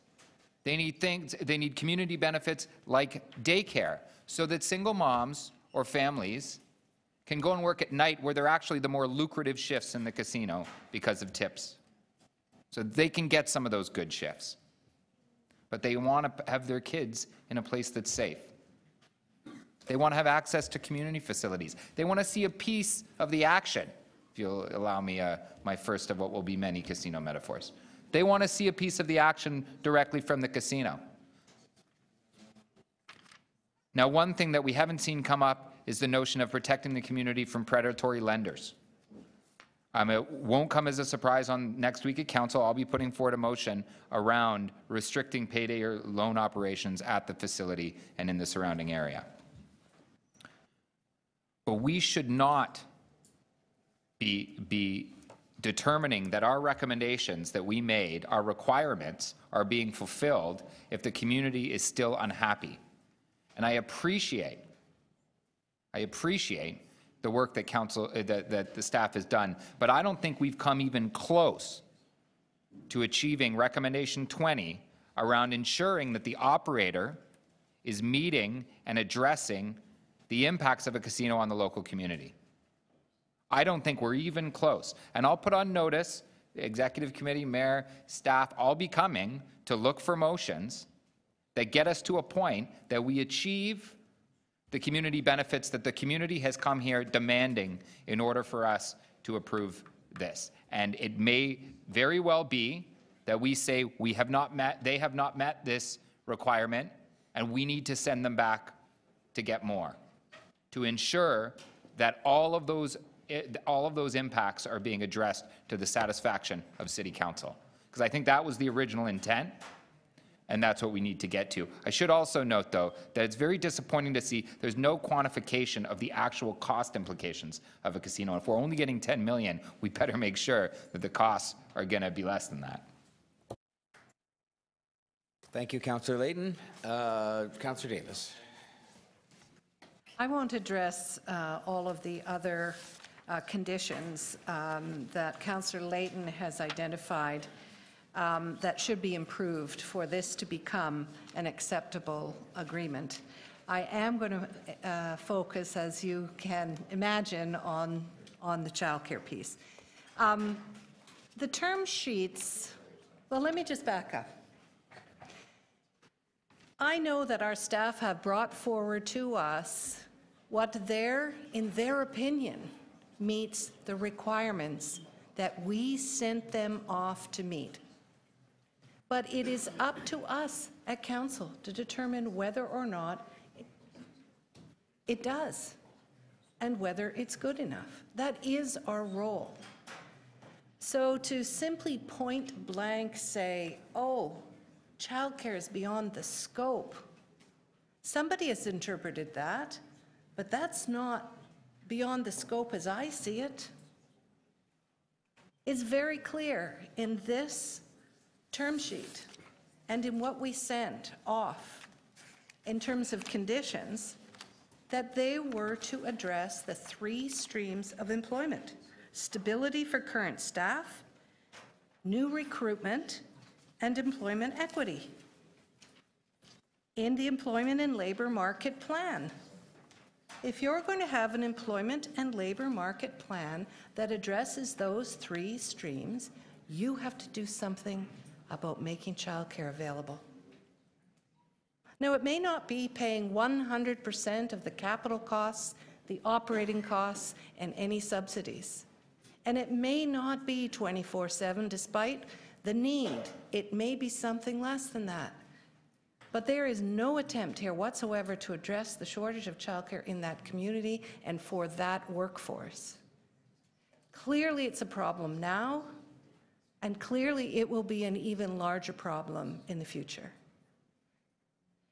This particular community, Etobicoke North, has at least 400 spaces to bring it up to equity. It is 1 below Councillor Burnside's Ward 26. He has the worst service in all of the city in terms of childcare service. This is number 2. And if this employer that is intent on hiring locally, they will be hiring people who need childcare. So it doesn't satisfy me that they have done nothing to address childcare and to bring women into the workforce. You will need childcare and some level of support. So employers of various kinds have provided support in a variety of ways, and I think they need to be challenged to go back. They can build a facility and commit some capital money. Let the city, the province, and the federal government with their new childcare money contribute some, but they have to do something. That's what employers have been challenged to do for many years when they introduce large new developments. And so I think that it's simply inadequate in this way and in many other ways. And in its current form, I definitely will not be supporting it. And I hope that Councillor Bailão's motion is broad enough and is interpreted broadly enough that we can ensure that there is a report that comes to Council that encourages some dialogue between now and then with Woodbine about what they're prepared to do about childcare. Thank you. Thank you, Councillor Davis. I have here a list that now has on it Councillor Ford and then Deputy Mayor Holliday, and go from there. Thank you very much, Mr. Mayor and members of the executive.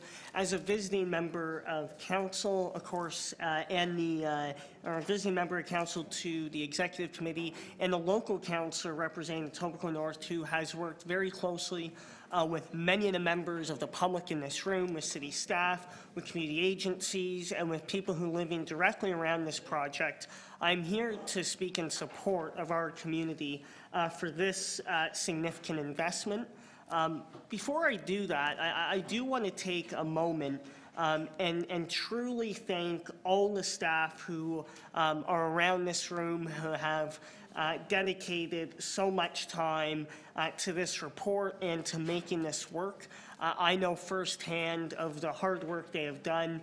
So on behalf of the Etobicoke North community, I have said it once, I will continue to say it, and hopefully I can say it at council. Thank you for all the work you have put into this.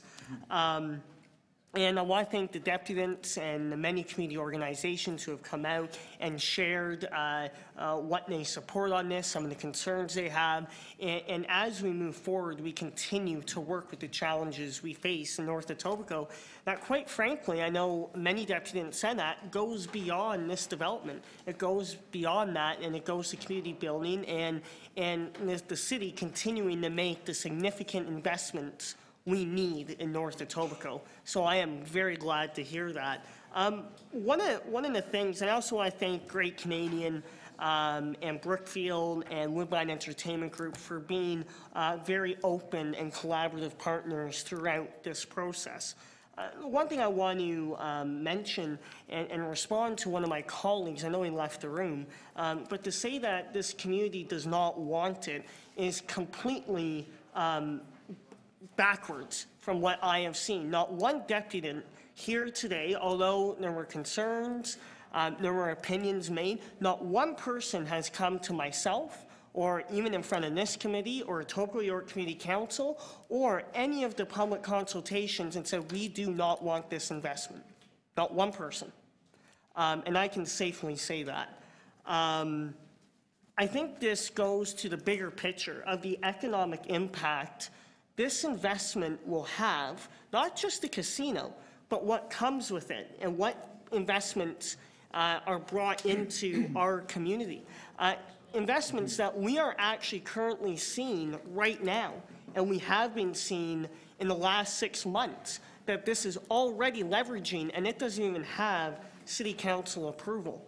And we are seeing that firsthand. And I think this is going to leverage more investments for this part of, or in the northwest part of Toronto, through transit, about connecting the west to transit through City Council's approved transit expansions along the Finch LRT, the Eglinton LRT, and of course hooking it up to the airport. This is one thing that actually makes this a reality. I think the community benefits agreement, once again, I want to thank staff for putting this out. I think, yes, there will always be more work to be done. You know, I look forward to seeing some of the motions that come forward, whether it's in this committee or City Council, which I'm sure that will be the case. You know, but I think this community benefits agreement and who I have spoken to, our own staff and industry experts in, you know, the emerging community benefit agreement perspective and approach to city building, says this is actually precedent setting. Precedent setting not only in our city that we have heard from our staff, but in our country and in North America. And a lot of cities will be looking to us to see how we move forward with this. So, you know, I think these significant investments in 40% jobs that are currently in here is massive for our community. There are statistics in the report that say that we have about 8,000 unemployed, and when you do the math, that works out to almost about 3,000, which is a significant job investment, which would bring us well under the city average in unemployment if you add it all out, but we won't do that here. You know, and as I said, it's about the master plan. And I think it's about what, and I invite all my colleagues to look at not just this phase of the project, but what goes beyond this project and what they're looking at in phase 2 and phase 3. And let me tell you, it is a miniature city of investment about connecting with the local colleges and universities in the area, creating green space, residential development, and the whole 9 yards. And I invite my colleagues that if you haven't seen the master plan that is not fully in front of us today, please come by. I'd be happy to walk you through with it because it is the greater vision for the Northwest. It's not just, it just doesn't stop here. You are Councillor, right. you've had the local councillor bonus here, and I'll have to ask, sorry. I can't. I'll have to ask you to just wrap up. I will. I'll save my comments for City Council, Mr. Mayor. I do believe that this is a significant investment, and some of the challenges we see in North Etobicoke, this will go a long way to help us improve the economic viability of the Northwest. So thank you very much. Thank you. Deputy Mayor Holliday.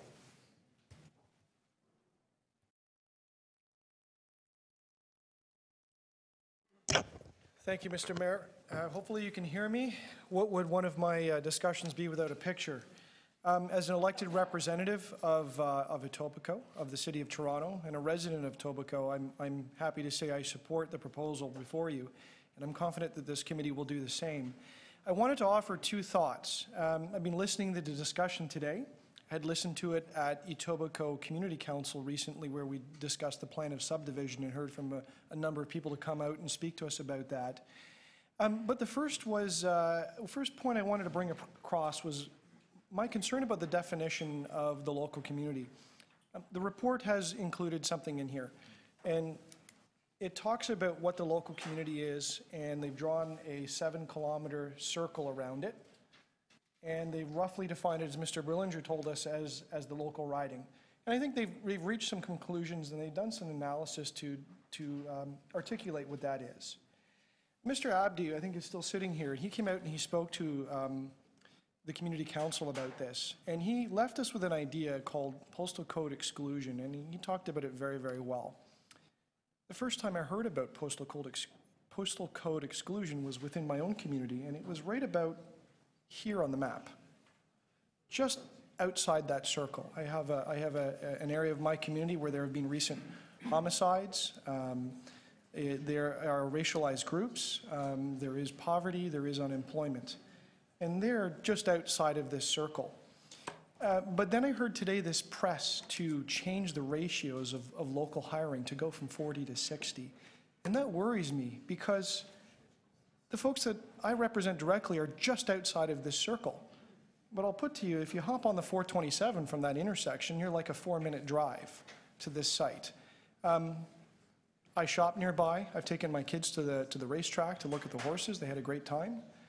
It is part of my local community. So I would ask the committee that if you're getting requests to start to play with those ratios, they come at a cost. They come at a cost, and they start to become postal code exclusion of those that do live nearby, just outside that community. And I think there's plenty of neighborhoods just like the one that I represent that sure could use the jobs that are available through this.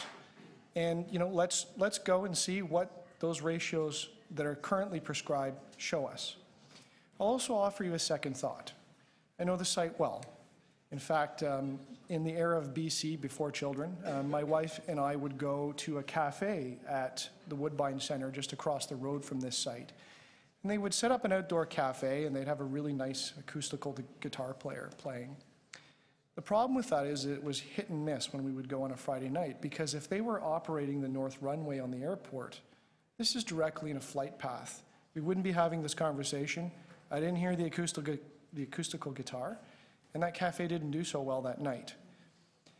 A lot of people have talked about daycare, and I asked a bunch of very specific questions about what their vision was from daycare, and I heard all kinds of things, from a site to a component, to a place on site to a place off site.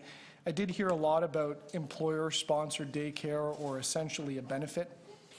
I think my message to you is I had not heard much about daycare. I think one person brought it up at the community council meeting. There was more about a discussion about a community center. This seems to be an idea that's come up recently. There doesn't seem to be a consensus on what that means. I'm not even sure it's a suitable site for a daycare. It's a commercial location. It's near a flight path. Heck, it's a casino site and a racetrack. I don't even know if you can set up a suitable daycare in there, and I'm not sure that the staff could give me an answer today. So before we rush down a path, I think we deserve to think about what that is and what the people have asked for today, and unpack what we've heard. I hope you'll leave you with those two thoughts, and I trust the wisdom of the committee that you'll move this proposal forward. I think it is a good thing for the people of Etobicoke, the people of North Etobicoke, and of course the people of Toronto. Thank you. Thanks, Deputy Mayor Holliday. Are there other members of the City Council? Deputy Councillor Crisanti, yes. Thank you, Mr. Chair. So I too want to add my support to the proposal in front of you and ask that the Executive Committee move this initiative forward. And I want to spend just a moment to also echo my thanks to all the staff that participated in the reports that we have in front of us for the many months and now going on close to a couple of years where you've put in a lot of time, dedication, and effort in making this happen. I also want to particularly mention a couple of people: John Livy, Jay Paleja, of course Chris Billinger, who's with us here today as well, and the late Peter Notaro, who spent so much time and dedication on this file. And I can't tell you the number of meetings we've had when he was here. So, and the deputants that are here today, thank you for coming out. We were listening. We all took notes. And at the end of the day, it is about a partnership. I also want to thank the partners, by the way, who are with us here today as well. It is about a good partnership. It's about what's happening here in front of us today. It's about creating jobs. This journey started many years ago. Some of you may recall on an initiative called at the time Woodbine Live, and that never got off the ground. And it didn't get off the ground for whatever reason. It just wasn't the right time. The right ingredients weren't in place. It's back on the table now. I think now we have all the right ingredients in place. We have 700 acres of prime land. We have an area of the city that needs our attention as a council. We need to address the issues in Etobicoke North. And the first thing we need to address is the job issue. And the only way we're going to create jobs is by creating a better environment and ensuring that there's development that's going to bring jobs. And this is what it's about. It's about the jobs. So in July 2015, Council supported and endorsed expanded gaming conditional on the 21 conditions. So this is what it's all about right now, the 21 conditions, not whether or not we're interested in expanding gaming. We have that, we did that, we've done that. So now we've got to move forward, and staff did the heavy lifting. I know, having both with Councillor Ford and the community, the time that was spent in consulting and in putting together this report, a lot of hard work, a lot of evenings, a lot of weekends, and we have the results now. So we as council have to have the confidence when staff tells us that the 21 conditions are met, that we should move forward, and let's make sure we get the shovel in the ground as soon as possible. In terms of the community benefits, we have assurances from staff that they have negotiated diligently with all stakeholders, and again, they reiterate that they have a framework for an agreement in place.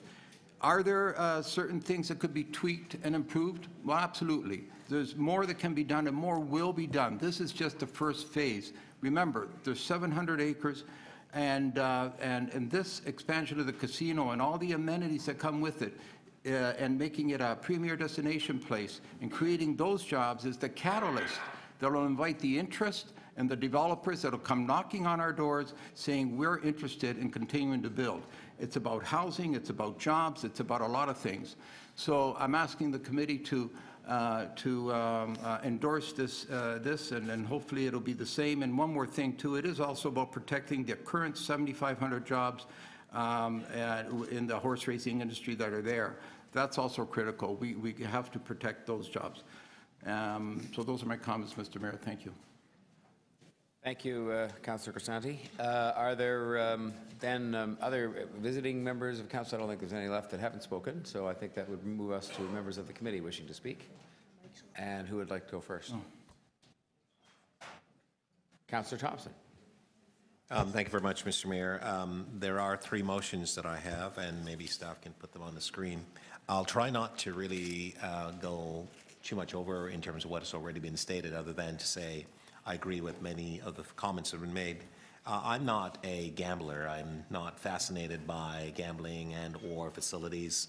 I am fascinated by the opportunity that they do present to communities and so on, and how we manage those opportunities. The motions that I'm putting forward is seeking to assist.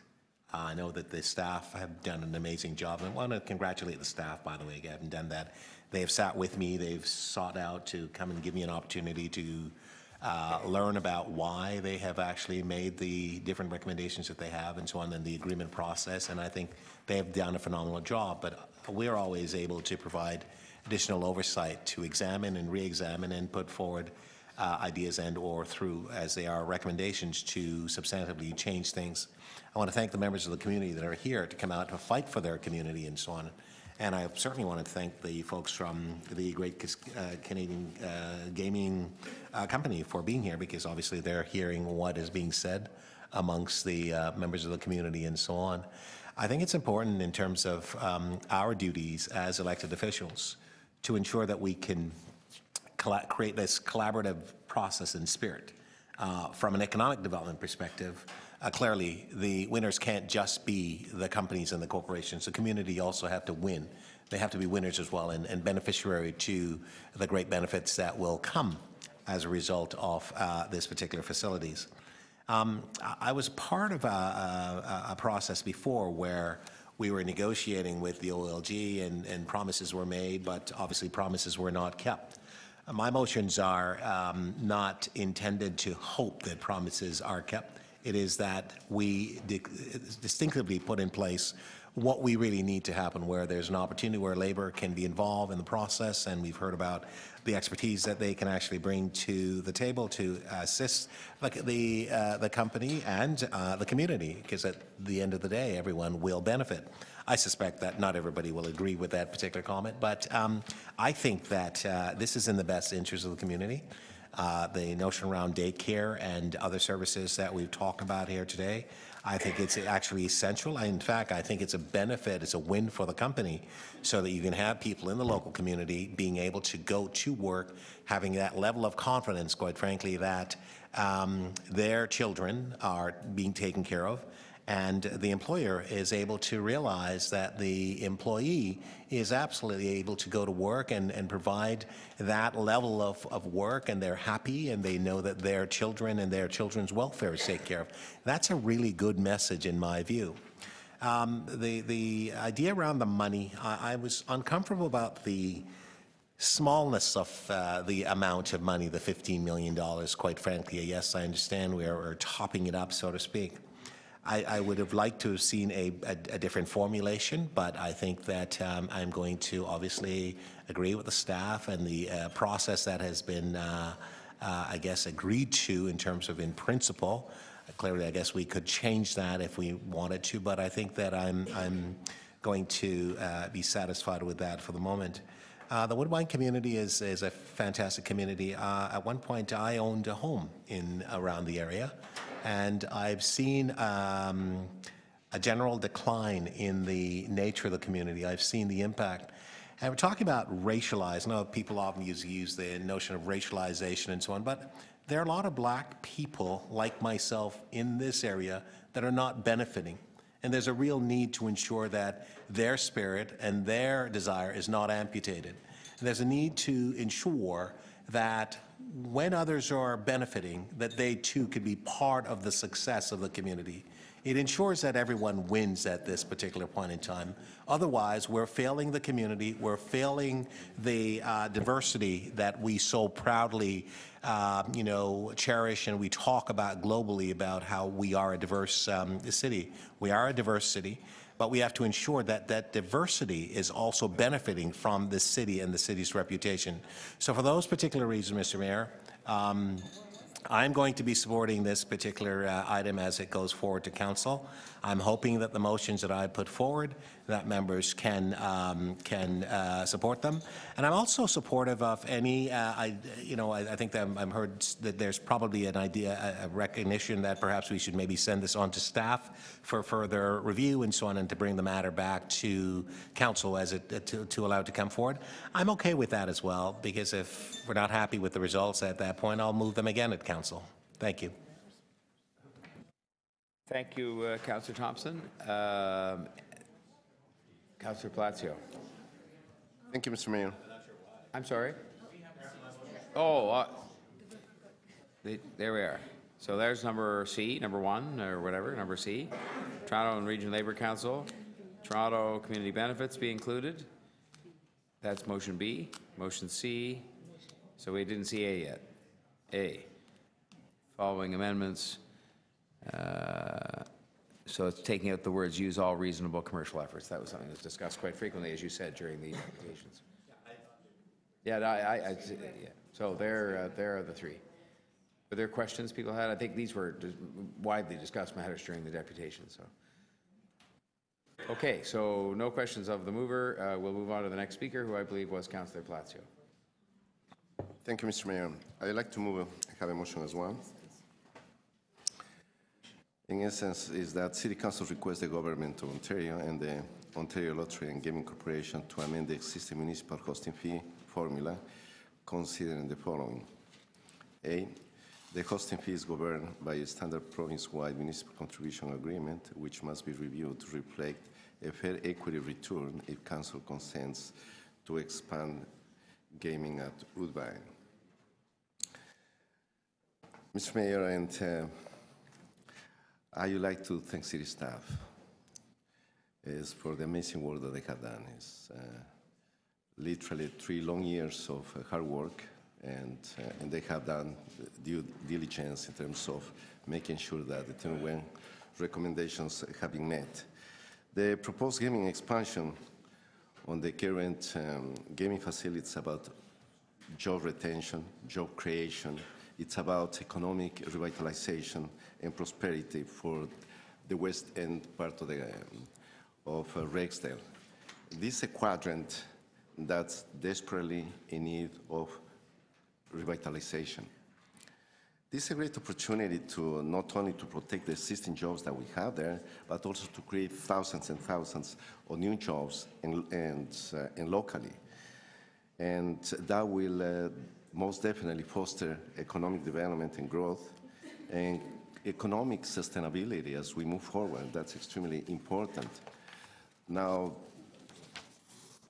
in terms of what I can just see, the way that part of town is going to be transformed, is going to become a destination place. I can only imagine having a modern world-class entertainment destination there. And of course, that's going to benefit the city of Toronto as well in terms of the assessment base. That's going to increase the revenue fees, even though I'm not happy at all with what's on the table, $60 million, and that we are getting to perhaps get the most $30 million. But this recommendation that I'm putting forward is about fairness. Is when the provincial government will be getting $1.3 million, and those are the stats that were given to us in 2011.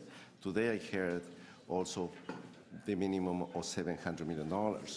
So when the city gets a paltry amount of $50 million, which is equivalent to 2.3%, it seems that the city as an order of government and being a major economic engine of the country, literally speaking, we have nothing to lose but to gain and to ensure that things are done properly.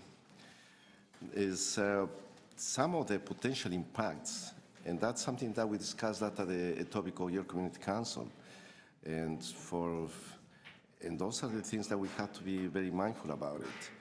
It's how to mitigate those human social impacts that eventually is going to happen. The costs in terms of policing, fire, and emergency medical service and all of that, those are costs that have to come from somewhere.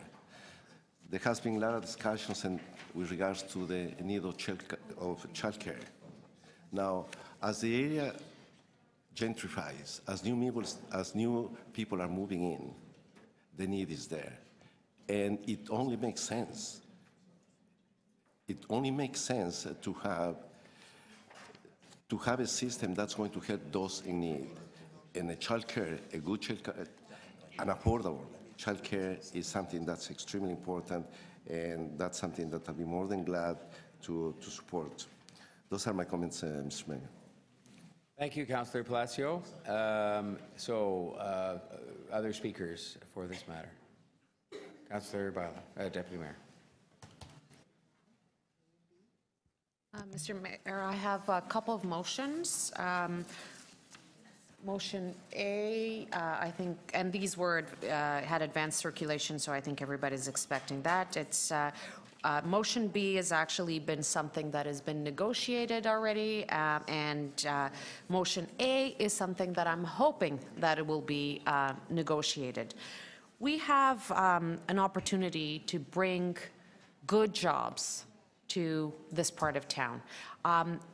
We heard from deputants today, this is an area that has 63% of its population living below the average of the City of Toronto. This is an area that needs the jobs, that needs the investments, that needs the attention and the care that comes from a development like this, but most importantly, through the Toronto Community Benefits Network that we're doing here. This has to benefit everybody. It needs to benefit our partners, but it needs to benefit the employees that are in there and the residents that are in there. And I think that we have a strong foundation.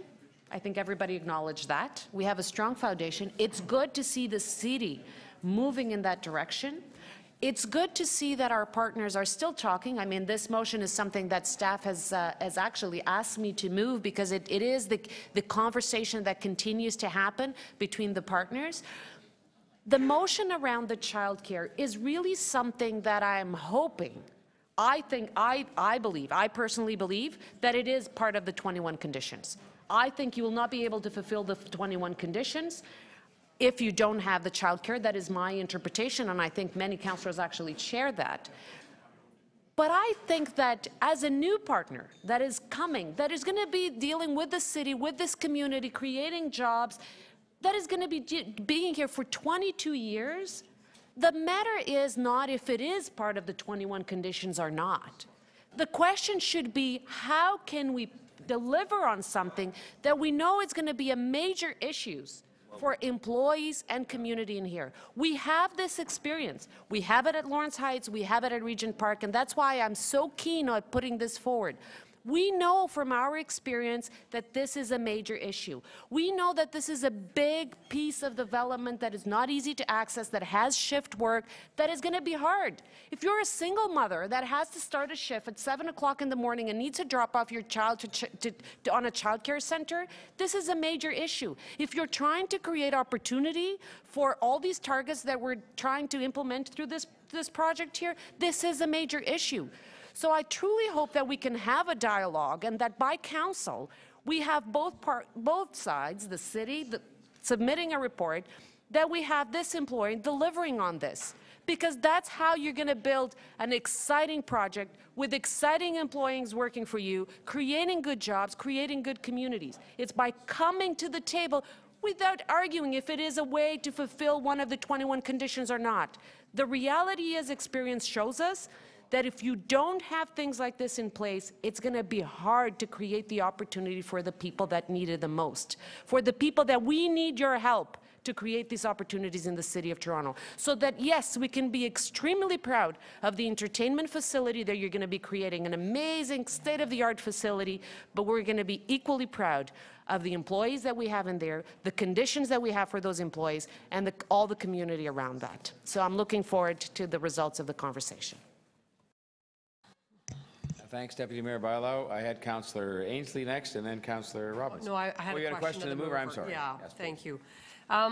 So I guess I have some concerns around this, just that I don't want the city to be on the hook for any of this. You know, the casino should be, I understand the process you need to go through, right? This is not locked into the conditions, but you're proposing this be considered, reviewed, etc. So my issue is, I don't really want the city or taxpayers of this city to be funding this endeavor. I would like to see the casino, if they go down this path, to fund this. So my question is whether it would be a friendly amendment to put in at no cost to the city. So we have a childcare plan. This area is already childcare deficiency. I agree with you. My wish is, and what I would like to see is to have the casino come to the table. We ask that of all our developments. Like I said when I spoke, I have 3 large developments in my area, and they're paying for the capital costs of those daycares. I think we need to give the indication to staff, leave the box open so they can have those conversations and those negotiations, and then see what's going to come back at council, and then vote accordingly and you know, comment accordingly, change accordingly with what is there. I agree with you. I think the casino has the should be the one helping us with these expenses, shouldn't be coming just at the expense of the city or being just part of our childcare expansion plan. The reality is that this area is already childcare deficiency, and we should be working with this facility. But I think we need to leave the box open to have the negotiations take place. Okay, I guess I don't believe residents should be funding a child care facility at a casino that could clearly fund it. So my issue is I'm struggling, you know, I would like to support you, but I'm struggling with that piece, that's not really taxpayers' responsibility to fund a daycare facility within a casino. So I don't think that this should really impact residents. It should only impact the owner of this facility. And so that's why I'm not, you know, I'm not happy with this unless it somehow indicates it would be private or it would be at no cost to the. Councillor, I would love to use your wording. I was advised by legal not to do it that way and to leave it open to allow the negotiations to happen.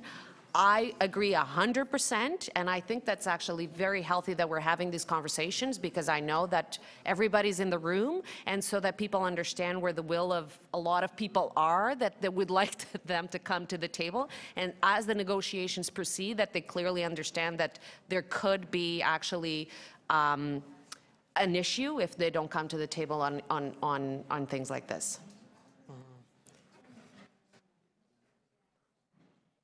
Okay, those were questions of the mover. Any other questions of the mover? All right. I think Councillor Thompson. Just a quick question, Mr. Mayor, through you to Councillor Bailão. Your motion isn't presupposing that the daycare is actually in the casino. It could absolutely not be some way far away, and as long as it's I mean, nobody's. Okay, there's gonna no. I don't want to. Nobody's asking for a daycare in the middle of a casino with the slot machines going to entertain the kids. Right. What we're asking is for young gamblers, right? What we're asking is for a child care for the workers of the hotel, and for the whole entertainment. It's a big site. It's a big site. There's all kinds of constraints. We heard it here. Planning even mentioned a few. We need to ask staff to have these conversations and come back because we know how important this is in order for us to fulfill those targets, to go really and get the jobs for the people that need it the most. This will be an issue, and we need to facilitate this. Thank you. Other question of the mover? Yeah, thank you, Mr. Mayor. My understanding of casinos and daycares is casinos are actually very enthusiastic about building them. Then when it comes to their scope and their mission, they want them to be a play area where people coming to the casino can drop their kids there, go play the tables or the slot machines for 5 or 6 hours and grab their kids back. What regulations or conditions do you see in place advocating for a daycare that doesn't then morph into a play area that's really there to kind of watch kids while the parents gamble? I think any child care or daycare in the City of Toronto, you can't just go because drop off your kids. There's regulations. They're licensed by the province, and we are a service manager for children's services as well. If the casino intends to do a facility like that for people that go to their casino and drop off their kids, I think that's up to them. You know, that's not what we're talking about here. What we're talking about here is the hundreds and hundreds of workers and people that are going to be living and live in that community that is already childcare deficiency, and that we have an opportunity to have a facility. We have hundreds and hundreds of workers that are going to be working shift work in an area that is not the most, transit friendly, accessible, and we're trying to target a lot of these people, to create jobs and careers, actually, more than jobs, careers for some of the, the most vulnerable in the area, good careers for them. And we know that childcare is a key component of that. So that's what we're talking about. We're not talking about dropping off kids to go play or to gamble. I mean, I know nothing about that. I know the experience that I have with some of the projects that we have, that in order to create the opportunity for women. I understand the difference between the two. Thank you, Councillor Pasternak. Any other questions of the mover? All right, then. We would then move to the next speaker, who was Councillor Ainslie. Thank you, Mayor Tory. I guess first off, I'll be supporting the recommendations in the report and the motions that are associated with it. You know, we're trying to put move this forward. I don't think we're putting our best foot forward. I can think back to when I was on council when we had the debate about the downtown city council. Or a casino. I'm putting a casino on the grounds of the CNE, and it was tied to doing a casino at the Woodbine Entertainment Complex. I think at the time it was called Woodbine Live. We defeated the casino at the CNE, and then we looked at the one at Woodbine almost like a consolation prize. And we put a number of conditions on it, 21 conditions that we're looking at here today. And questioning of staff about condition number 17, and if they meet all the conditions, what authority do we have to keep the casino from expanding even more? The residents that were here today, I want to thank all the residents and the groups that were in here to depute. I think community benefits are very important. I've learned from experience, though, when you're trying to get jobs from organizations through community benefits, for example, in my area, the Pan Am Center, we put very specific conditions on the contractors and construction companies that were building the Pan Am Sports Center that they had to hire locally. When we went back a year later and asked about hiring locally, staff said they couldn't, there's no statistics. They couldn't give absolute numbers on how many jobs were given to local youth, people who are unemployed from the Scarborough East area. And so I asked those same condition about that here, and staff said, well, you know, what are the penalties if you don't hire locally? You know, and staff said, well, we can have a discussion, we can go back to the provincial government. So those are a number of concerns I've had there. First and foremost, though, as a ward in Eastern Scarborough, I can show you a map of my ward. 3/4 of my ward are covered in neighborhood improvement areas. If I put in a casino or an entertainment complex, whatever you call it, down in my ward, and I said, you know, we're going to hire 5,000 people, the majority of those people are going to be part-time, they're going to be minimum wage, people are going to say to me, well, where's the daycare? How, like, I already have enough trouble. I work 2 or 3 part-time jobs to make ends meet. I'm going to do it again, but I'm going to do it at a casino. Where's the daycare? And in this situation, you're going to say, I don't have a daycare. And, you know, I'll make reference to Councillor Ford, who earlier said, you know, when you put all this together, the casino in Woodbine Square, it's almost like a small community. And one of our other colleagues, I think it was Councillor Holiday, said, you know, this is 700 acres of prime real estate. Well, it's 700 acres of prime real estate that's undeveloped. And if we're going to build a community on 700 acres of prime real estate, I think one of those components that we would look at is daycare. On one level, I'm almost surprised that the proponent's not here, saying that, yes, there's 5,000 jobs coming, this is what I'm doing, we're going to, you know, the big topic of conversation in the room is daycare. I'll commit to sitting down with staff and we'll look at building a daycare, because I can't really believe that through all these negotiations and discussions that the topic of a daycare didn't come up. And the proponent said, you know what, if that's what seems to be the big concern and you want to make this project work, we'll commit to building a daycare for you. Even in this building, the number of employees that we have in this building, there's a daycare right under us. We can make a daycare work in City Hall. I can't believe that a casino operator or an entertainment complex operator, whatever you want to call it, between now and City Council can't commit to building a daycare within this complex. So I look forward to hearing the report back. I'm going to be supporting Councillor Bailão's motion in particular, and I hope we'll see some inclination, some outreach from the proponent that they'd be willing to put a daycare into this complex. Thank you. Thank you, Councillor Ainsley. Councillor DeGiorgio. Thank you, Mr. Mayor. I will be supporting the recommendations of staff along with Councillor Bailão's motions.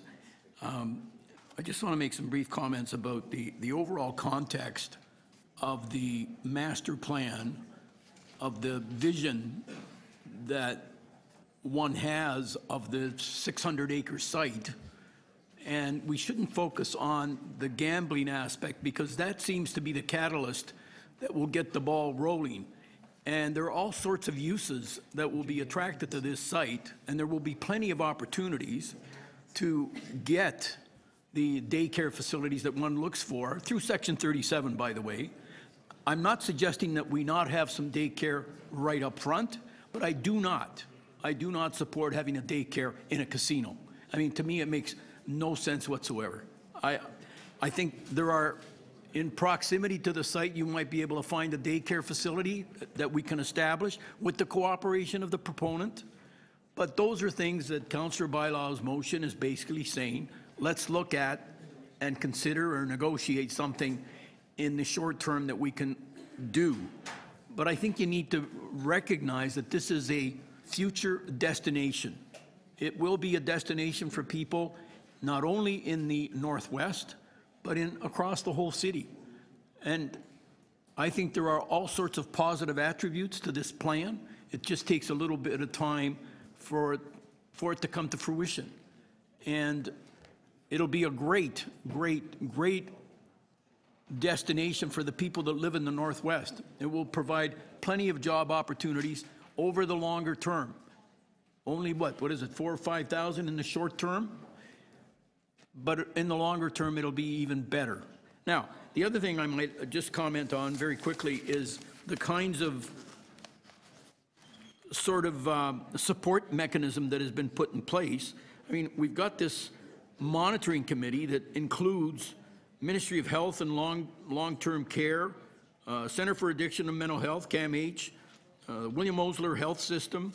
We've got the proponent, the City of Toronto, and we're all making sure that whatever potential problems that erupt from gaming, and there will be some, it's inevitable, but the support systems will be in place to take care of that. Now, you know, even if we didn't get the revenue that we're anticipating from the province, just the fact that jobs are being created and we're getting the development of a very underutilized site, that in and of itself is positive. The revenue, I think, is gravy. The revenue, 15 million, whatever it is, I think that needs to be treated as gravy. The real revenue is in the job opportunities that are being created. So I'll leave it at that, Mr. Chair, and I hope people will support what is before us. Thank you, Councillor Giorgio. Other speakers? Councillor Deputy Mayor Minnan-Wong. I'll just speak briefly, because if I don't, I'll be the odd person out, because I expect I'd be the only person that's speaking. I'm not supporting this application, didn't at the beginning. I don't know, I just think gambling's wrong. I don't say this very often, but I'm with Councillor Layton on this one.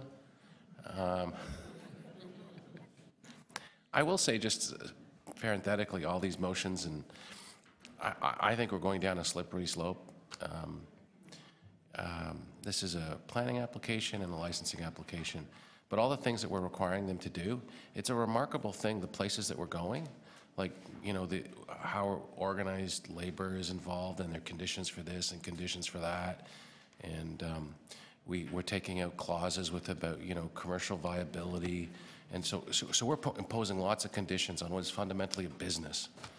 I just think it's a horribly slippery slope that we're saying that they have to have a daycare. We say we have to have a daycare. Since when does this this municipal government tell a business all the things they can and cannot do, who they can't and can't hire? You know, this is not what this is not what we've done in the past, and this is not what we should be doing. We should be.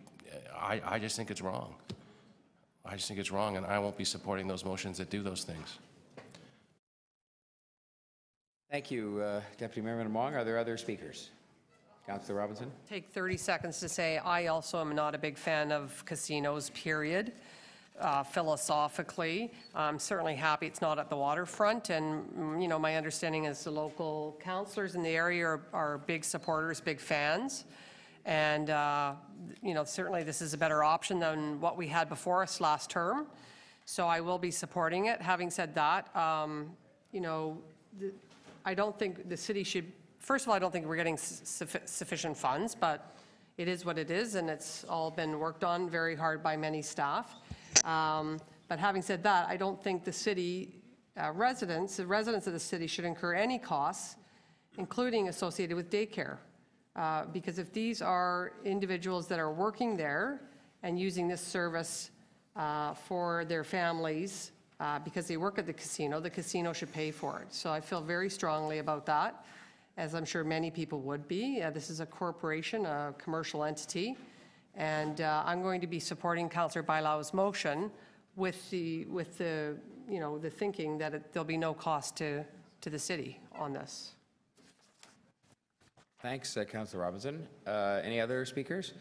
Well, I will just say a few words to conclude then, if I may. First of all, I want to say thank you to the staff and to all the partners. There have been a lot of people, even some who have come forward as deputants today, to say they've been involved in all this, and I think they've done a lot of hard work. And I think it's been pointed out a number of times, this is a first in terms of our community benefits agreements, and I hope it will be the first of many. I respectfully disagree with my colleague, Deputy Mayor Min Wong, in the sense that I think especially when it comes to an enterprise like this, the only reason you can make it palatable to the greatest number of people is if you do actually impose some conditions on it. If it was kind of left to be the Wild West where they could do whatever they wanted, I think that it'd be a lot of people to be uncomfortable.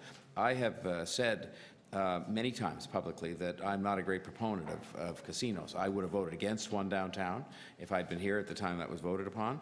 I've said many times that I'm satisfied as one member of council and as the mayor to see one located in Northwest Toronto, in part because it is a place where there's already gambling taking place in a very substantial way, but more importantly because this is the best chance, I think, to spur other economic development and jobs in the northwest part of the city.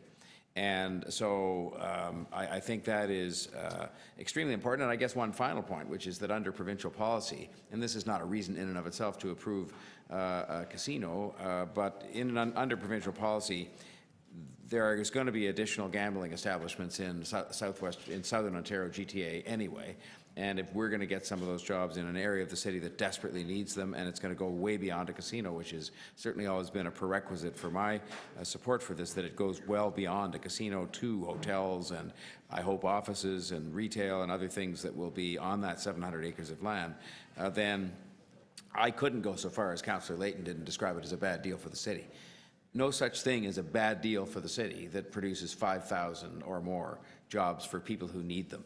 And many of those jobs are going to go to local people. And so there's no such thing as that being a bad deal. You won't hear me describing a bad deal out of thousands of jobs for people. However, I will say, and I have a motion, I forgot to put it up, but I have a motion which suggests and commends to you referring Councillor Thompson's motions to the city management. And I'll be very open about why I think that is a better approach for us to take. When you are in the midst of negotiating an agreement, which is what we're doing here, I think it is better for us to have our negotiators. We are like the board of directors. We're the deciding body. And Councillor Davis was right when she said that we make the decision on what's acceptable ultimately, but it is the job of our very competent professional staff to negotiate the best deal that they can.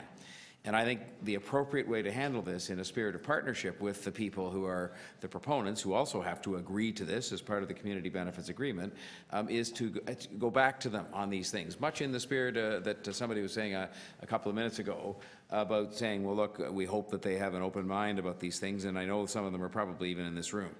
And I think the points that I've certainly heard mentioned that need to be discussed further with them are childcare.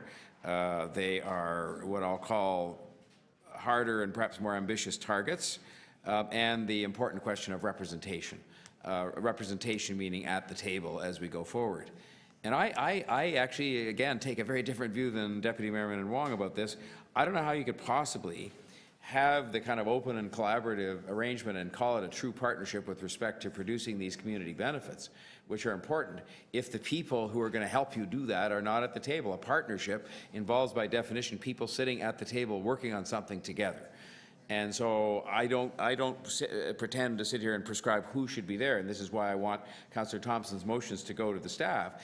I think it's up to the staff to go and talk to the proponent and say, look, somebody needs to be at the table who can help with this from the community benefits world or the labor movement. It doesn't matter to me. I don't see any inconsistency in that at all. And I point as well to some of the very successful programs we've had with the Carpenters and with LaUNA and others where they have been at the table and they've actually helped to deliver the training and other kinds of things that have been most valuable in that regard. And I want to, so I would just say, send it off to the staff, ask them to report directly back, as my motion says, to council on what progress they've made or not. And hopefully that means we'll have a stronger community benefits agreement, but let's try to get an agreement first before we try to do something that is not in that spirit if we try to impose terms. I want to make one final very important comment, if I might, and I speak only for myself as the mayor and as obviously a member of council. I will be watching very carefully to see how our commentary about these matters today is responded to by these proponents. Because I'm not a strong proponent of casinos in and of themselves, I think these kinds of points where we are here to protect the public interest in partnership with the proponents and others involved, including Woodbine Entertainment, it will be very important to see how they respond. And I think that certainly for myself, I'll be watching very closely as we approach the council meeting how they respond to that, because I think these are important points. I don't want to prescribe the answer, but I sure do want to give our staff a good chance to go and get some things that I think will help us to have a better partnership and something better for the community. It isn't a bad deal. It just needs to be a little better. A bad deal is not a bad deal if it's got 5,000 jobs attached to it or more, but it needs to be a little better in the context of that partnership. So I will conclude on that note with apologies for the 40 seconds. And I think now if you have, Madam Clerk, the motions here, I believe I was told by Josephine that mine is dealt with first because it's a referral motion of part of the motions, Councillor Thompson. So I will call the question and on the motion that I've put here that's in front of you on the screen to refer to the interim city manager for report back to council on the 2018, the results of some consultation on Councillor Thompson's motions. So I'm ready for the question. All right, all those in favor? Opposed? Carried. All right, which one is next? Councillor Palazzo's motion is next. This is to do with communicating to the Government of Ontario about our share, as it were. Ready for the question? All those in favor? Opposed? Carried. Councillor Balau's motion A, which is to do with the child care. All those in favor? A recorded vote? Sure. Recorded vote on Councillor Balau's motion A. Those in favour: Councillor Ainsley, Councillor Balau, Councillor Burnside, Councillor DiGiorgio, Mayor Tory, Councillor Palacio, Councillor Pasternak, Councillor Robinson, Councillor Thompson. Those opposed? I think the Deputy Mayor had his hand up. Deputy Mayor Min Wong, how did you vote? I think you did have your hand up there, didn't you? Yeah. Yes. Councillor, Deputy Mayor Min Wong in the affirmative, please. Motion carries. Carries, thank you. Next. Councillor Balau's motion B. To do with the hiring. All ready for the question? All those in favor? Opposed? Carried. Next is item as amended then.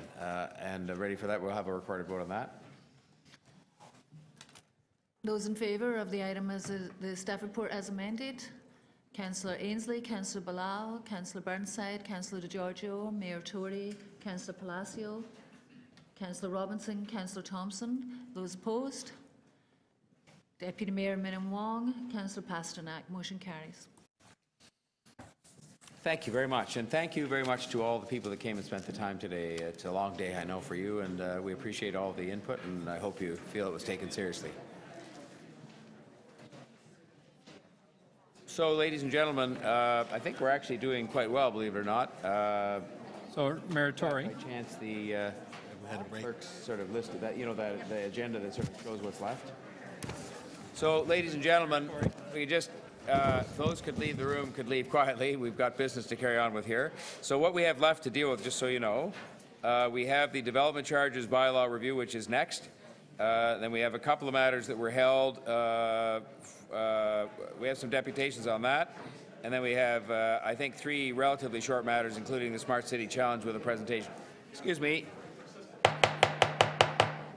We're trying to carry on with the meeting, and I know there are people who want to leave, and so do we eventually, so we've got to carry on our business here. And members of the committee, if I could ask you to come back, because I know you're in the room, so we sort of technically have quorum, but I want to make sure we're paying attention here. Are there any, Councillor Ainsley, you had, I have 2. Mayor Tory, I held 2. I have motions, a motion on each one. The one struck me, and I don't know whether on the nuclear, whether that's going to prompt a long discussion, in which case I can't really treat it as a quick release item.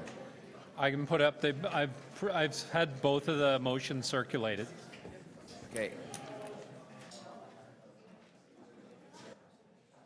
Could I just, let's see, I'm just trying to figure out who's in the room, because I can't proceed here if we don't have sufficient numbers to do so. Yeah, we're short. I don't know where everybody went. Councillor Burnside is here, that's 6. Councillor Bailão. Deputy Mayor Bailão is 7, so they're all right. All right. Please, could you please come back to the table, Councillor Burnside, Deputy Mayor Bailão? We need to keep quorum here.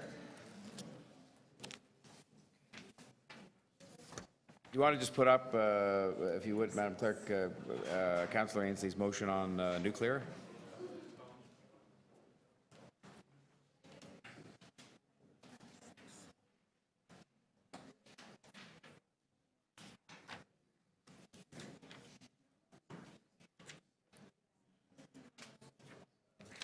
If I can speak to it briefly, Mayor Tory, this is, so my words in the East End of Toronto, this is a motion that basically replicates what the region of Durham, Windsor, Ontario, Amherstburg, Bruce Peninsula, they're all asking for the same conditions around safeguards to be put in place for a public awareness program if there's any issues in any of the nuclear power facilities in Ontario.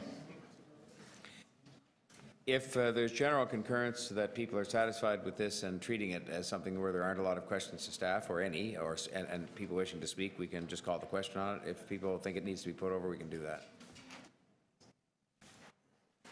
Okay, well then I'm ready to call the question on it then. All those in favor? Opposed? Carried, and then that would make item as amended. We'd have to vote on that. Or was the report just to be received for information? Okay. Well, then then I'll just ask for the question on the item, the report to be received by the committee as well. All those in favor? Opposed? Carried. Okay. And what was the other one you said you had? So the other one's number 13. What in heaven's name could possibly have caused you to hold that? Acreage and tonnage taxation system for railway rights of way. So I have a motion, Mayor Tory. So this basically stems. Sure you do. This basically stems from my appointment by the City of Toronto on the Board of Directors of the Ontario Good Roads Association. There's a number of municipalities across the province. So the current practice is included in the City of Toronto. For railway right-of-ways, we tax railway companies based on acreage. We're one of the few provinces in Ontario that does that, or sorry, in Canada that does that. There's a movement across a number of municipalities in Ontario that the taxation be done based on tonnage. We have some of the largest railroad terminals in Ontario that come through Toronto. We'd see a lot more money based on our tonnage than on the acreage. One of the issues that we're having with the railroad companies is actually getting them to release this information to us. And I think that's mainly stems from the fact that they would have to substantially increase what they pay to municipalities in Ontario, in particular Toronto. And so this is basically asking staff to continue to negotiate with the provincial government and the railroad companies. All right, I think it's a fairly straightforward request to have our treasurer continue to work with the province to see if we can get this basis of taxation changed and thereby get more money because it reflects the traffic as opposed to the narrow. And I think another number of municipalities, including those in Northern Ontario, would appreciate our leadership on this matter. Are there any questions of staff people want to ask, any speeches people want to make? Otherwise, I'm ready just to call the question on this. And all right, then we'll call the question. All those in favor? of the amendment, and then the item is amended. All those in favor? Opposed? Carried. Okay. Thank you. I think, sorry? I hate to have made them wait, but the Smart City Challenge is going to be last. The next thing we are going to deal with is the development charges bylaw review. I'm sorry, what did you? Did we, I thought, did we not, oh, we left over the new business item review just so people could have a look. It's on the pink paper. It was a very straightforward housekeeping matter to do with the capital budget of the solid waste, and we just left it so people could read it because it was handed out. And it was brought here by the budget chair on, because of the failure of that committee to be able to carry on with its work. So are people ready for the question on that? It probably wouldn't have even been held if it had just been on the agenda. All those in favor? Opposed? Carried. Okay, so on the development review, I'm going to relinquish the chair for just a very short time. I've just got to go to make a brief speech at a dinner, like literally very brief, just around the corner. And the deputy mayor is going to take the chair. We have some deputations to start with. 1,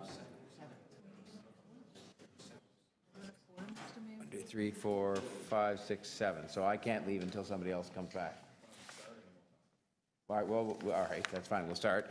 Danielle Chin, Building Industry and Land Development Association.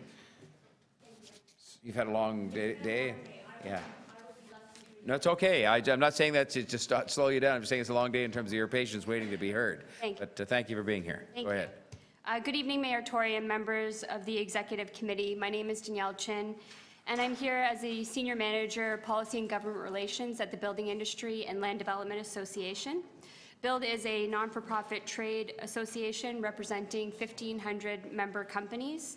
And today I'm going to speak to you about the economic importance of our industry, the effects of the development charges, and the revised proposal that you have in front of you today in the staff report. So in the spirit of economic development, I'd like to highlight that the building industry is a core driver to Toronto's economy. New residential development creates jobs and encourages non-residential development.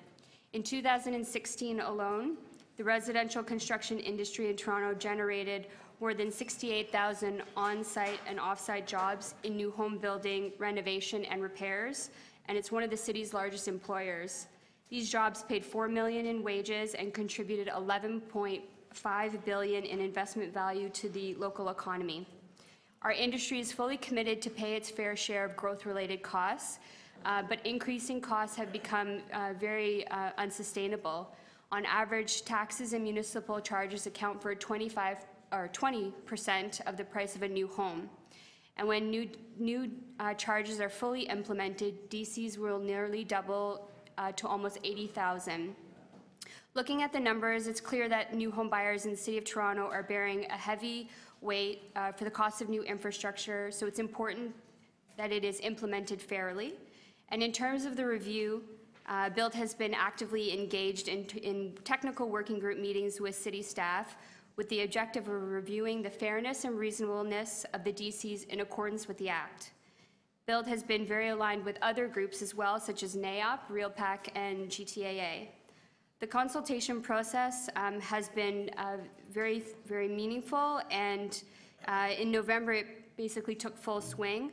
Today, you have before you a staff report that includes a proposed compromise agreement that was established between BUILD and the city through very active discussions with our industry.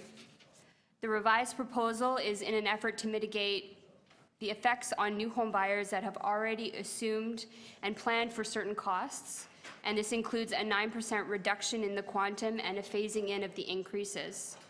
Through our discussions, BUILD has also raised significant concerns about the practice of requiring developers to pay DCs on the issuance of first above-grade permit, and we're going to be engaging with staff further following the enactment of the bylaw. The key sentiment that I want to deliver today is that this compromise is by no means perfect, but it is very much an improvement to what you had before you in January. And throughout this process, we've expressed the concerns that heavy increases can have the adverse effects on projects being delayed.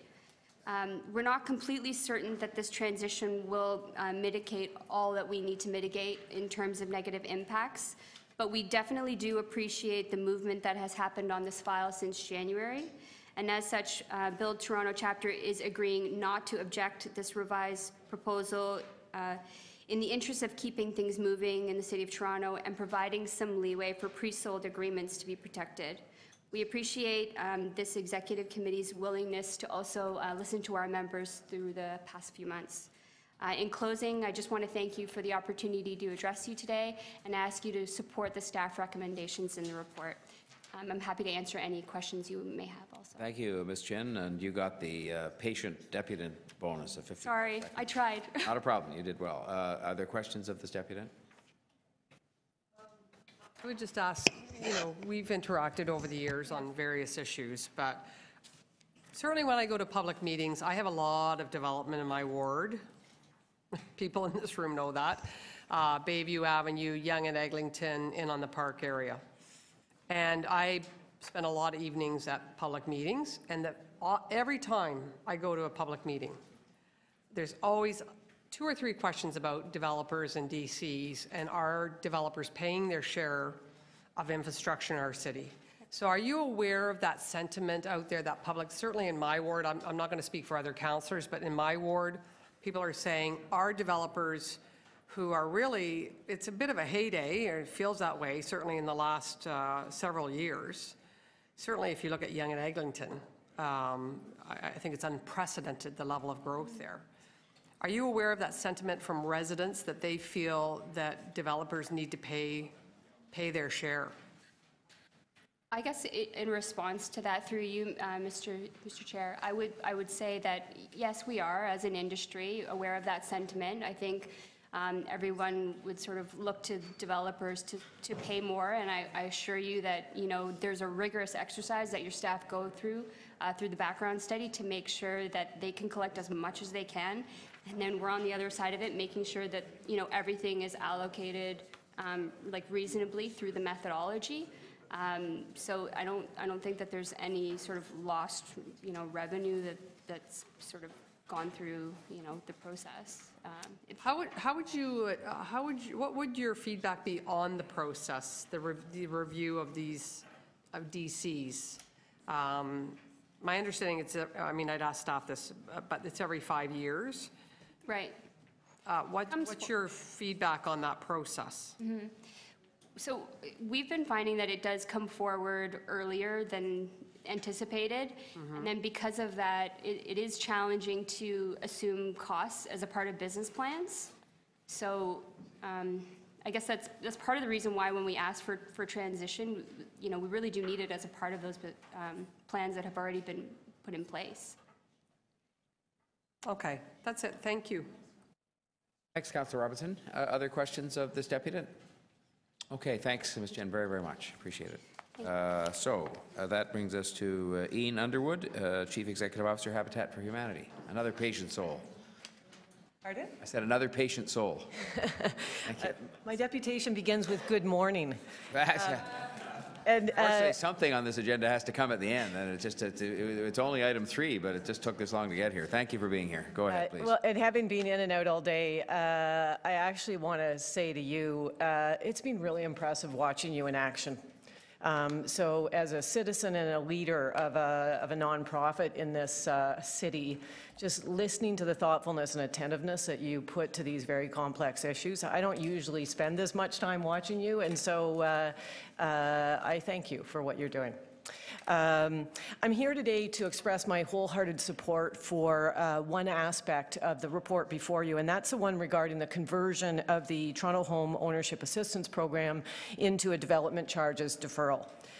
In January of this year, the Urban Land Institute published this book, Building Equitable Cities. And it basically rolls around, it's grounded in 3 premises. One of them is that equitable and inclusive cities are the most vibrant and economically successful. The second is that affordable housing with access to transit and amenities and jobs is a key underpinning of equitable cities. And that intentionality in the city's use of its resources and in the policies that cities set is an essential driver in realizing equitable cities. So the recommendation to defer development charges, in our view, is a perfect example of intentional action in building an equitable city. And as I think you know, for a development charge deferral program for us at Habitat GTA and for other nonprofit ownership providers will enable us to build more homes with the resources that we have. I think everyone understands that those homes that we build will be transformational for the families living in them in terms of how their kids do, how they do. But beyond that, for us as a city, those homes that this program will help us build will increase the supply of affordable housing in the city, both by the homes themselves and the rental units that are vacated as people move out into those homes. It will still generate a positive return for the city on the development charges that will be paid with interest at a future date. It will reduce the administrative costs of the affordable or administrative burden of the affordable housing program, and it gives us more positive steps towards a more equitable city for all. So I just want to close by saying we at Habitat appreciated the opportunity to work with the other affordable housing providers, with finance, with the Affordable Housing Office on getting to and exploring the options here. And we are fully committed to working with our partners and with finance and Affordable Housing Office on sorting out the details of the program to come back to the Affordable Housing Committee. 9 seconds left. I was just going to say congratulations. That was well done.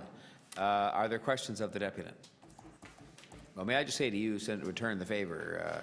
I think many of us probably in this room have been out to various builds over time and just are aware of the work that you do. And we see that too, and thank you very much for that. And thank you for taking the trouble to come down and comment on this today and for your patience. Good. Well, it's important to us. Thank you very much. We're all in it together. Thanks. Much appreciated. Heather Tremaine, Options for Homes. I'm Heather's waving the flag. She was not able to. That's no problem. That's all. We just want to make sure I called her name in case she was somewhere in the environs, and we didn't want her to think after all this time that we'd just run that off. Okay. Well, that brings us then to questions of staff on the matter in front of us. And so I'll see if there's nobody here who's not a member of the committee. They've all dispensed with us. Are there questions from members of the committee on the development charge bylaw report? Councillor Robinson. How do we end up where we are now based on the report with lots of negotiations, meetings? What was the process that got us to where we are with these numbers? And through the chair, we've commenced the process some 9 months ago when we engaged the development community in the calculation of the development charges bylaw. We've had extensive discussions with all the stakeholders. We arrived at a background study in draft. We've had technical reviews of the assumptions and the methodologies that are used in that background study to arrive at the quantum of the charges. And through that process, we've been able to agree on the methodology and the quantum, which reflects an about 85% increase to the current rates. One of the issues that was raised at the last meeting, the public meeting held in January, was the degree to which we phase in those charges. And we've agreed to phase them in over a 2-year period, where 50% of the charge will come, 50% of the increase in the charge will be implemented upon bylaw expiry, which is November 1st. A year later, 30% of the increase will be implemented, so that we'll effectively have an 80% increase of the levy done within a year of bylaw expiry, and the balance will happen 2 years thereafter. There were a number of other stakeholders that indicated concerns with respect to policies, and we've been able to deal with those. These primarily dealt with how we treat affordable housing providers, as well as the rental apartment market. We've made a number of relief provisions, provided certain relief provisions in the bylaw to address those concerns, and it seems to us that everybody appears to be satisfied with the resolution. And how would it compare to what we did the last round? So the last round, the last bylaw was implemented in 2013. At that time, we were faced with a 70% increase in the rates. And again, they were phased in over a 2-year period. Sorry, what year was it? I missed. That was in 2013. 2013?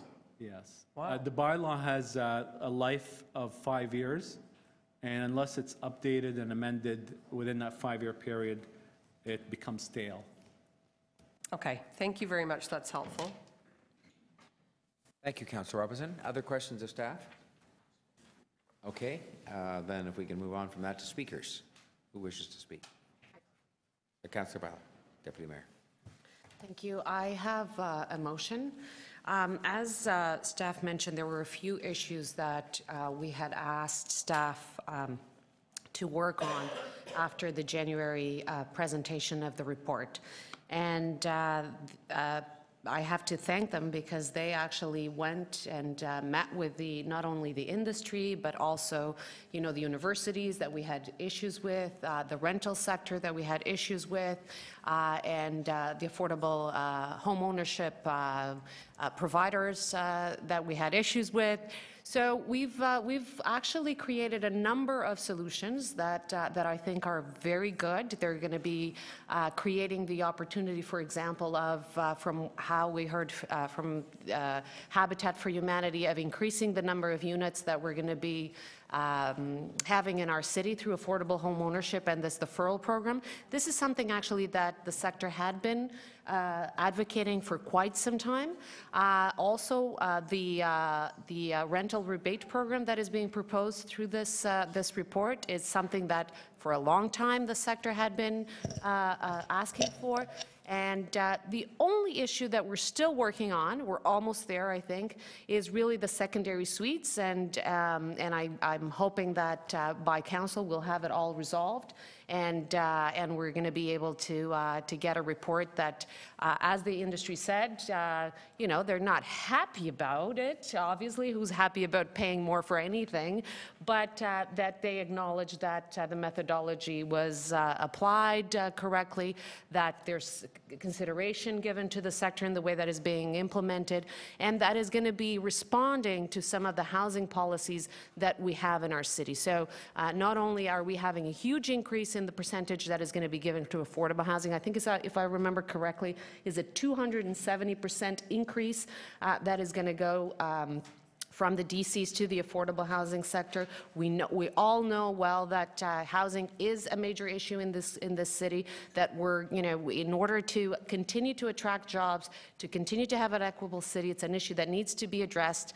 And so we have to do it at different points in time and have housing policy be the ones leading a lot of these things. And DCs could be a good tool to have an impact on our housing policies. And I think that from January to today, what we've done is have this revenue tool that we have in the City of Toronto and really have it talking to our housing policy that we're trying to create and the way that we plan our city. So bringing together our housing policy, our planning, and our finance department. And I think we have some good policies in front of us, some good recommendations, and I thank staff for all the work and the sectors for coming to the table and developing some of these solutions.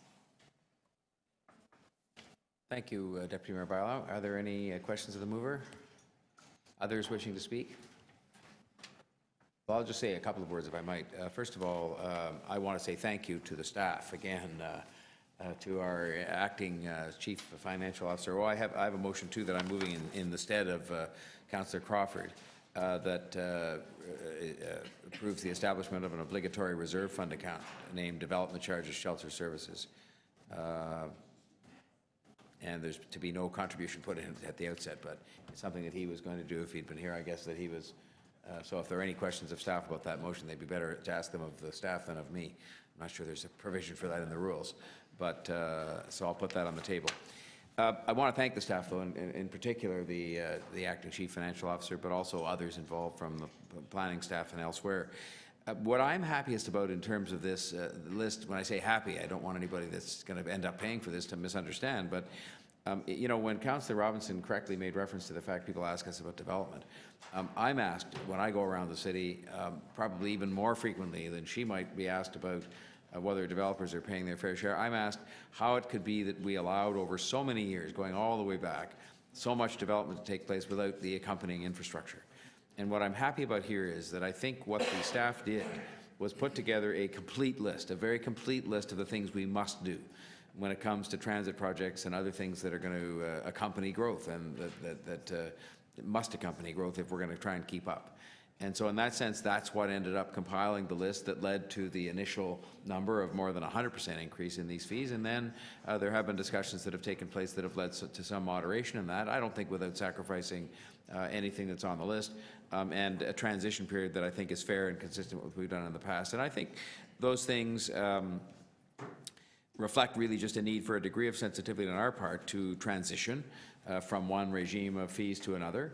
The fact that we're operating in a marketplace, we meaning both ourselves but also the development industry, are operating in a marketplace that changes all the time just because that's the way the world is nowadays. And two, I think the important question of the public interest, which is our responsibility, being best addressed by a resolution in this manner as opposed to other things that might have transpired. And so to me, watching as this unfolded and as we went through this further period of consultation that this committee requested and instructed be done, resulting in this report that's here today with the concurrence of the largest portion of the building industry as it being fair. I'm sure they'd much rather that we were coming back with something that was lower and had a much longer transition period, but bottom line, I think they've recognized that we do have to build this infrastructure. We have to pay for it, that growth is, in this case, paying for growth, and that this is something that is, as you heard said, something that they're content with. And so on that basis, I would just commend this, and I will commend Councillor Crawford's motion only because he was supposed to move it, and I'm sure if it's Councillor Crawford and he's the budget chief, he knows what he's doing, and somebody on our staff has recommended this needed to be done. So on that note, I'll conclude my own remarks, and we can proceed if there's no other speakers to the question. So first, I guess, would be Councillor Giorgio. I'm sorry. You're ready to go. We had this. Is this the only motion then to amend? Where's the other one? It's the. Oh, of course. So we deal with them in order then. First is Councillor Bailow's motion to report directly to Council on the elimination of development charges for secondary dwelling units. All those in favour? Opposed? Carried. The second motion is the one that Councillor Crawford asked that I move in his stead, which is to establish this obligatory reserve fund account named Development Charges Shelter Services. All those in favour? Opposed? Carried. And the item as amended. All those in favour? Opposed? Carried. I believe. Now, we had the one matter left, and again, talk about patience. Our friends from the Smart Cities Challenge had a deck prepared that I think has been circulated to you, and I think what we were going to do, rather than have a presentation that we were counting on, was to have it circulated to all of us. I can tell you I had a chance to go through it the last day or two, and I think if you listen to all the commentary today about the challenge of trying to deal with inequity in our city and helping people get on their feet, our smart city, what this is essentially is our bid or our entry into a contest that could win a huge prize. And it's all about bringing digital services. I mean, I'm oversimplifying a little bit, but bringing digital services to some of the more disadvantaged areas of the city that have what I call a digital deficit, you know, where they just don't have high-speed availability and so on, and our project is going to put that forward. And I think the intention was that we would just receive the report as was contemplated by the recommendation itself and not hear a presentation that is no disrespect for the work that's gone on. There's a lot of hard work on this, and for our best wishes for success in this contest, which will benefit Toronto immensely if we do, or to the deputants who came. I think there were a couple of people who wanted to speak in favor of this, but I just think in light of the hour that we wanted to just proceed to receive the report. But Councillor Ainslie, did you want to? Yeah, I just had a quick point of clarification, Mayor Tory. I appreciate everything that Mr. Combs and Mr. Meikle are doing. I just want some clarification that by receiving this, and Mr. Williams, one of the neighborhoods that's outlined in the report is in the middle of my ward, in the Kinks Road, Galloway, Orton Park, and I just want to make sure that we receive this report and the work is still going to go forward at Lawrence and Galloway. Can somebody, will put that as a question to staff? Can somebody just answer that question? Mr. Holm? Yeah, so we use some illustrative neighborhoods in the proposal that will go in next week to the federal government. So we can have more conversations about that if you'd like, Councillor, but that was one of the illustrative neighborhoods. Yeah. I would like to. Yeah, Thank you. Happy to do that. Yeah, I think this is actually something that we're going to circulate this to all members of council as well. It will commend itself to. It's a very worthy project for us to put forward, both in the sense of the social justice aspect of it, but also the technology and smart cities. I think it's a good idea. So on that note, I'll ask if you could vote then on the question of receiving this report. Did you want to speak? I'm sorry, Councillor Thompson.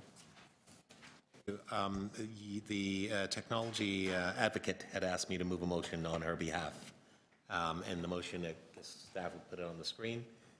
She has discussed it with Mr. Meikle, and basically it is asking for a provincial digital literacy day and asking council to ask the province to designate May 30th, 2019 for such a day. It stands to reason. It makes a whole lot of sense for all the reasons that you described as part of this particular report, and of course engaging in getting young people really involved in this notion. We had last week, I think, or this month was the Financial Literacy Month.